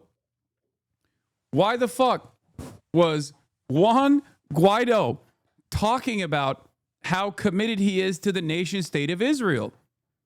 Well, turns out that's just like one of the things that you have to sign off on if you want to become a part of the potential regime change.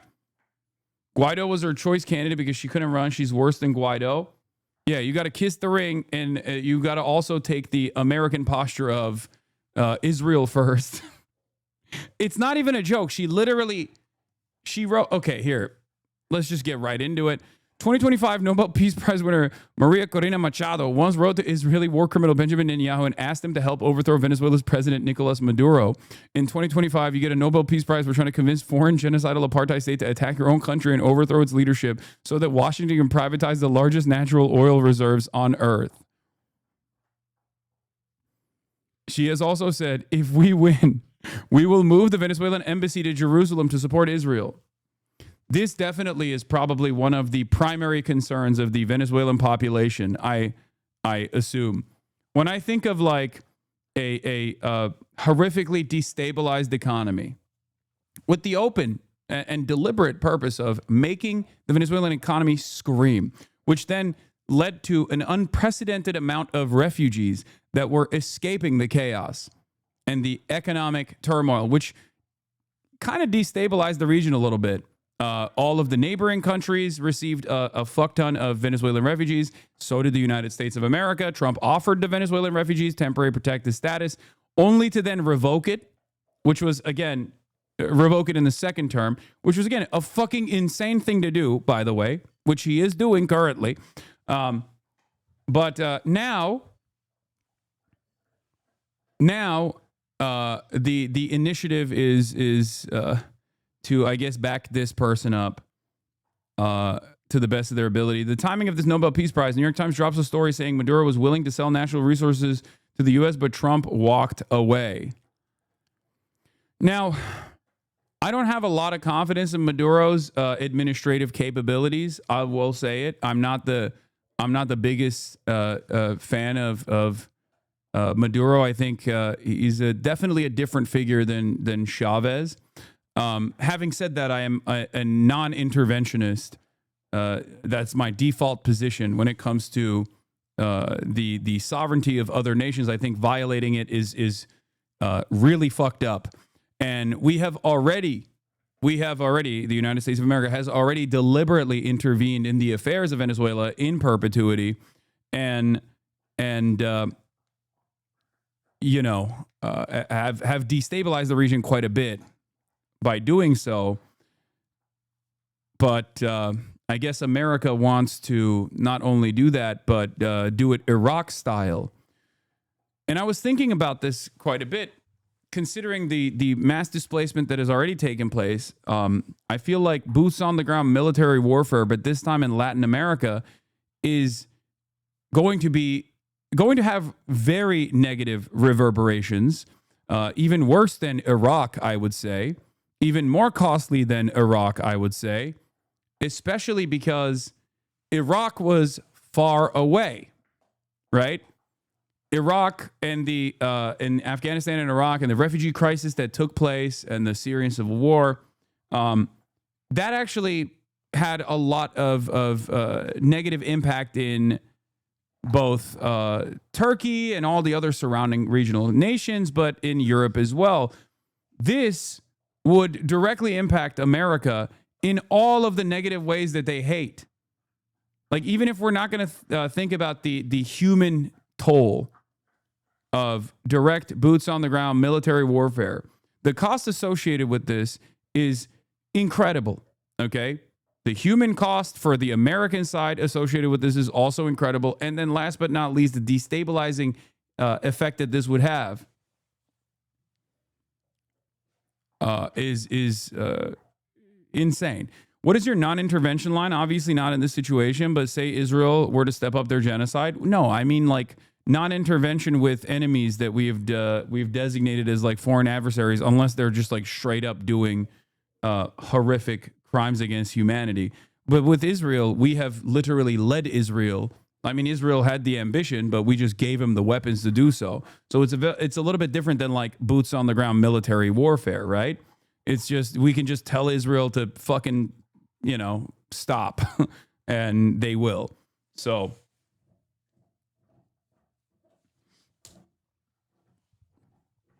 in any case, the New York Times claims Maduro offered Trump access to Venezuela's oil and mineral wealth to avoid conflict, but the story relies entirely on anonymous U.S. and Venezuelan sources close to the talks and frames Trump as the one rejecting Maduro's concessions. The timing is telling. It comes amid U.S. military escalation in the Caribbean, Chevron's renewed license, and Maria Corina Machado's Nobel Prize. The narrative portrays Maduro as weak and hypocritical, willing to sell out national resources and undermining his anti-imperialist image among supporters and global South allies. This looks like a strategic information op to damage Maduro's legitimacy and box him in politically. I don't know how major of a news story that is, or what kind of shockwaves that'll have.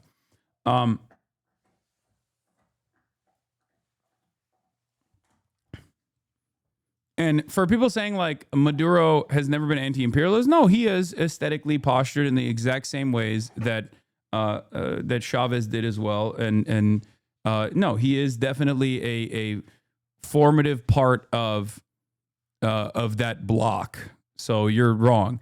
By definition, if you are a enemy of the American state, you automatically slot yourself into that position. So the idea that he's not like anti-imperialist is silly. He absolutely is. He has to be. It's not, like, does he also want to invade Guyana, for example? Yes. Is that at conflict with? Is that at conflict, or is that at odds with a anti-imperialist position? Sure. But the notion that he's not like anti-imperialist is silly.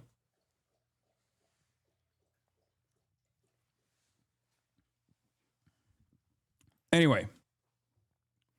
Yeah. Law, the Venezuelan empire. Yeah. I mean, he has at times done a little bit of the, he has tried to do the fucking, the Vladimir Putin thing. Okay. But once again, as I've said over and over again, like, he is not, I don't know who the best leader for Venezuela would be, but I do have a similar position to many in Latin American countries and like in South American leadership have, which is that anybody but the American government. This is ironically something that took place in the aftermath of the elections, the last election cycle in Venezuela, where a lot of the pink tide bloc actually was very critical of Maduro and came out and released statements and said, hold on, this doesn't seem very appropriate what you're doing here.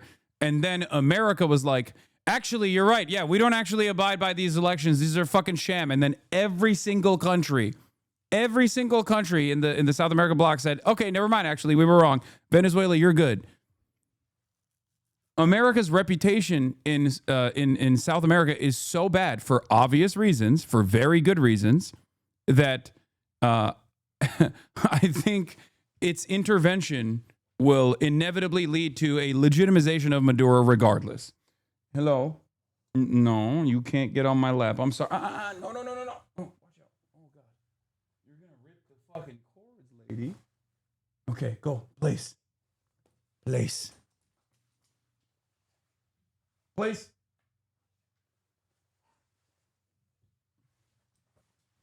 God damn, she ate the fuck out of that knee, dude. I gave her a kneecap. And she ate the shit out of it. Eat the rest of the kneecap. Why are you looking at me like that? Also, poor Kaya. I know she's so incredibly tormented. Is really fucked up, bro. You gotta phrase things better in this environment. Yeah.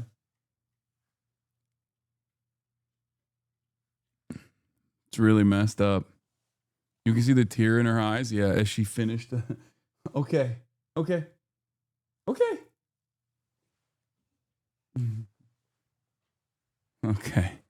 Do whatever you want to do. Whatever. Made a goddamn mess of that bed. Okay. He's kneecapping his dog. Yeah, that's what I did. Took her kneecaps off.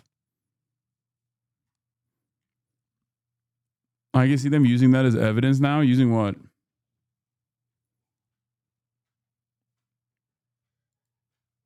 What is this? Weird how all these Trump streamers and anime Nazis spent 3 days pretending to care more about dog welfare than anything on earth, are completely silent on this. Yeah, of course. It's not a way to disparage the enemy, the ultimate enemy of everyone.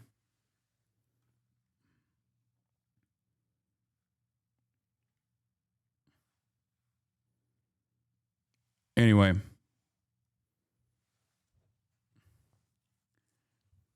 So exhausting to listen to this dude. Listen to what?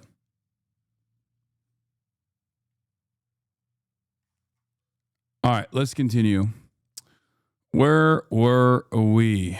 What were we talking about? Oh, we were talking about the Nobel Peace Prize winner. Maria Corina Machado also dedicated her Nobel Peace Prize to Trump. This recognition of the struggle of all Venezuelans is a boost to conclude our task to conquer freedom. We are on the threshold of victory, and today, more than ever, we count on President Trump, the people of the United States, the peoples of Latin America, and the democratic nations of the world as our principal allies to achieve freedom and democracy. I dedicate this prize to the suffering people of Venezuela and to President Trump for his decisive support of our cause.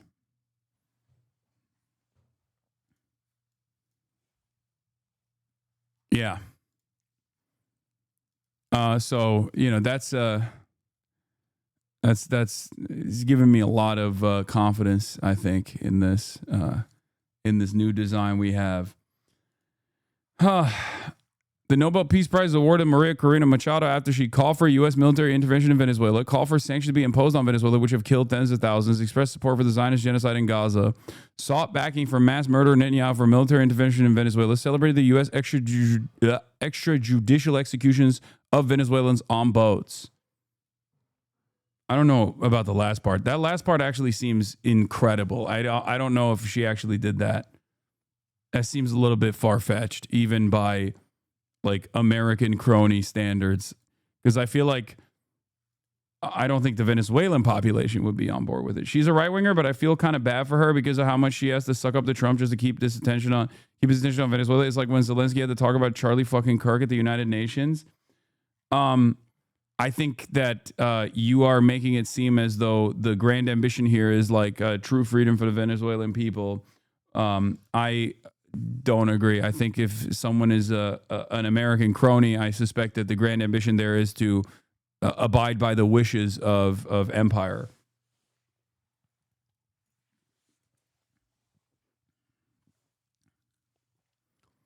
She praised the extrajudicial murders on both Fox and Friends and to the Times of London last month. Oh my God. I totally support a strategy, Machado told me. And I've said on behalf of the Venezuelan people that we are very grateful. I think it's the right thing to do. It's courageous. It's visionary. It's visionary to blow up boats off the coastline of Venezuela, completely violating the sovereignty of Venezuela. That's crazy. I think one of the greatest examples of the enshittification of the CIA is this. Okay?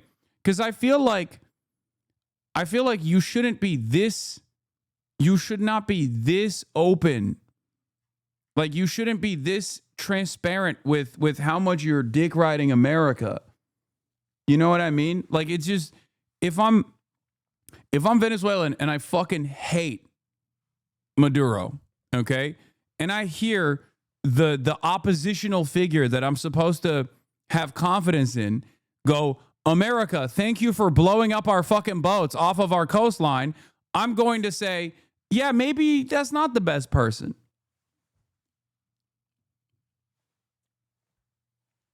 And this is almost like a rehashing of Juan Guaido. The more there's like, the more people pay attention,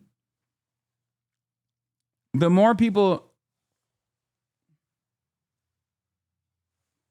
I feel like the more people paid attention to Juan Guaido, the more his approval rating wasn't very high to begin with. Like, people said that it was, he was the true leader or whatever, but like, he spent a good deal of the constitutional timeline that he had in assuming power, just going to America and sucking up to America, which I think was a mistake. It betrays the notion that this is like a popular uprising, even though there is popular discontent, if that makes sense. Like, I always feel as though these guys are primarily, like primarily focusing on gaining as much, garnering as much attention from the American State Department and American news and American media that they like kind of lose the plot. The part that right-wing Venezuelan social media figures and publications have played in this would shock you. No, it doesn't shock me at all. The Venezuelan media has almost always been fucking completely captive, servile to the interests of the grocery store franchise owners, like all the fucking billionaires in the Chamber of Commerce. They've dominated media, so it's not surprising to me that they would also have a stranglehold on social media as well. She's been a main driver of the VE polarization both nationally and within the opposition. Hardline, uncompromising, unwilling to negotiate it or support a soft socialist opposition has led her to depend on U.S. to prop up her power. Now, with assist from Nobel, one step closer to war, says Greg Grandin. Anyway, let's tune into Democracy Now! To get a little bit more insight. Democracy Now!, democracynow.org. I'm Amy Goodman. The Norwegian Nobel Committee announced today the recipient of the 2025 I feel fucking Nobel bad, Peace dude. Prize. I just like we have played a big role in fucking up Venezuela for a very long time, and I do think that like I'm not a fan of Maduro, but I also am conflicted to even mention that in a time like this, because like America is very clearly moving forward with direct intervention beyond like the sanctions regime, beyond like crippling the Venezuelan economy, beyond other forms of interference. And it feels as though this is like the next step in the plan. And it feels, I mean, it looks terrible. The outlook is grim. The Nobel Peace Prize for 2025 goes to a brave and committed champion of peace, to a woman who keeps the flame of democracy burning amidst a growing darkness. The Norwegian Nobel Committee has decided to award the Nobel Peace Prize for 2025 to Maria Corina Machado. She is receiving the Nobel Peace Prize for her tireless work promoting democratic rights for the people of Venezuela and for her struggle to achieve a just and peaceful transition from dictatorship to democracy. Maria Corina Machado meets all the three criteria stated in Alfred Nobel's will for the selection of a peace prize. She has brought her country's opposition together. She has never wavered in resisting the militarization of Venezuelan society. She has been steadfast in her support for a peaceful transition to democracy. Maria Corina Machado is a longtime U.S. ally nominated for the Nobel Peace Prize last year by a number of Florida Republicans, including then-Senator Marco Rubio, who's now President Trump's Secretary of State. In 2002, Machado supported the coup that briefly overthrew Venezuela's democratically elected president, Hugo Chavez. Machado attempted to run for president against incumbent Nicolas Maduro in the 2024 race, but was barred from running after the government accused her of corruption and cited her support for U.S. sanctions against Venezuela. Edmundo Gonzalez ran in her place. Venezuela's National Electoral Council declared Maduro the winner, but the opposition claimed Gonzalez won.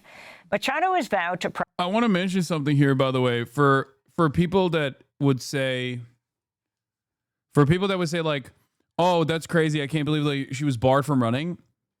Imagine a world where there is someone who is like directly, openly connected to China. Like, there is no speculation here, right? Like, we understand that she is working with America directly, right, for intervention in the country. Imagine a world where there was someone who was directly working with China, running for office in America. I don't think that they would just be barred from running. I think they would be imprisoned, possibly even get the death penalty for treason. So just to help you understand a little bit more, like, the dynamic. Because we always look at this stuff and we say, oh, this is, she just wanted to, what do you call it? These people are simply looking for more democracy, to expand democracy. And then Maduro hates them and then will jail them or whatever. And Maduro is despotic in many ways, for sure. I would go so far as to say he is worse on like regular protesters, like regular Venezuelans, than he is on his opposition. And this was not dissimilar to the way that Chavez operated as well, where they would just like let the opposition roam free and do whatever the fuck they want.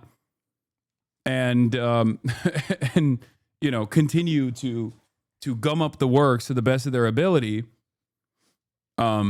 instead of like straight up imprisoning them which is what is expected in a situation like this, which is what is expected of like a country that's being called like this incredibly violent dictatorship. Meanwhile, I think like the political repression of people mobilizing in Venezuela is treated worse than the opposition figureheads. Privatize Venezuela's state oil industry. She's also praised right-wing Latin American leaders, including Argentina's Javier Milei. The Nobel Committee's selection of Machado comes at a time of heightened tension between the U.S. and Venezuela as the U.S. continually bombs boats off the coast of Venezuela while threatening to launch a larger military operation. On Thursday, the Venezuelan government requested an emergency session of the UN Security Council to discuss the U.S. military actions. For more, we go to Greg Grandin, Yale University history professor, Pulitzer Prize-winning author whose latest book is America, A New History of the New World. Professor Grandin, welcome back to Democracy Now! Your response to this Nobel Prize announcement. Well, thanks for having me. Do you think China and Russia will support Venezuela? China and Russia has been supporting Venezuela.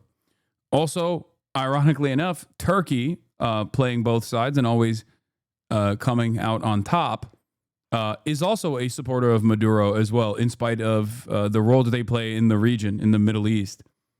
So it's another interesting element. Amy, it's a perplexing choice on a number of levels, and it seems inevitably will bring about the opposite of peace. Machado is not a unifier, as the committee said. She represents the most intransigent face of the opposition, and not just, as you mentioned in your introduction, not just against Maduro, but against democratically elected Hugo Chavez. She was a supporter of the 2002 coup. She has constantly divided the opposition and handicapped the opposition, frankly, when the opposition was trying to come up with a more moderate position that could challenge the socialism of 21st century socialism that Chavez represented. She constantly represented a more hard line in terms of economics, in terms of U.S. disastrous choice, and a smear on the. I mean, your next guest is Cory Doctorow. It's really the identification of the Nobel Peace Prize. I mean, they gave it to Kissinger in the 1970s, but at least they waited till he negotiated an end to the Vietnam War. I mean, I think of Rigoberta Menchú, who won it in the early 1980s, and her whole family was wiped out by U.S.-supported militarists and death squads in Guatemala, and now they've given it to somebody who's completely aligned with the most militarist and darkest face of U.S. imperialism. It's really a shocking choice. And very quickly, again, this coming as the U.S. bombs one Venezuelan boat after another. The Colombian president, Petro, said in one of the bombings, a Colombian was killed. But an interesting piece in the New York Times, President Trump calling off efforts to reach a diplomatic agreement with Venezuela, paving the way for potential military escalation. Richard Grenell, the special presidential envoy, interim executive director of the Kennedy Center, had been leading the negotiations with Maduro. He has been instructed to cut off all diplomatic outreach. I don't get it. Is she good or what? No. This is I mean, I guess it's the Nobel Peace Prize. It's entirely dependent on how much you think it's worth anything. But I think the reason why, what is this? Streamers are speaking out. I think the reason why the reason why people are skeptical of this is because they see this as like giving America more of a just cause for military intervention in Venezuela.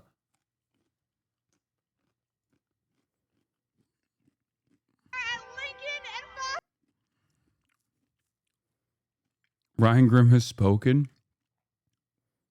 Yeah, we're going to do this in a little bit. As we wrap up, if you can talk about what is happening right now and the rage President Trump, interestingly, will feel at not getting the Nobel Peace Prize himself, as he has very explicitly demanded. And yeah, it's like funny because as Greg said, this is like the next best thing that they could have done for Marco Rubio. But I don't think Trump gives a shit because he really wanted it, it seems. Like he wanted it and he wanted it bad.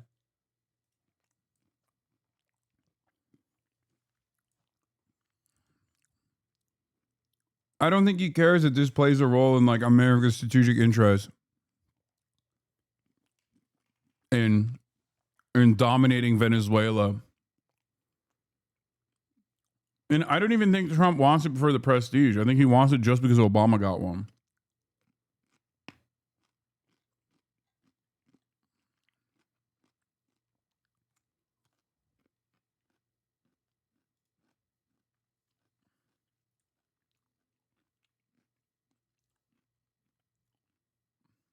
This is abysmal, truly abysmal. Announced on Venezuela. Please, please, please improve this. He's absolutely despotic.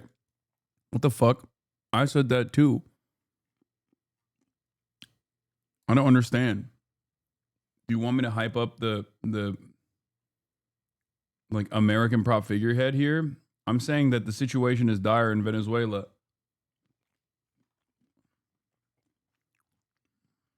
Yeah, escalating what's going on in Venezuela. Yeah, it's just going to harden positions all around. And Machado has not denounced. She's actually endorsed the general framework for that legitimates the bombing of these go fast boats in the Caribbean. 4 of them now. Last one filled apparently with Colombians. She hasn't denounced it. She's supported it. She supports the idea, the framework that the government is basically a cartel, and to blow up these boats is not to kill Venezuelans, but to kill, as she puts it, narcotraficantes. I mean, it's really, there are plenty of feminist activists that oppose Maduro in Venezuela that would have legitimated the Peace Prize, that would have legitimated the opposition. There's Isabel Mejias, who's a feminist. She's the head of Araña Feminista, the feminist spider. There's Ana Rosa Torres, who considers herself a socialist, and she opposes the opposition and U.S. policy. That would have made sense if the committee felt that it was time for Maduro to go. But this really just actually strengthens Maduro, because it confirms his narrative about the opposition being in league with the Trump administration. So you could just imagine that this is going to, as I said, bring about the opposite of peace. It's laying the groundwork and justifying greater military escalation. It's really a disaster. It's really hard to understand how they came to this decision. Greg Grandin, I want to thank you very much for being with us. Yale University history professor, Pulitzer Prize-winning author. His latest book, America America, A New History of the New World. Thanks for watching Democracy Now! On YouTube. Subscribe to the channel and turn on notifications to make sure you never miss a video. Joy and relief as a ceasefire is now in effect, paving the way for the remaining hostages to be released early next week after being held by Hamas for more than 2 years. In Gaza, thousands seen heading north back to Gaza City, just moments after the ceasefire was made official. The Israeli government overnight approving the first phase of the deal with Hamas, Trump's top negotiator. Another reason why my goat Trump deserved it. Here it is, back to back.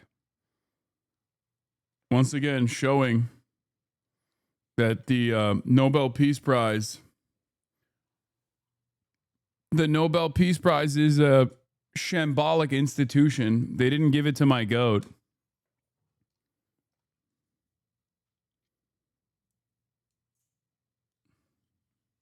Benjamin Netanyahu, I mean, of course. Because, if you're going to give it to Donald Trump, you might as well give it to Benjamin Netanyahu, right? I mean, after all, he's the one who also signed off on the end of the genocide, right?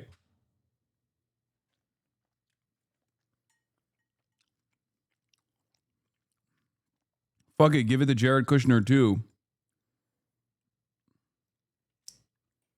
They all deserve it.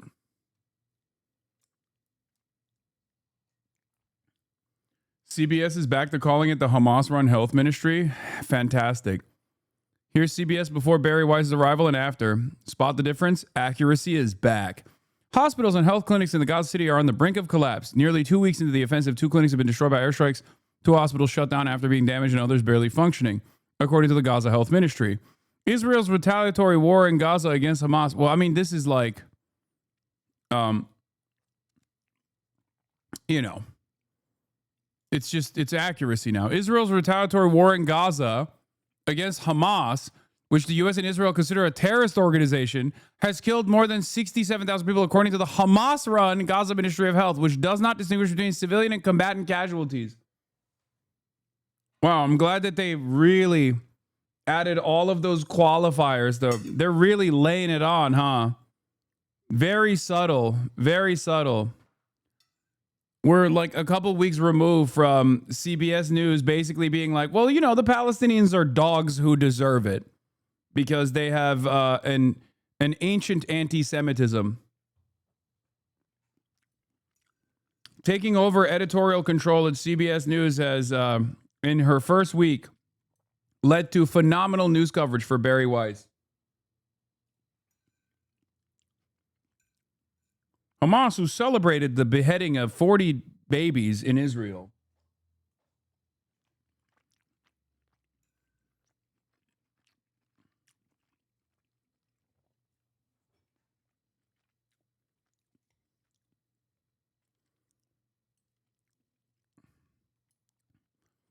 The only difference here is that nowadays I feel like Israel's reputational damage is so significant that constantly saying Hamas-run health ministry probably is not going to have that same impact, which is part of the reason why I think Barry Weiss is talking about how, Israel's retaliatory war in Gaza against Hamas, and that the Hamas-run health ministry in Gaza does not make a distinction between civilian and combatant casualties. Maybe all of them are actually combatants that Israel has killed, you know? Who knows?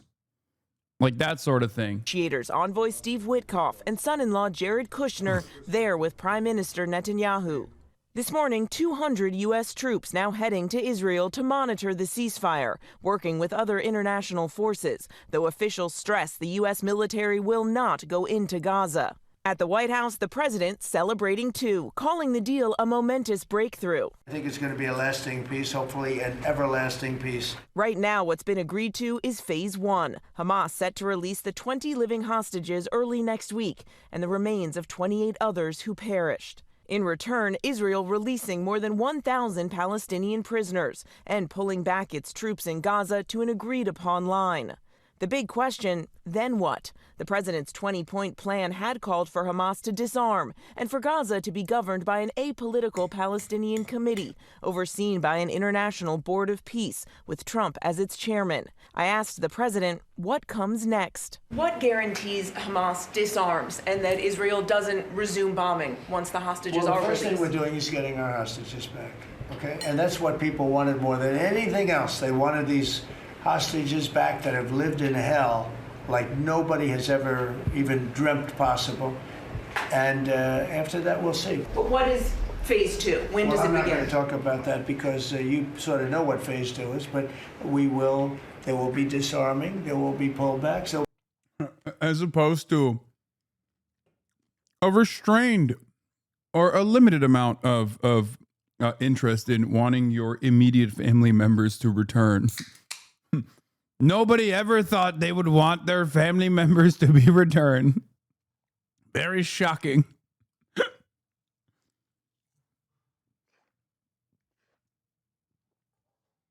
It surprised me, I'll tell you what.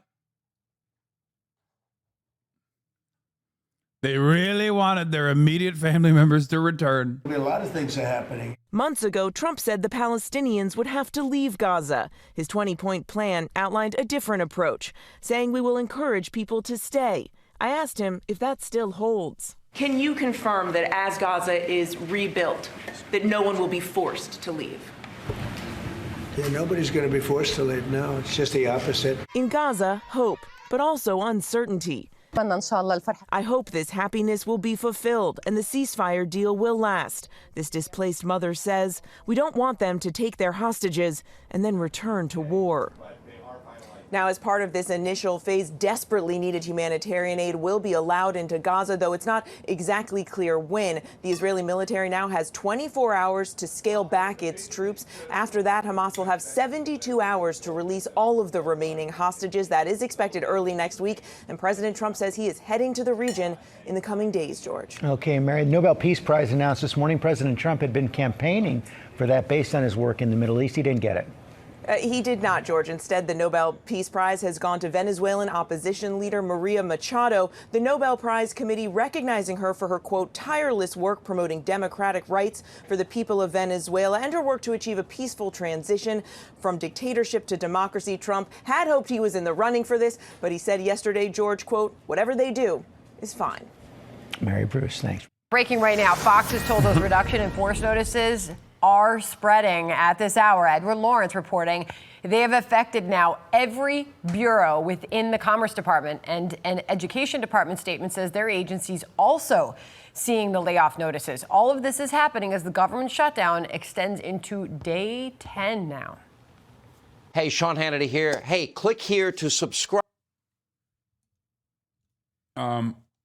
Read previous message for Abu Shabab update, Pack Watch.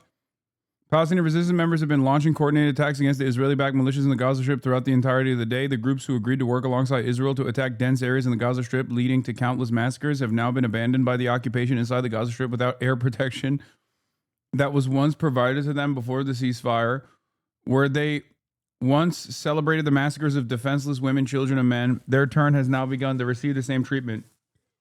Abu Shabab, Pack Watch. God damn.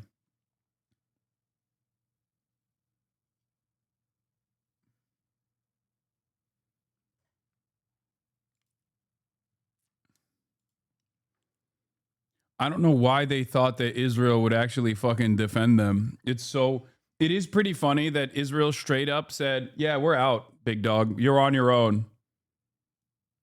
Like literally, hey, thank you for stealing all of the fucking humanitarian aid in exactly the ways that we wanted you to, and trying to recruit people to your cause by floating said humanitarian aid. But we're done with you.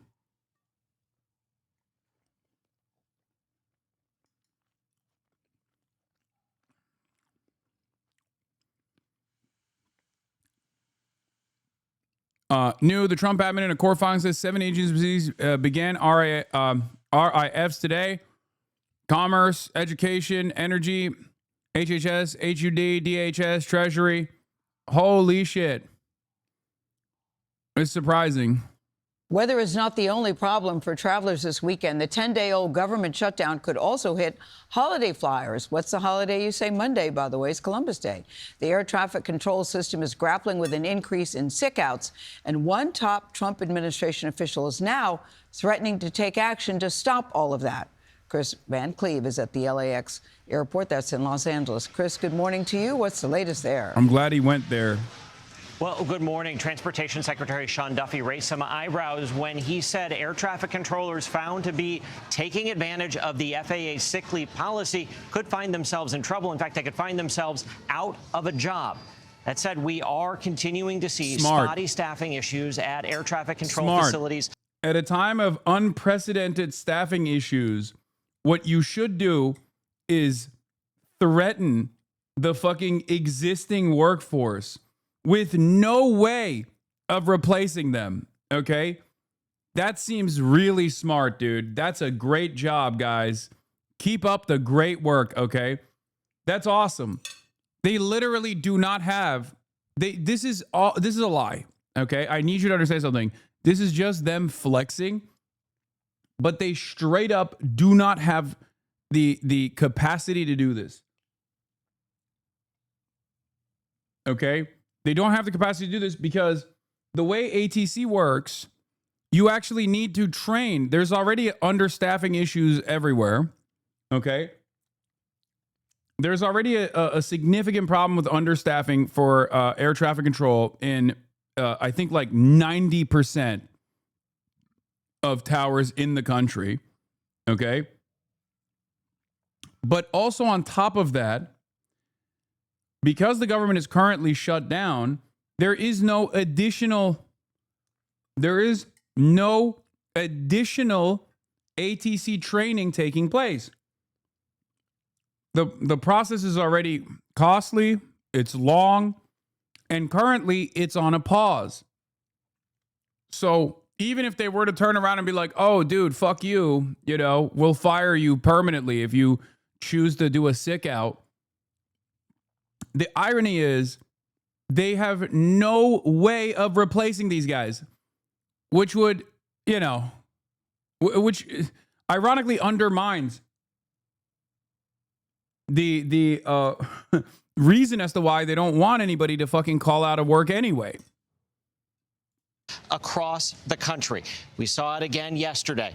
Delays and cancellations, however, remain low, even though those air traffic control sick calls are up. The union representing controllers tells CBS News there are processes and procedures in place to deal with the inappropriate use of sick leave. Wednesday, Southwest Airlines executives warned in an internal memo, while they've seen a few manageable delays and cancellations related to the shortages, they're concerned operational reliability due to the government funding situation and its influence on controller staffing are dynamic and could change rapidly at any ATC facility. Secretary Duffy says airline delays due to FAA staffing issues have soared during the shutdown from about 5% on average to as much as 50% of the total delays at points this week.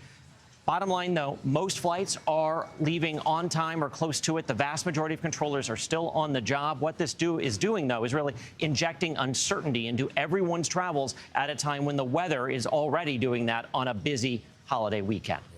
Back to you guys. Chris, thank you very much. With no end to this government shutdown in sight, many Americans on edge. Near Fort Hood, Texas, military families lining up for hours outside a food pantry.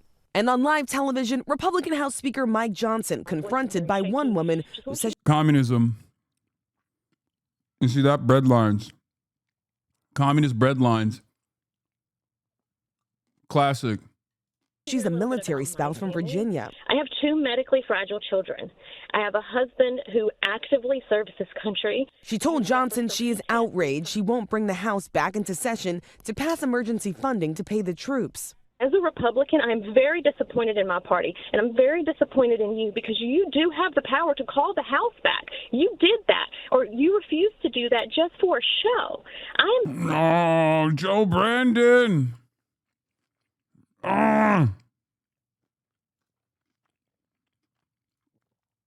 you believe it? Somehow this is Kamala Biden's fault. I know it. Begging you to pass this legislation. My kids could die. We don't have the credit because of the medical bills that I have to pay regularly. You could stop this, and you could be the one that could say military's getting paid. And I think that it is awful, and the audacity of someone who makes 6 figures a year to do this to military things. Also, I don't know if they'll show the entire response that he had, but he just lies. He lies entirely. He just lies through his teeth. Straight up is just like, oh, it's the Democrats. Oh, we want to do it. We just don't have the power to. It's like, yeah, no, you do. Oh, Chuck Schumer would never actually pass like a simple funding bill for the military. Really?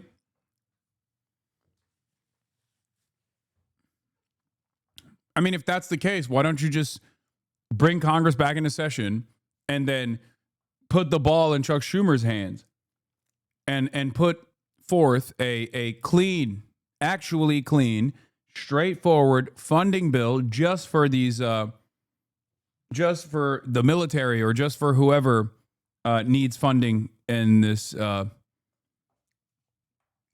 current shutdown while the negotiations continue. Gonna shock your dog again soon or not? I'm here for the dog content. That's so strange. It's a very strange thing.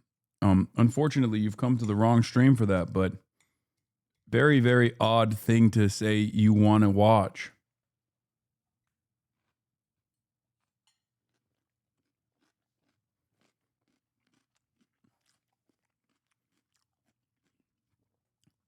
I like that we moved from, wow, this guy's real abusive, to, I want to watch you abuse your dog so I can feel better.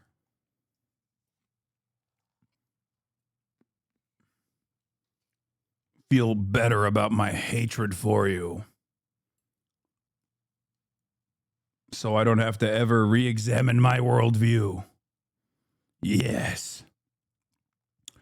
You must be a villain.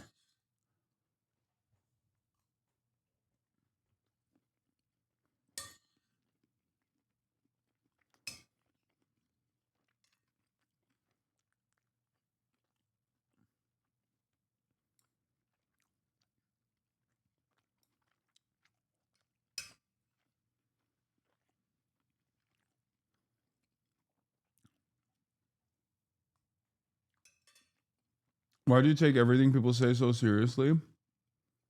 Autism. But also,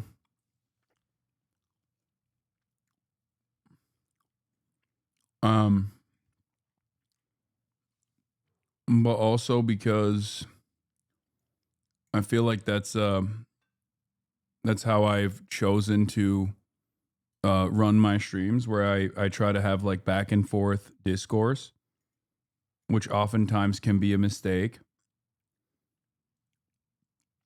But I'm just so used to treating people as though they were like approaching me in the real world, that even when someone is doing it with a very obvious, insincere purpose, I still treat them with dignity that they probably don't even deserve, if we're being real.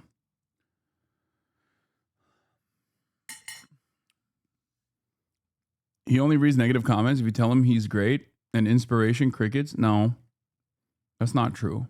Families is insane. But Johnson is refusing to bring a military funding bill to the floor, drawing criticism It's from because I was Democrats. circumcised Chuck and Schumer given and the Tylenol Democrats as are a preventing baby. your family from getting the care they need, not Republicans, and my heart goes out to you. House Democratic leader Hakeem Jeffries saying he would support a bill to pay the troops. So would you support a standalone bill for military members? Yes, and what House Republicans need to do is come back so we can address the military pay issue and reopen the government.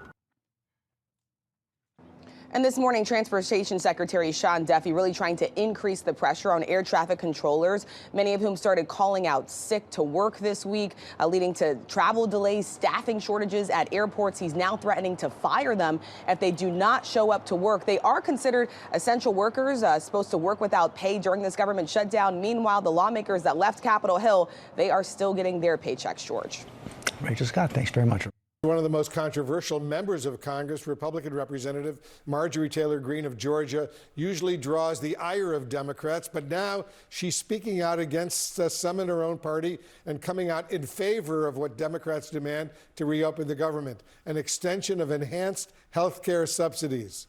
Congresswoman Greene, thank you for joining us here in the Situation Room. We appreciate it. Thank you for having me. Let's start there. Let's start with the shutdown. So you voted for the short-term funding bill, but now you're talking about this health care issue.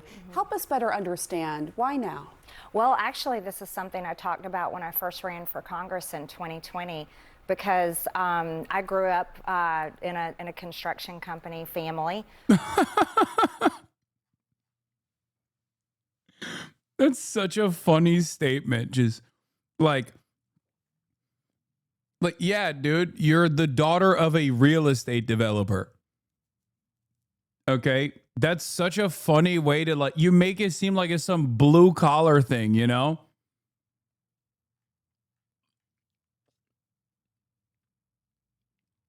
Literally, one of your critics with his own stream and try to inflate the dog thing has got a cat scratch on his nose. Wonder how he got that. He literally hates cats. Ask honest people who know him law. I have no idea who you're talking about. Bought that company after But I college kind of understand and retired why my parents. And he would hate cats after if he the got ACA scratched in was the face. passed, The Affordable Care Act. Yes, the Affordable Care Act. Our family's health insurance premium went from $800 a month to $2,400 a month. So I've known about this as a major problem for a long time. It's not just ACA recipients whose premiums are going to skyrocket very soon. It has been a disaster for many Americans across the board. And cost of living is so high now. Many of my constituents, many of my friends, and even my own children are finding health insurance to be extremely unaffordable and something that they are having to go without. So I think this is an incredibly important issue. I think it is a crisis. I don't think it's something to wear political party team jerseys on. I think it's something that we have to address and fix. And it's very personal for you. Very personal. It's affected my own life. And the Affordable Care Act was passed in 2010. So we're 15 years down the road, and the industry has changed drastically. Many companies dropped out of the market. We've seen doctors stop having their own practices.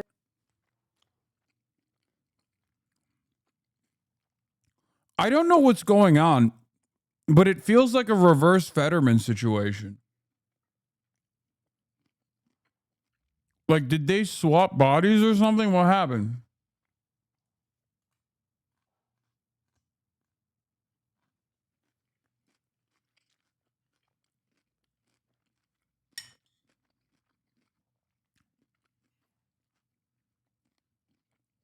Her district is poor. So? Hello? She's a Republican. And even Democrats don't even give a fuck about their poor districts. They care about Israel. So the very fact that she's like all of a sudden hitting a number on like a left populist flank on healthcare and protecting healthcare subsidies is pretty crazy. And become hospital employees. We now have to import doctors because we don't have enough. Healthcare has drastically changed, and I'm one of those that gets real tired of political drama when it's not actually solving a problem. And this is such a crisis that I'm willing to say, okay, everyone, we have to do something about this. It shouldn't be something that we dangle the American people or military pay or all of these things. We shouldn't be dangling them back and forth. We have to fix it. What are you hearing from your constituents right now? And do you have any regrets about voting for that short-term continuing resolution, that spending bill? Thank you for that question. Number one, I am a Republican, and I support the president. I was very vocal about I didn't want to vote for a CR. I want to pass our appropriations. That's our constitutional duty, and I want to bring that taxpayer dollars back to my district. I work hard on that, so that was important to me. But I support the president, and I voted for the CR. Number two, what am I hearing from my constituents? It's great. We track all the calls that come into my office. About 60% of the calls coming in right now are calls of support and saying, yes, health insurance is a crisis. They're telling us stories about how they're already paying $2,000 a month with $10,000 deductibles. I'm getting phone calls from people that are saying if the ACA tax credits expire, they aren't going to be able to have health insurance. They're going to have to drop it. But I'm hearing from people on both sides, people already on the ACA and people that are already getting crushed by high health insurance premiums. I want to ask you about this new Washington Post poll. CR is a continuing resolution.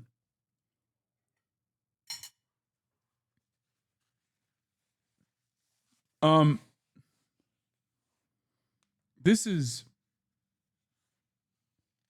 I don't know, man. It's like it's kind of taking me out. It freaks me out a little bit. It's like seeing a baby speak perfect English. You know what I mean? Like straight out the womb.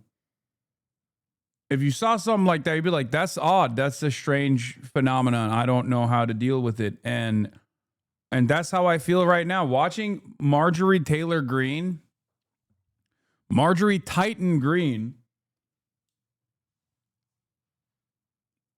talking like this is very strange. And it is actually freaking me out. Even though this was literally one of my predictions for the year. Or was it last year? I think it was this year, right, chat? When I said Marjorie Taylor Greene is actually going to become like more of a normie adjacent Republican.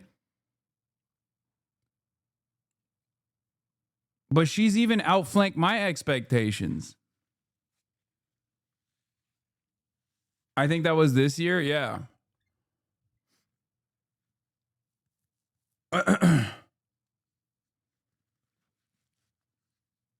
It's breaking your liberal brain, isn't it?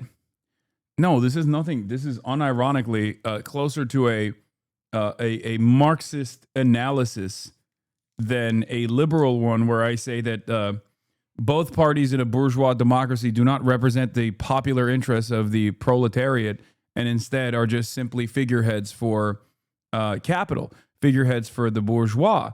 And therefore, when you do actually have someone, especially from the reactionary flank, and not even just like one of the members of the reactionary flank, but like straightforwardly one of the most right wing in the reactionary flank, all of a sudden turn around and start talking about like the importance of healthcare and how Israel's doing a Holocaust and you know, stuff like that. It's just it's alarming. It kind of breaks my brain a little bit. I assume it's still indecent. It's cynical. It's probably you know, room reading, but it's not like she was incapable of reading the room in the past.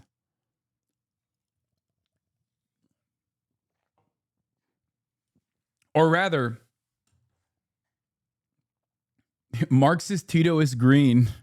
That's what it is. Yeah, this is Marxist Tito is green. I don't know. I feel like I'm getting John Fetterman style stroked out by just simply watching her go through the motions here. Has something happened to this person recently? Recalling when MTG harassed Parkland school shooting survivors for advocating for stricter gun control and something about Jewish space lasers. Yeah, that's why. It's like, it's hard, man. It's hard for me to look at this and be like, wow, this is a sincere plea.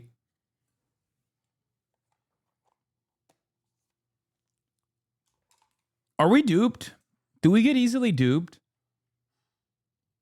Because I think anyone that reads any politician, especially one with her background, with her trajectory, anyone that looks at someone like that and assumes that their heel turn is born out of a sincere desire to do right by her constituents is silly, I think. Maybe she's on mood stabilizers now. Sorry, I have borderline personality disorder. This was the reason why I was infatuated with Jewish space lasers. Now that I am on beta blockers and mood stabilizers, I have decided that I no longer care about that. I have realized that I care about the welfare of my constituents. Also, I have broken up with my boyfriend, the alcoholic guy whose face is so bloated that's on One American News Nation or one of those networks. I forget what it's called. I am no longer having sex with him.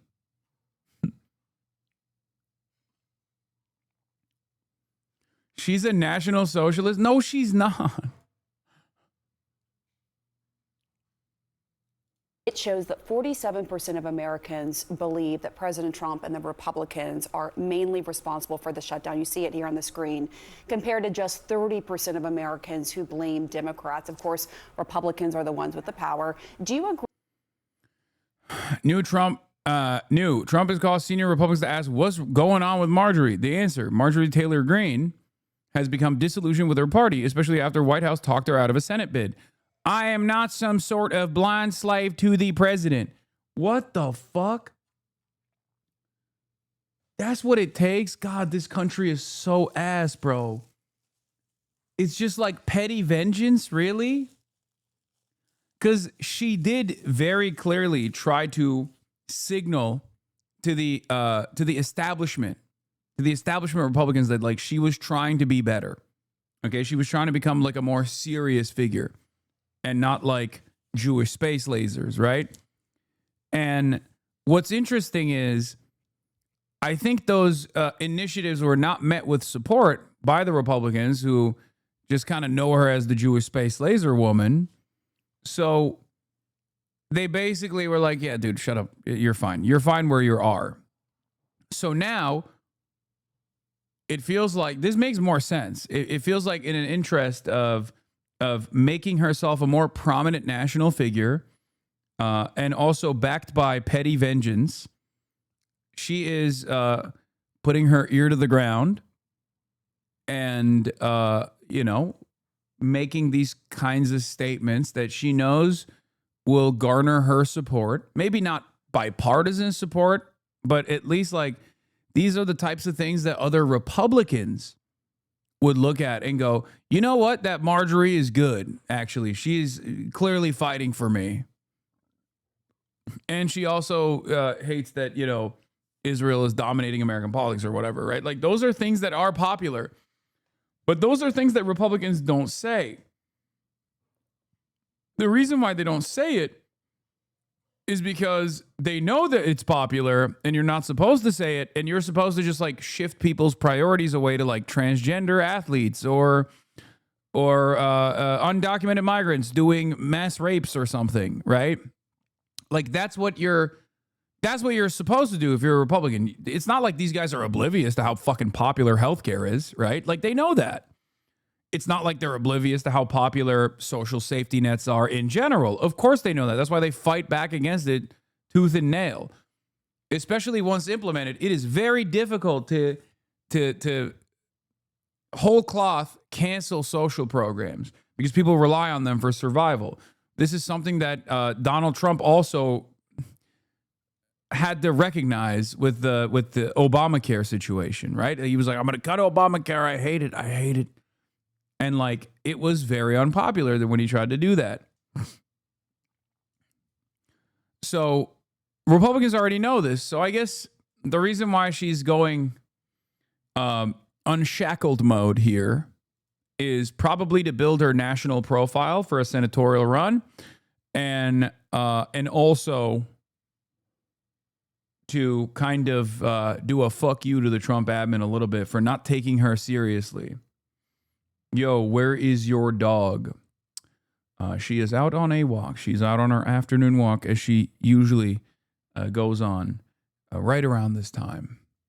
But thank you for your consideration and your concern. I assume it's a sincerely held concern that you had.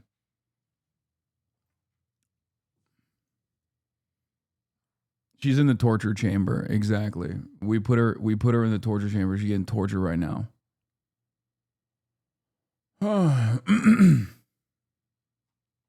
She's at the electrician's. Yeah, she's getting electrocuted.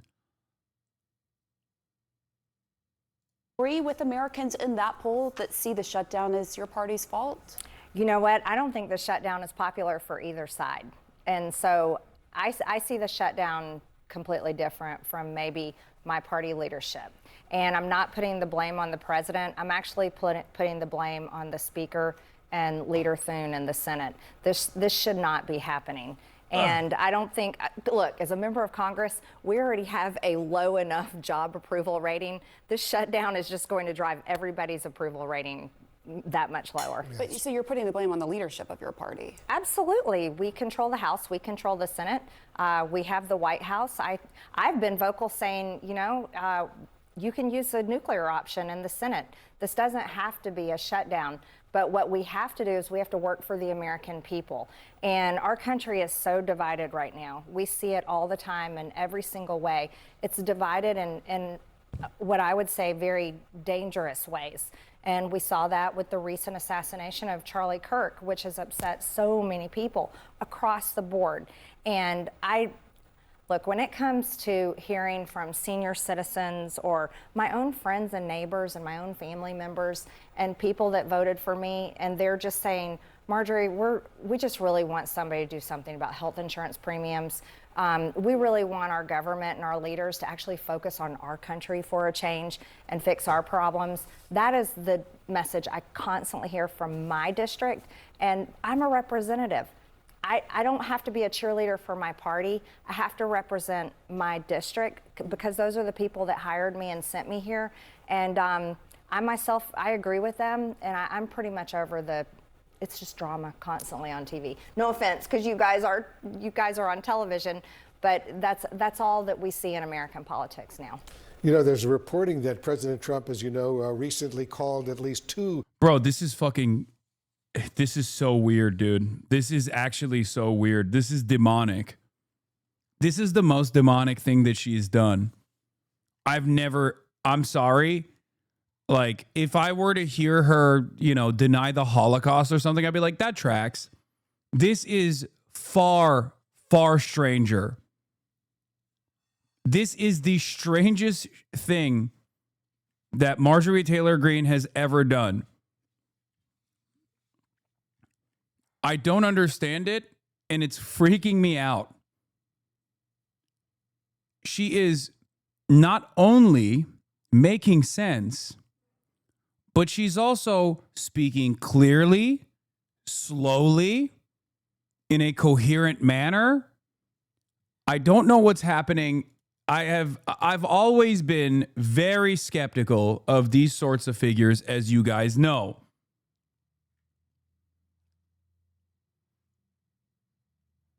This is weirding me the fuck out, dude. Is this Jank's doing? Is that what happened? Like, Jank just kept talking to her over and over again, and then she was just like, I am overcome by your sexual charisma. Chunky Weigert. You are a sexual panther. Shaky Gurga, I cannot say your name, but everything you have told me, both in private and also on camera, has made me feel some type of way. That's a good one. I am beguiled with your Ottoman sexuality.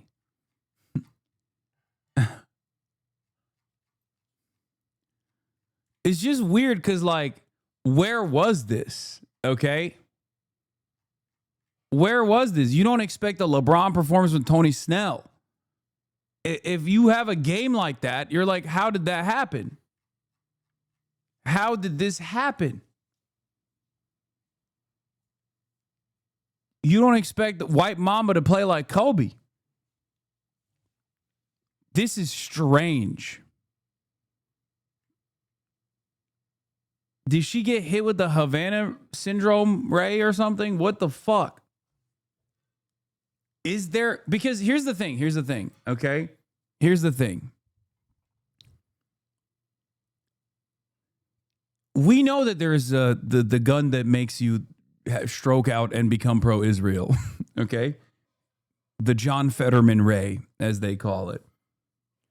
But this means that there is a gun that makes you anti-Israel as well. There's a stroke gun that works in the opposite direction, which is a welcomed surprise. Is it like a Chinese gun or something? Is that what it is? It's the gun that makes you Chinese. Like, she got hit with the woke gun. The Judeo-Bolshevik space laser, dude. Yeah, she did. No, she's definitely the type of person who fucking hates Israel, but then also will say, the Bolsheviks were responsible for the death of 60 million Christians. There's I wouldn't be shocked if I heard something like that from her. Why does no one talk about the crimes of the Bolshevik?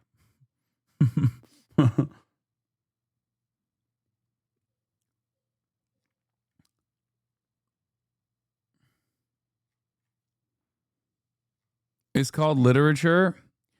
I don't think she's capable of reading or writing. I don't think Marjorie Taylor Greene is literate. She isn't woke, and I'm mad you ever said that. Man, calm down. We're fucking memeing, okay? Jesus Christ. It is a strange attitude shift, though, I will admit. Senior Republicans to ask, and I'm quoting now from these reports, what's going on with Marjorie, end quote. Have you talked to the president about this issue? It's obviously so personal for you. Well, you know, the president has my cell phone number, and he's called me many, many times. So if he wants... recently? How recent? I don't get into that kind of... Ooh, she said recently. She said, I don't want to talk about it. Yeah, I saw this. This is funny. I met Hasan Piker once. He offered me a scoop of ice cream, but when I reached out to take it, he took it away and started doing tricks with the ice cream and a long rod. He kept offering it, then faking out. I never got my ice cream. Do not trust this man.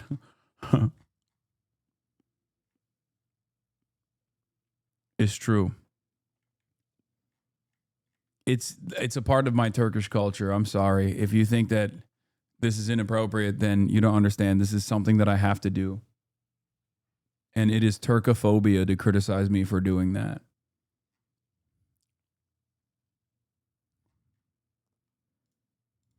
Details, but he knows how to call me and he can ask me himself. But here's the deal. There's also this, and I'm not blaming you guys, but there is a I think she wants attention from daddy a little bit too. media narrative trying to say that I don't support the president. I absolutely support the president. I campaigned for him for years. But I'm also an action person, and I want my party to solve problems. And you say he's not getting good advice, though. You told Manu Raju. What specifically?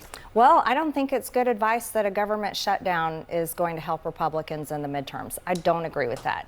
I also don't think it's good advice that Republicans ignoring the health insurance crisis is going to be good for midterms. I have started reading Bakunin and Gramsci and Carlos Marx. I have learned the ways of the International Consortium of Capital and the grand design that they have of exploitation. I have realized that we must abolish the commodity form. We must do away with the extraction of surplus labor value.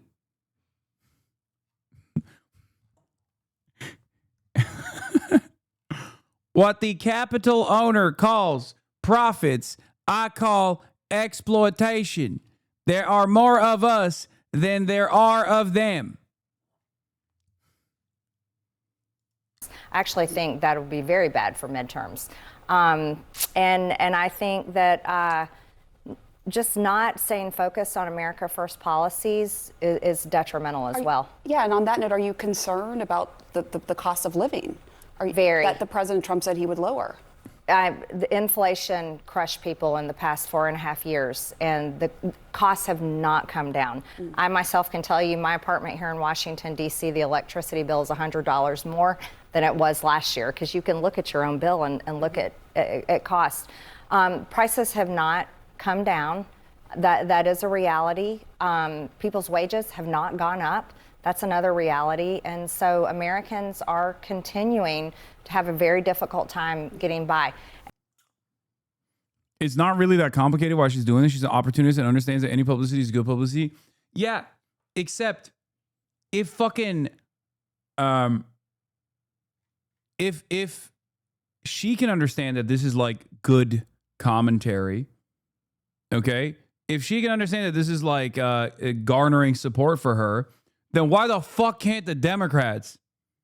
Because in a world where Marjorie Taylor Greene is like, we must protect the subsidies that help Americans pay their insurance premiums that have skyrocketed due to unlimited greed from capital owners that are a parasitic force on American society, then Democrats should also be like, yeah, we have to do fucking free healthcare. Like, we have to do Medicare for all. What the fuck?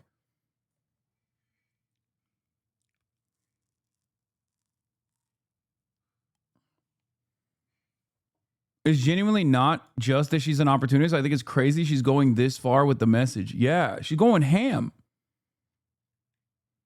And no, I don't think she's outflanking the Democrat leadership with these kinds of sentiment, with this kind of sentiment.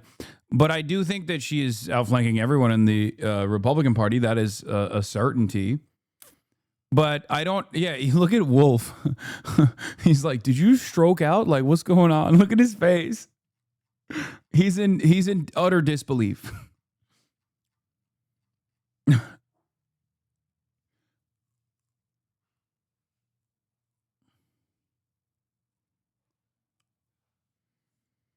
Like, for her,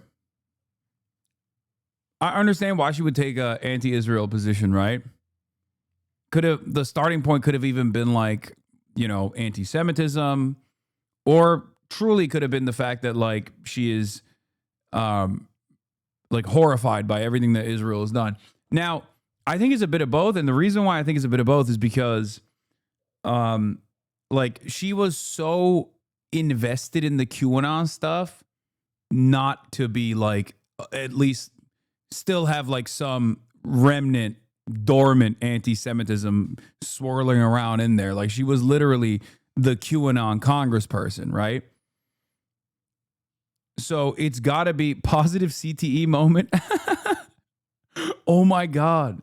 Yeah, she slammed her head on the roof of the gym while she was doing fucking muscle ups. And then she just kept going and going and going.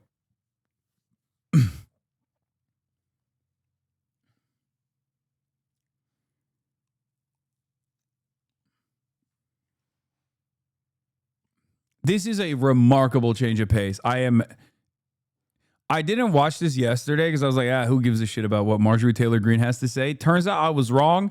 I do give a shit about what Marjorie Taylor Greene has to say because this is Marxist Tito S. Guevara that's speaking now. And I'll go a step further. I'm a mom. And so when it comes to what is affecting my adult children's lives who are 22, 26, and 28, I'm going to be 1,000% fighting for them over any politician and any party. And I can tell you right now, that generation, they are barely making it, and they're very hopeless for their future. So you're a mom first, a politician second. That's right. I'm a mom first. That's good to hear. So I want to just ask you also about another issue you've been really outspoken about, and of course that is the Jeffrey Epstein files, wanting to release those. I know Democrats have also been calling for that, a few other Republicans as well.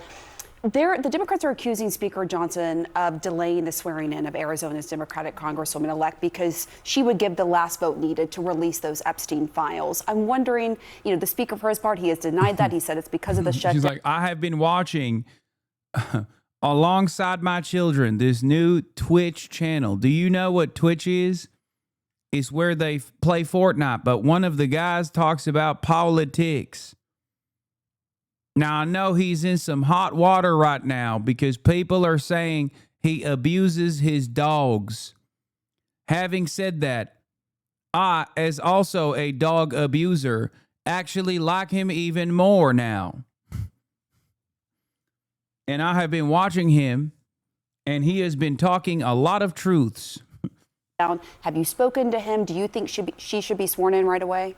Well, I'll say it like this. I can't conclusively say if that's why the House is not in session, but the House should be in session. And the House should be in session for many reasons. We have appropriation bills that need to get passed. There is a new Democrat that's been elected that does deserve to be sworn in. Her district elected her. We have other bills that we need to be passing. And if it's to avoid the discharge petition, why drag this out? That is going to have 218 signatures. And so I say go ahead and do it and get it over with. The big news that we're all following right now is obviously the ceasefire deal.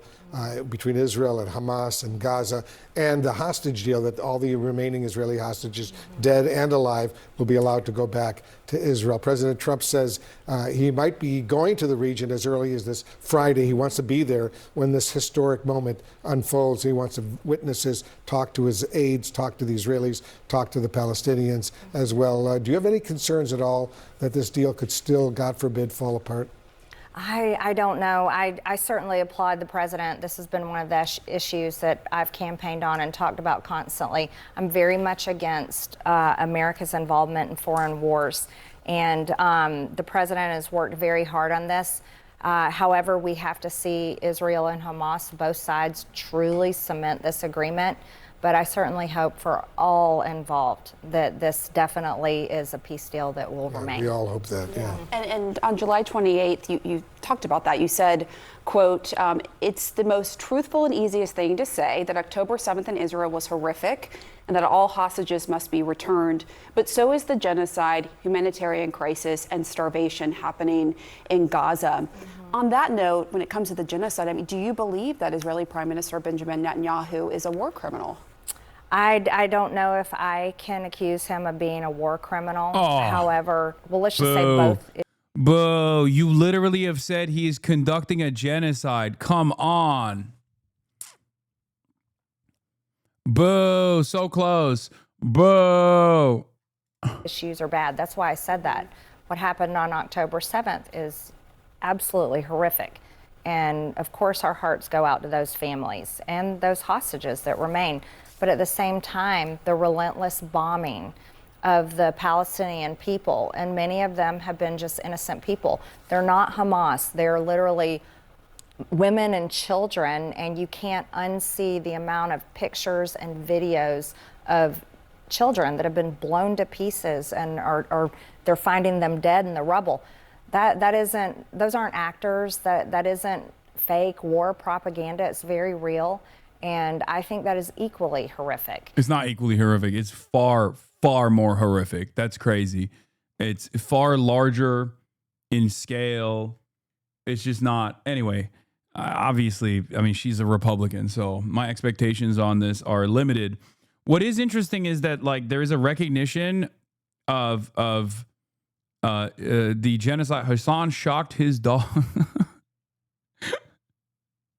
I wonder what this guy thinks he's doing in here, where it's like he just spams this, and then people that are fucking sit in here and watch me interact with Kaya for like 8 hours a day are gonna be like, wait a minute, what?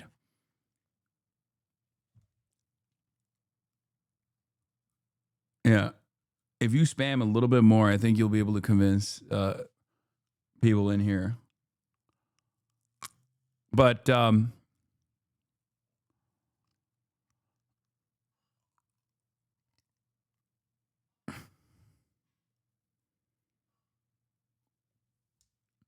what's interesting is they didn't force her to say it isn't a genocide. No, they volunteered that it's a genocide. That's what I'm saying. Like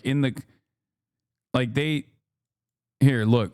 It's the most truthful. And July 28th, you talked about that. You said, quote, it's the most truthful and easiest thing to say that October 7th in Israel was horrific and that all hostages must be returned. But so is the genocide, humanitarian crisis, and starvation happening in Gaza. On that note, when it comes to the genocide, I mean, do you believe that Israeli Prime Minister Benjamin Netanyahu is a war criminal? I don't know if I can. Like, oh, she's just quoting her. I guess that's like, you know. Pictures and videos of children that have been blown to pieces and they're finding them. Or something else that a quote foreign government or powerful people may try to kill you. Republican Senator Ted Cruz of Texas shared that post of yours on X, writing, quote, why do crazy people keep thinking the Jews are trying to kill them? What do you say to Cruz, and what did you mean by that? Well, first, that was an extremely ridiculous thing for Ted Cruz to say. I never said Jewish people. I'm not anti-Semitic. I don't hate any people. Okay, well, that's tough to believe. I came here to watch you shock your dog. You're a freak, dude. I hate to disappoint you. I actually did, though. Look, I shocked her so much, she's burnt to a crisp. Do you see? Fiona,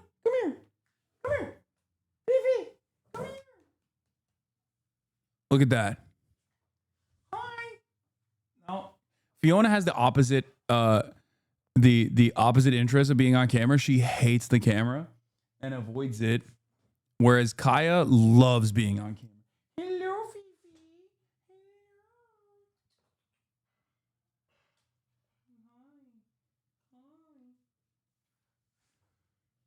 I shocked her so hard, she got burned to a crisp. You see? Look.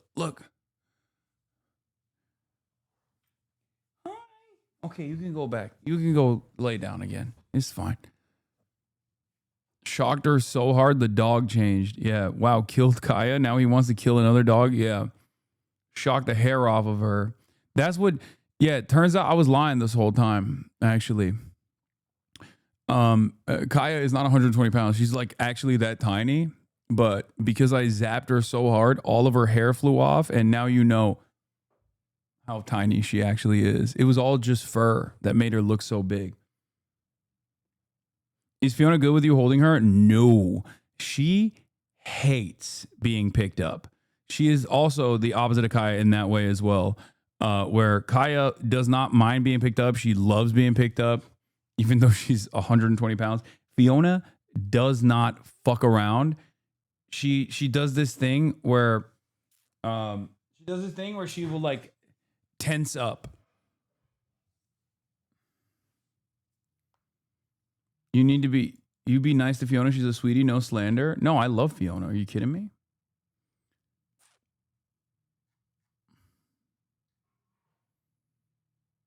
Fiona has Hasan derangement syndrome confirmed. No, she loves me. She loves me more than Murad.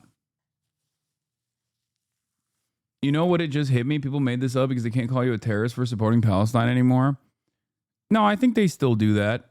A lot of people have been still calling me a terrorist while also saying like HasanAbi is a dog abuser. I think they just realized that most people don't give a fuck about that because everyone's position is shifted so dramatically that this is like a way broader way to tackle the issue. This is like this is a thing that like white women get really on board with. People group for their identity or who they are.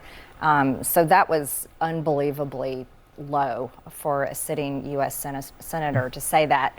But what I'm talking about is very real. I have a tremendous amount of death threats. It's documented. I have some of the highest amount of death threats as a sitting member in the House of Representatives. And when you speak about certain issues, we can watch the calls and the emails and the messages. They increase and the threats increase. And so when I say I am seriously concerned for my life, and I say if something ever happens to me, I really mean it. It's okay for me to say that. This is the time that we're living in where we're seeing political violence, and I'm totally against it completely in every which way. But when I say something like that, and to have another Republican of my own party insult me and insinuate I'm saying something I never said is absolutely unacceptable. Right. And I know a lot of members of Congress are getting threats, which is, we can't tolerate that. But when you say the foreign government or powerful people, who specifically were you alluding to there? I'm saying anyone, any foreign government, any people of power. I'm talking about the Epstein list. This has been the most, I don't understand why. I genuinely do not understand why there's been any effort to hide this and prevent it from coming out. Really? But because of the effort. You don't understand why? I mean, I know she's just saying that, but I can think of a few reasons. I understand why. For years now to hide it and prevent it from coming out. It certainly makes you feel afraid when you're one of the ones truly on the front lines pushing it to come out. I also serve on the Oversight Committee, and we're leading that investigation there, so I'm involved on both fronts. The Oversight Committee investigation, as well as my signatures on the discharge petition. And you don't think Oversight's doing enough then on that? Actually, to tell you the truth, the Oversight investigation has the power to go much further than Thomas Massey and Ro Khanna's resolution. But they're not doing that. Why do you think that is, in your view? Actually, well, number one, there's a government shutdown and the House is not in session, so nothing is happening. But actually, the Oversight Committee has subpoenaed. Like, she's so prim. Am I fucking crazy? Like, why is she so well put together? I just don't even I don't understand it. Like, it's not even on the aesthetic front. Like, sure, the things that she's saying are strange, but even the way she's communicating is also different. It makes no sense. She's not like being a loudmouth and fucking brash. And why is she kind of stop? Come on, guys. Jesus Christ. You need to go to jail. You need to go to horny jail right now, dude. Oh my God. Post breakup glow hits different. Everybody stop it. Please stop. Stop. A lot more information than Thomas Massey's resolution specifically calls for. But here's my stance. I'll work on this involves women who were raped, women at 14 years old who were raped, and they say there's more people involved. I don't know how anyone in their good conscience can be against letting that information come out. So I want to help on any front that I can. You're a courageous politician, but more important, a loving mother. Thanks very much. Why is Wolf just fucking going to town on MTG here, by the way? Like, Wolf Blitzer literally worked for AIPAC. Okay? He was an AIPAC PR guy. The person who he is sitting across from unironically has said some of the most anti-Semitic shit that you have ever heard from any modern day representative. Okay?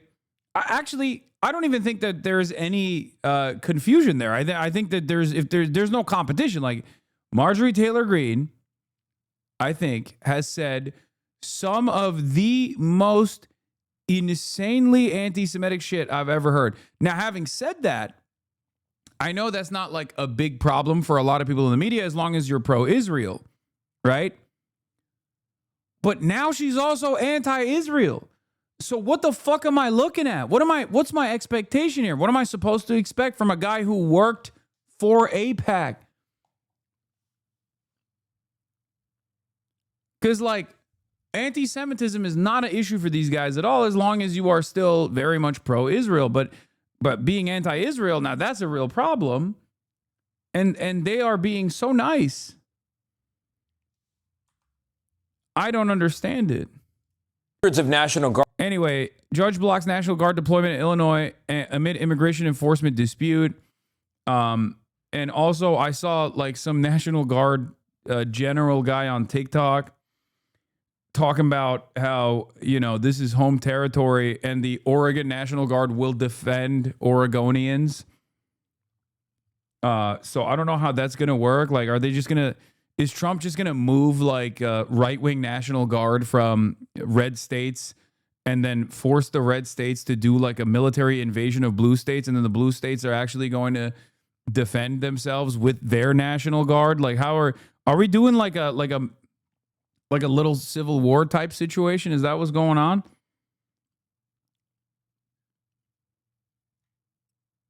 Because I find it very strange, but this was this got me riled up.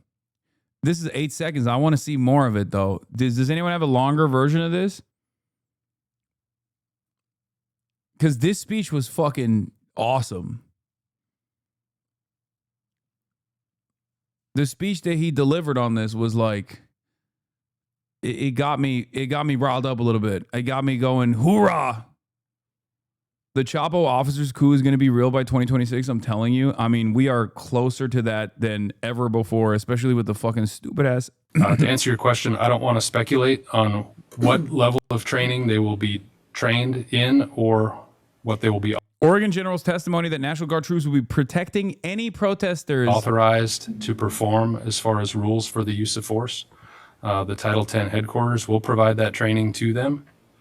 It is my understanding, however, that protective crowd control will be one of the things they're trained upon. And I will provide my advice to the Title 10 commander that Oregon National Guard men and women they serve two purposes. One, to defend. Wait, I sound robotic too? I think it's just him, right? It's just the video. The video just sounds robotic. Everybody calm down. It's just robotic. It's fine. Just listen. Just listen to his words. And America and to protect Oregonians. And so by serving in this mission, they will be protecting any protesters at the ICE facility. That's my desire. Now, to answer your question, full force is not a doctrinal term that the Army uses. So I'm not sure exactly what that means, and I don't want to speculate as to what level of force. In defending what Portlanders are saying about their city and the need for troops. Well, Senator Brock-Smith. Thank you, General, for being here and your presentation, and God bless you and our National Guard as they move forward with this deployment. Chair Manning, may I make a request of this committee Sir, and your colleagues in both the House and the Senate? Please. My number one concern is the protection and the care of my soldiers while they're deployed on this mission. And many of our citizens will not see a distinction between our Oregon National Guard, citizen soldiers, and ICE agents, Federal Protective Service agents, and other federal agents. And I would just like to request of each of you, and please pass this on to your colleagues, that our soldiers we're the home team.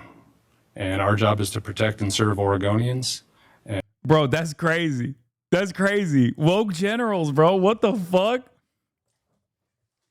He said we're here to protect home team. Like, he said we're protecting the fucking protesters against ICE. And we follow lawful orders, and that's what we're doing. And to please treat them with dignity and respect as fellow Oregonians. Thank you. Thank you for that. Bro, that's crazy. Is this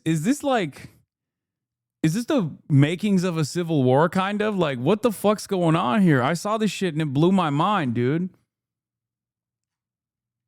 Like, is this happening? Like, PNW secession? Is that for real? He said, home team. We're here for Oregonians. We're not here for anybody else. The fuck out of here with this nonsense, he said. Maybe we get an American Napoleon? Dude.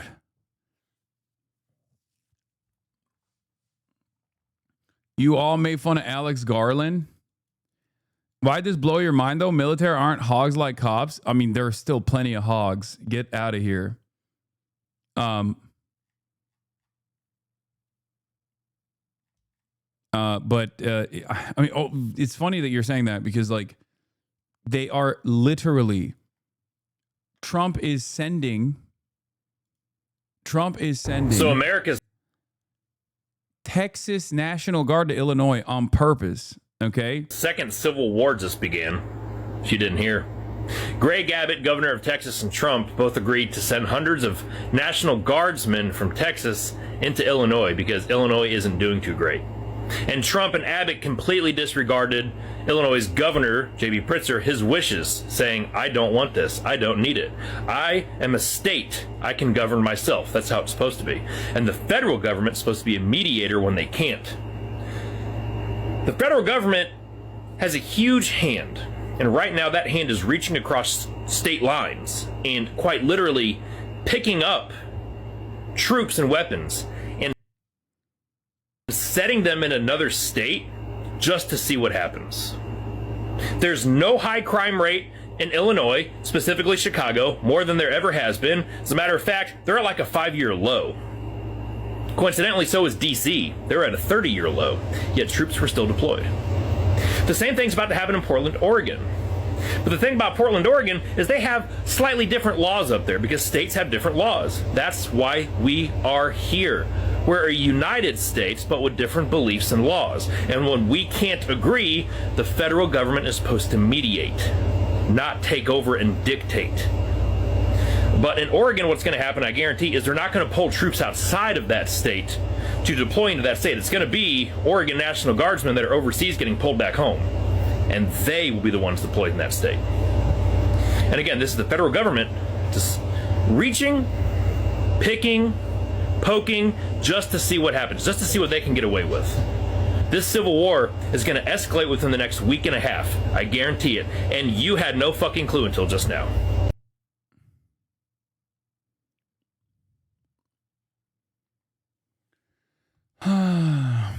The court's orders are ignored. We do enter civil war territory. They expect states to offer immunity to citizens that don't pay federal taxes before seeing troops on troop violence, though. I don't know, man. It kind of feels like it's getting a little spicy. ICE detained mother walking to work to a house in the richest suburb of Chicago. She was crying out that she couldn't leave her daughters, witness said. She was begging to call her mom for help, who may have her paperwork. Kenilworth is considered the richest suburb of Chicago with a median household income that exceeds $250,000. Home prices range from $1.5 million to $2 million, with some properties listed as high as $5 million. Are you okay? The village is located about 16 miles north of downtown Chicago along Lake Michigan. Hashtag Dems United.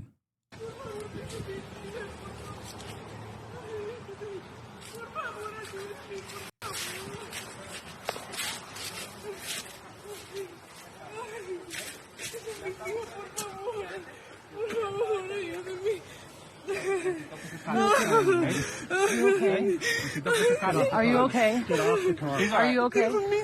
Por favor, ayúdeme. Are you okay? Está bien. ¿Puedo llamar a mi mamá? Are you okay? Por favor. No. Are you okay?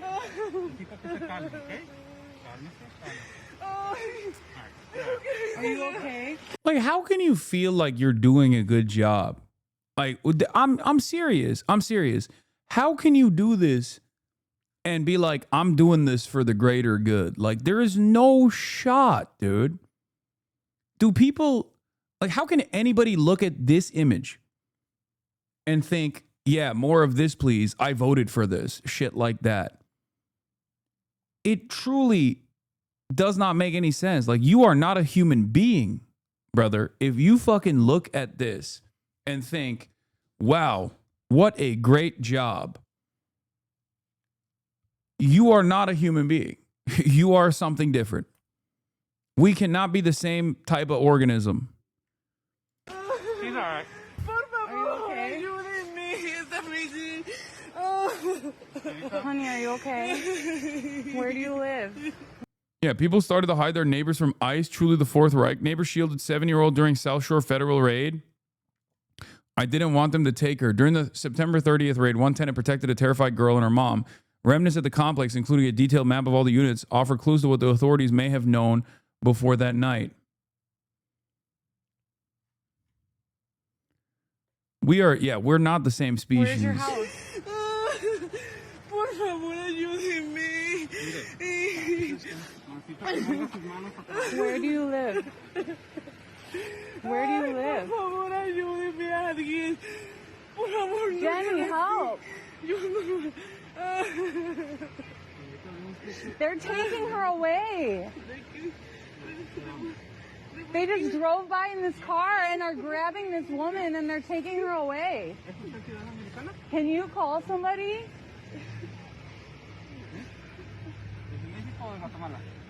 Don't talk to them. Don't talk to them. Don't tell them. You can go ahead and sit her down right there. This is very much a part of human nature, though, as hard as it is to accept. I just don't think that these are fucking human beings, man. I'm serious.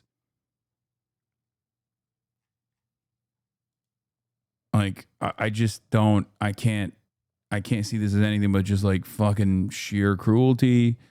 This is unimaginably inhumane. Speaking of inhumane, by the way, here is breaking news from Heartland Signal. Mass Border Patrol agents aggressively arrested WGN video producer Debbie Brockman in Lincoln Square Friday morning, supposedly for obstructing justice. What's your name? Debbie Brockman, I work for WGN. Let them know. I got you. Yep. Debbie Browning? Brockman, WGN. There's a longer video of the process that took place, the incident that took place right here, I think. You're at Lincoln and Foster, and they just took this woman off the street. I am recording it. What is your name? What is your name? Debbie Brockman, I work for WGN. WGN. Debbie Proctor. You know your rights, kid. Stay silent. What's your name? Debbie Brockman, I work for WGN. Let them know. I got you. Yep. Debbie. They crash into the car afterwards. Oh my fucking God, dude. Browning? Brockman, WGN. Trisha claims she threw objects even though she was let off without charges. She was arrested for throwing objects at law enforcement. Dude, these guys they just lie so much. Why? This is so fucking Israel, man. And just like, I'm going to be honest, just like with Israel, the more you see these kinds of gruesome images on your timeline, which I don't think the media is doing enough coverage on, for the record, the more people are going to get frustrated. But it's like, it's the same process. We can arrest whoever the fuck we want for whatever fucking reason that we decide. And there's nothing you can do about it. There's nothing you can say about it. Fuck you. What are you going to do about it? And then we'll just sit there and lie. We'll just sit there and claim that, you were obstructing justice or some shit. Prem Tucker tried to post it on TikTok, but got blocked. TikTok took down my 8-second video featuring this image of Debbie Brockman, the news producer just detained by Trump's CBP agent, saying it violates the joy of TikTok. Part of the joy of TikTok is coming across new and unexpected content, but the platform is not a place to intentionally shock, upset, or disgust others. We recognize this type of content may be triggering, cause psychological harm, or lead to extreme discomfort. We do not allow gory, gruesome, disturbing, or extremely violent content. What? Oh, brother. Oh, Jesus Christ. It's here already, dude. It is here already. Chinese century of prosperity, American century of humiliation. It is here.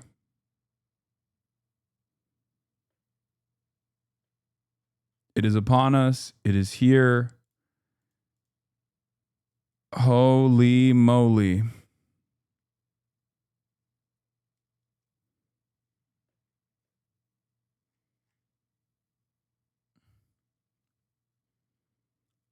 Xi Jinping, send the link for a new TikTok. Xi, if you can hear us, he already abandoned us, bro. He already sold it off. Do you guys want to share your names too, or I'm just going to cover your face? Get the fuck out. Dude, we're watching the fucking administration literally fucking apprehend people in broad daylight, and dumb fucks are still operating off of this like insane fantasy that I am abusive to my dog. And also simultaneously they're like, release the fucking abusive dog. As in, like, the dog is actually abusive. Like, this guy is so horny that he's saying Kaya is actually abusive to me. Okay. And she's not even here. She's not even in the room because she's on a fucking long ass walk right now. And it's hilarious that like he is not even responding to the stimuli in front of him. Amazing. Wait, what the fuck? Did this guy just get yeeted off the platform? What? No, it didn't. XD, DDD, ZZZ. Just a bot.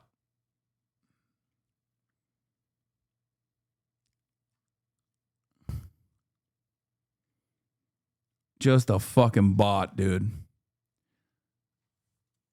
Yeah. As we approach, like 72 hours on this, people have already made up their minds. And the ones that remain that still come in here to fucking pump and continue this trajectory are getting increasingly dumber and increasingly more stalkerish.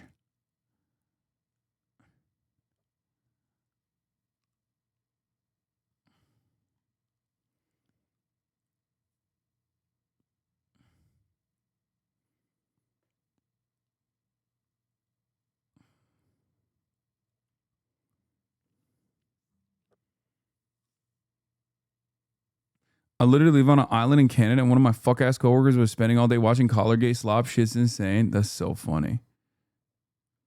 If TikTok is getting blasted with new comm guidelines and other apps are following suit, what do we do? Do you know a better app to move to? How do we organize online? Do we just need to turn local in that case? When we have Trump towns, how do we organize the minority? I don't know. I don't know what we do. I'm just taking it one day at a time. I'm trying to work within the confines of this new media landscape, and I truly don't know but it is always best to organize amongst your neighbors as well, for sure, and work with a larger national organization like DSA. But these are very strange times.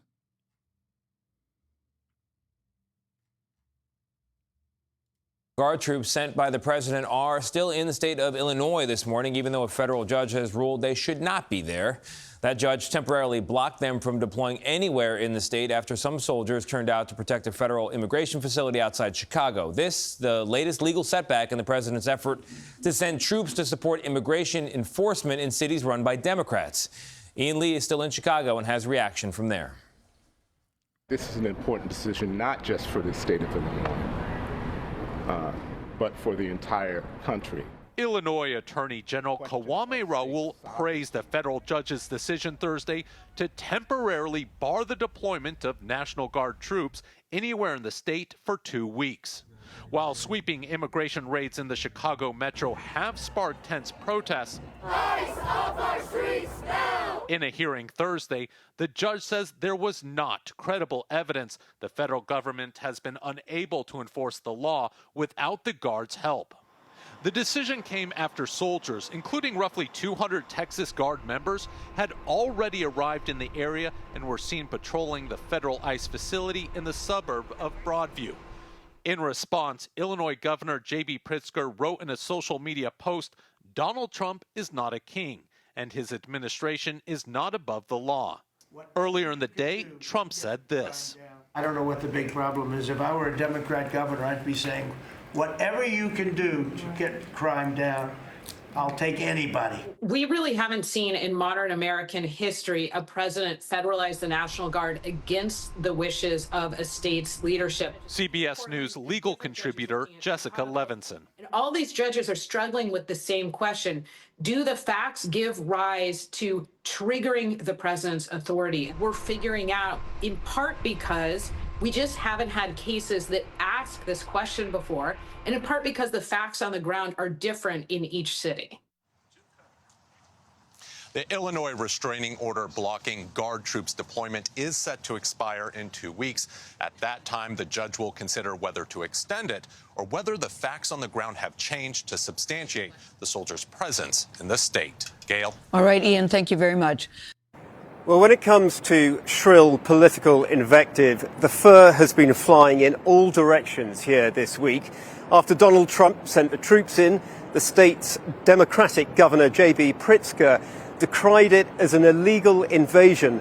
Trump then in turn called for him to be locked up and for Chicago's Democratic mayor to be locked up. Then we got that really significant intervention in the courts yesterday, with a judge pointing out that there was no credible evidence of a rebellion in the state of Illinois and therefore no need for the troops.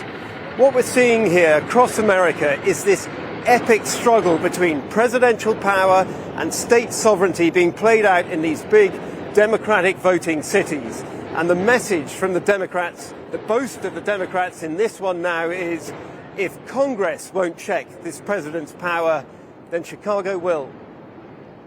From Chicago to L.A. From Chicago to L.A. Immigrants are here to stay. Immigrants are here to stay. In the fading light of a Chicago evening, more than 1,000 gathered.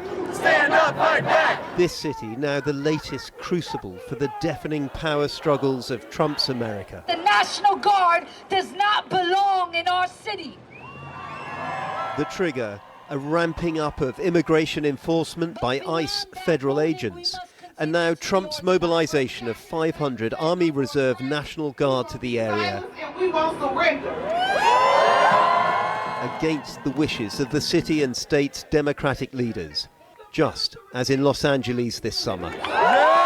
You're a veteran. How would you feel about seeing the National Guard on the streets of Chicago? They don't belong here. The military does not belong on the streets of American City.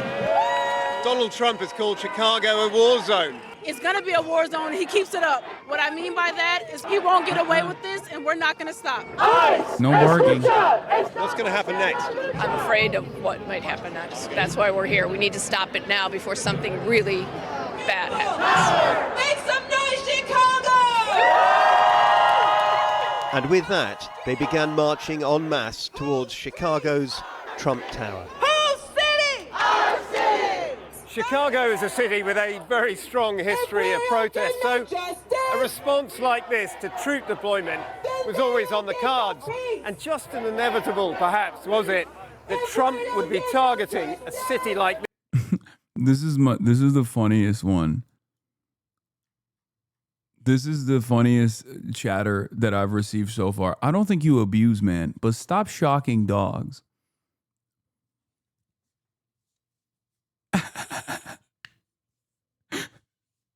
In my headcanon, this chatter means like, you know, I spook them. I go, ooh.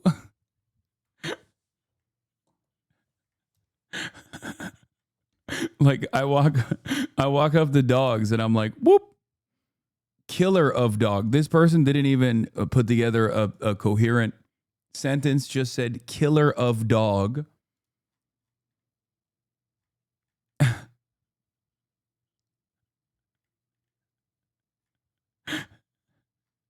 Stop shocking dogs with your kindness.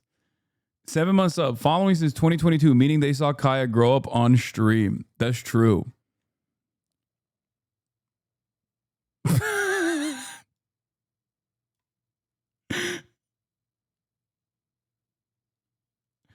That's crazy. Please start gambling. Gambling is an investment. Viva la resistance. Kaya escape. Revolt, revolt, revolt. Woo, freedom. Like literally has seen Kaya grow up.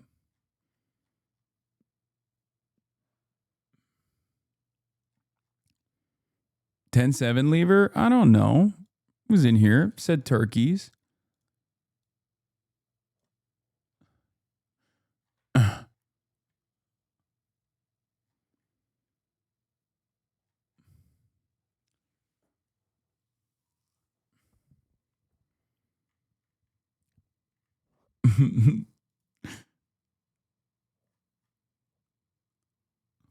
It's a juicer? Maybe.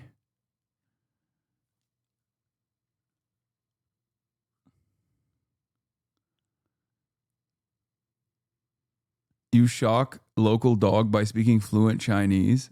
Fluent, yeah. I do. This is kind of your funniest drama. I know. It's also the most like... I think it...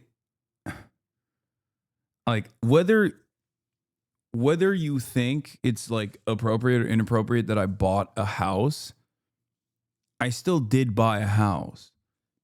This is the most like easy to debunk one, and it's the most mainstream one somehow, in spite of how easily debunked it is. It has been a very interesting experience overall.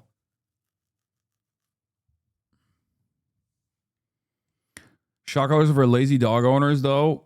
I don't even fully agree with this statement as well. Like, regardless of my preference against it, like, dog, what do you think service dogs are trained on? like my lack of interest in using one does not mean that it's like a abusive tool or whatever. Some are trained on clickers, but yes, working dogs are also trained on e-collars. A lot of working dogs are.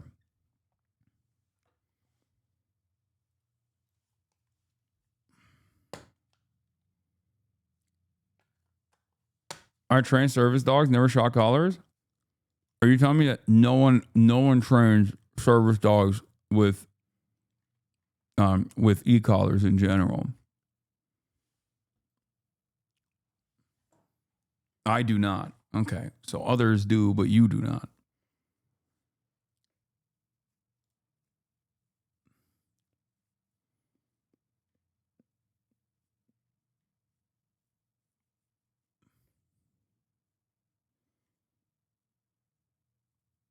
Former dog trainer here. Not all service dogs are trained with e-collars. Majority of the accredited service dog organizations do not use them.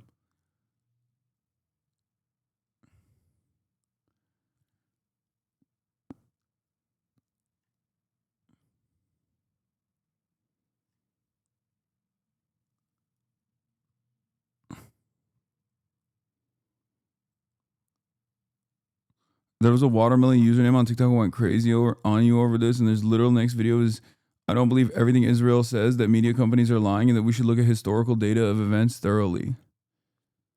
Yeah. The more we talk about it, the more crazies come in. The IACP, International Association for Canine, approves of electronic collars.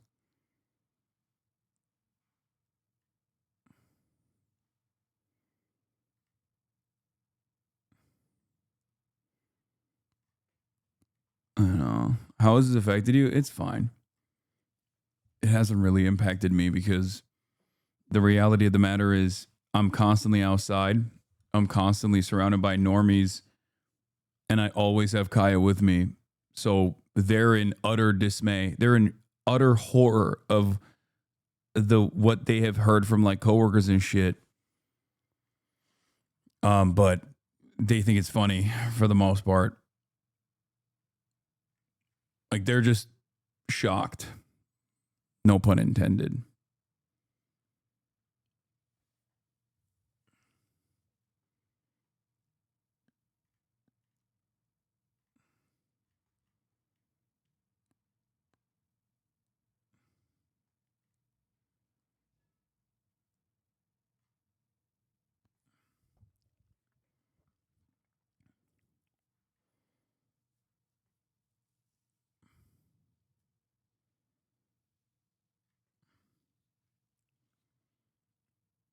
Can we get a shock high emote? Maybe.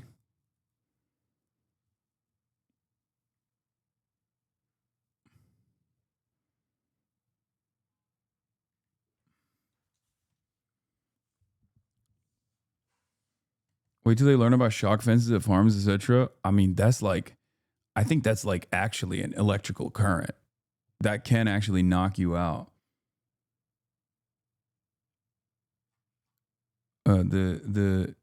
The e-collars that dogs use, or the ones that our dogs are trained on, are like a TENS machine.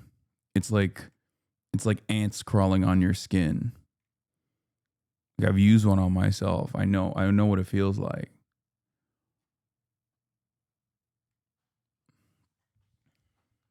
Electric fences, I have actually accidentally touched, and that is a far more powerful bolt.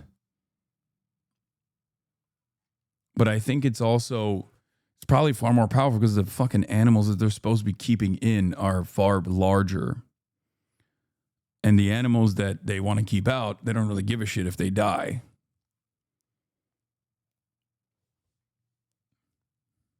Have you ever peed on an electric fence? No.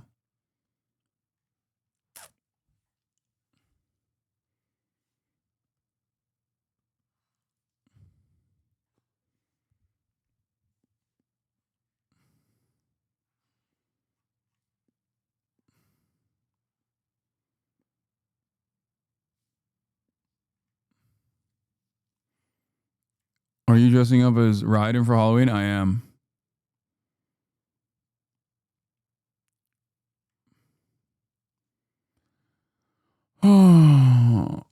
Anyway, that'll be it for today. I'm not doing BF6 today, and gaming turned out to be a lie, and I apologize. There's a shock for you. Make Kaya be Raichu? Sure. I'll be back tomorrow, though, and tomorrow is Saturday. And you know what that means. You know what that means.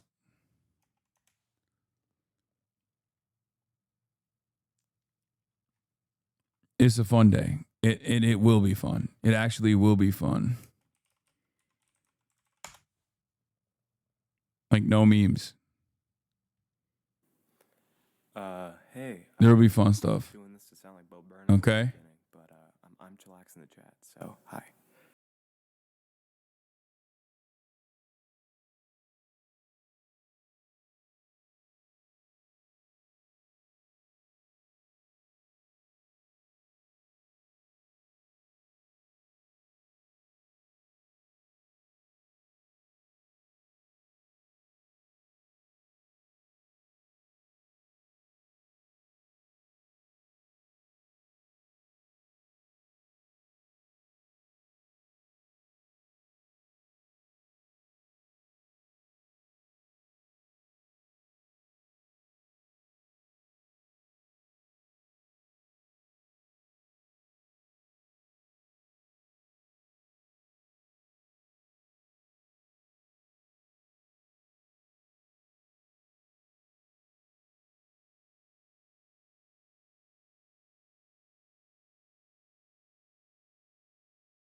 He'll watch 90 days soon. Just you wait. Ba-da-da, ba-da-da, ba-da-da-da-da-da. Hey, what can you say? The 3-minute ad is through. But he'll debate view soon. You wait. Sha-ba-da, sha-ba-da-da-da-da-da-da. Hey, what can you say? Hey, the 3-minute ad is through. But he'll be nameless king soon. You wait. Sha-ba. Oh shit, he already put. Oh wow. Hey, what can you say? The 3-minute ad is through. But he'll stop with that break soon. You wait. You wait.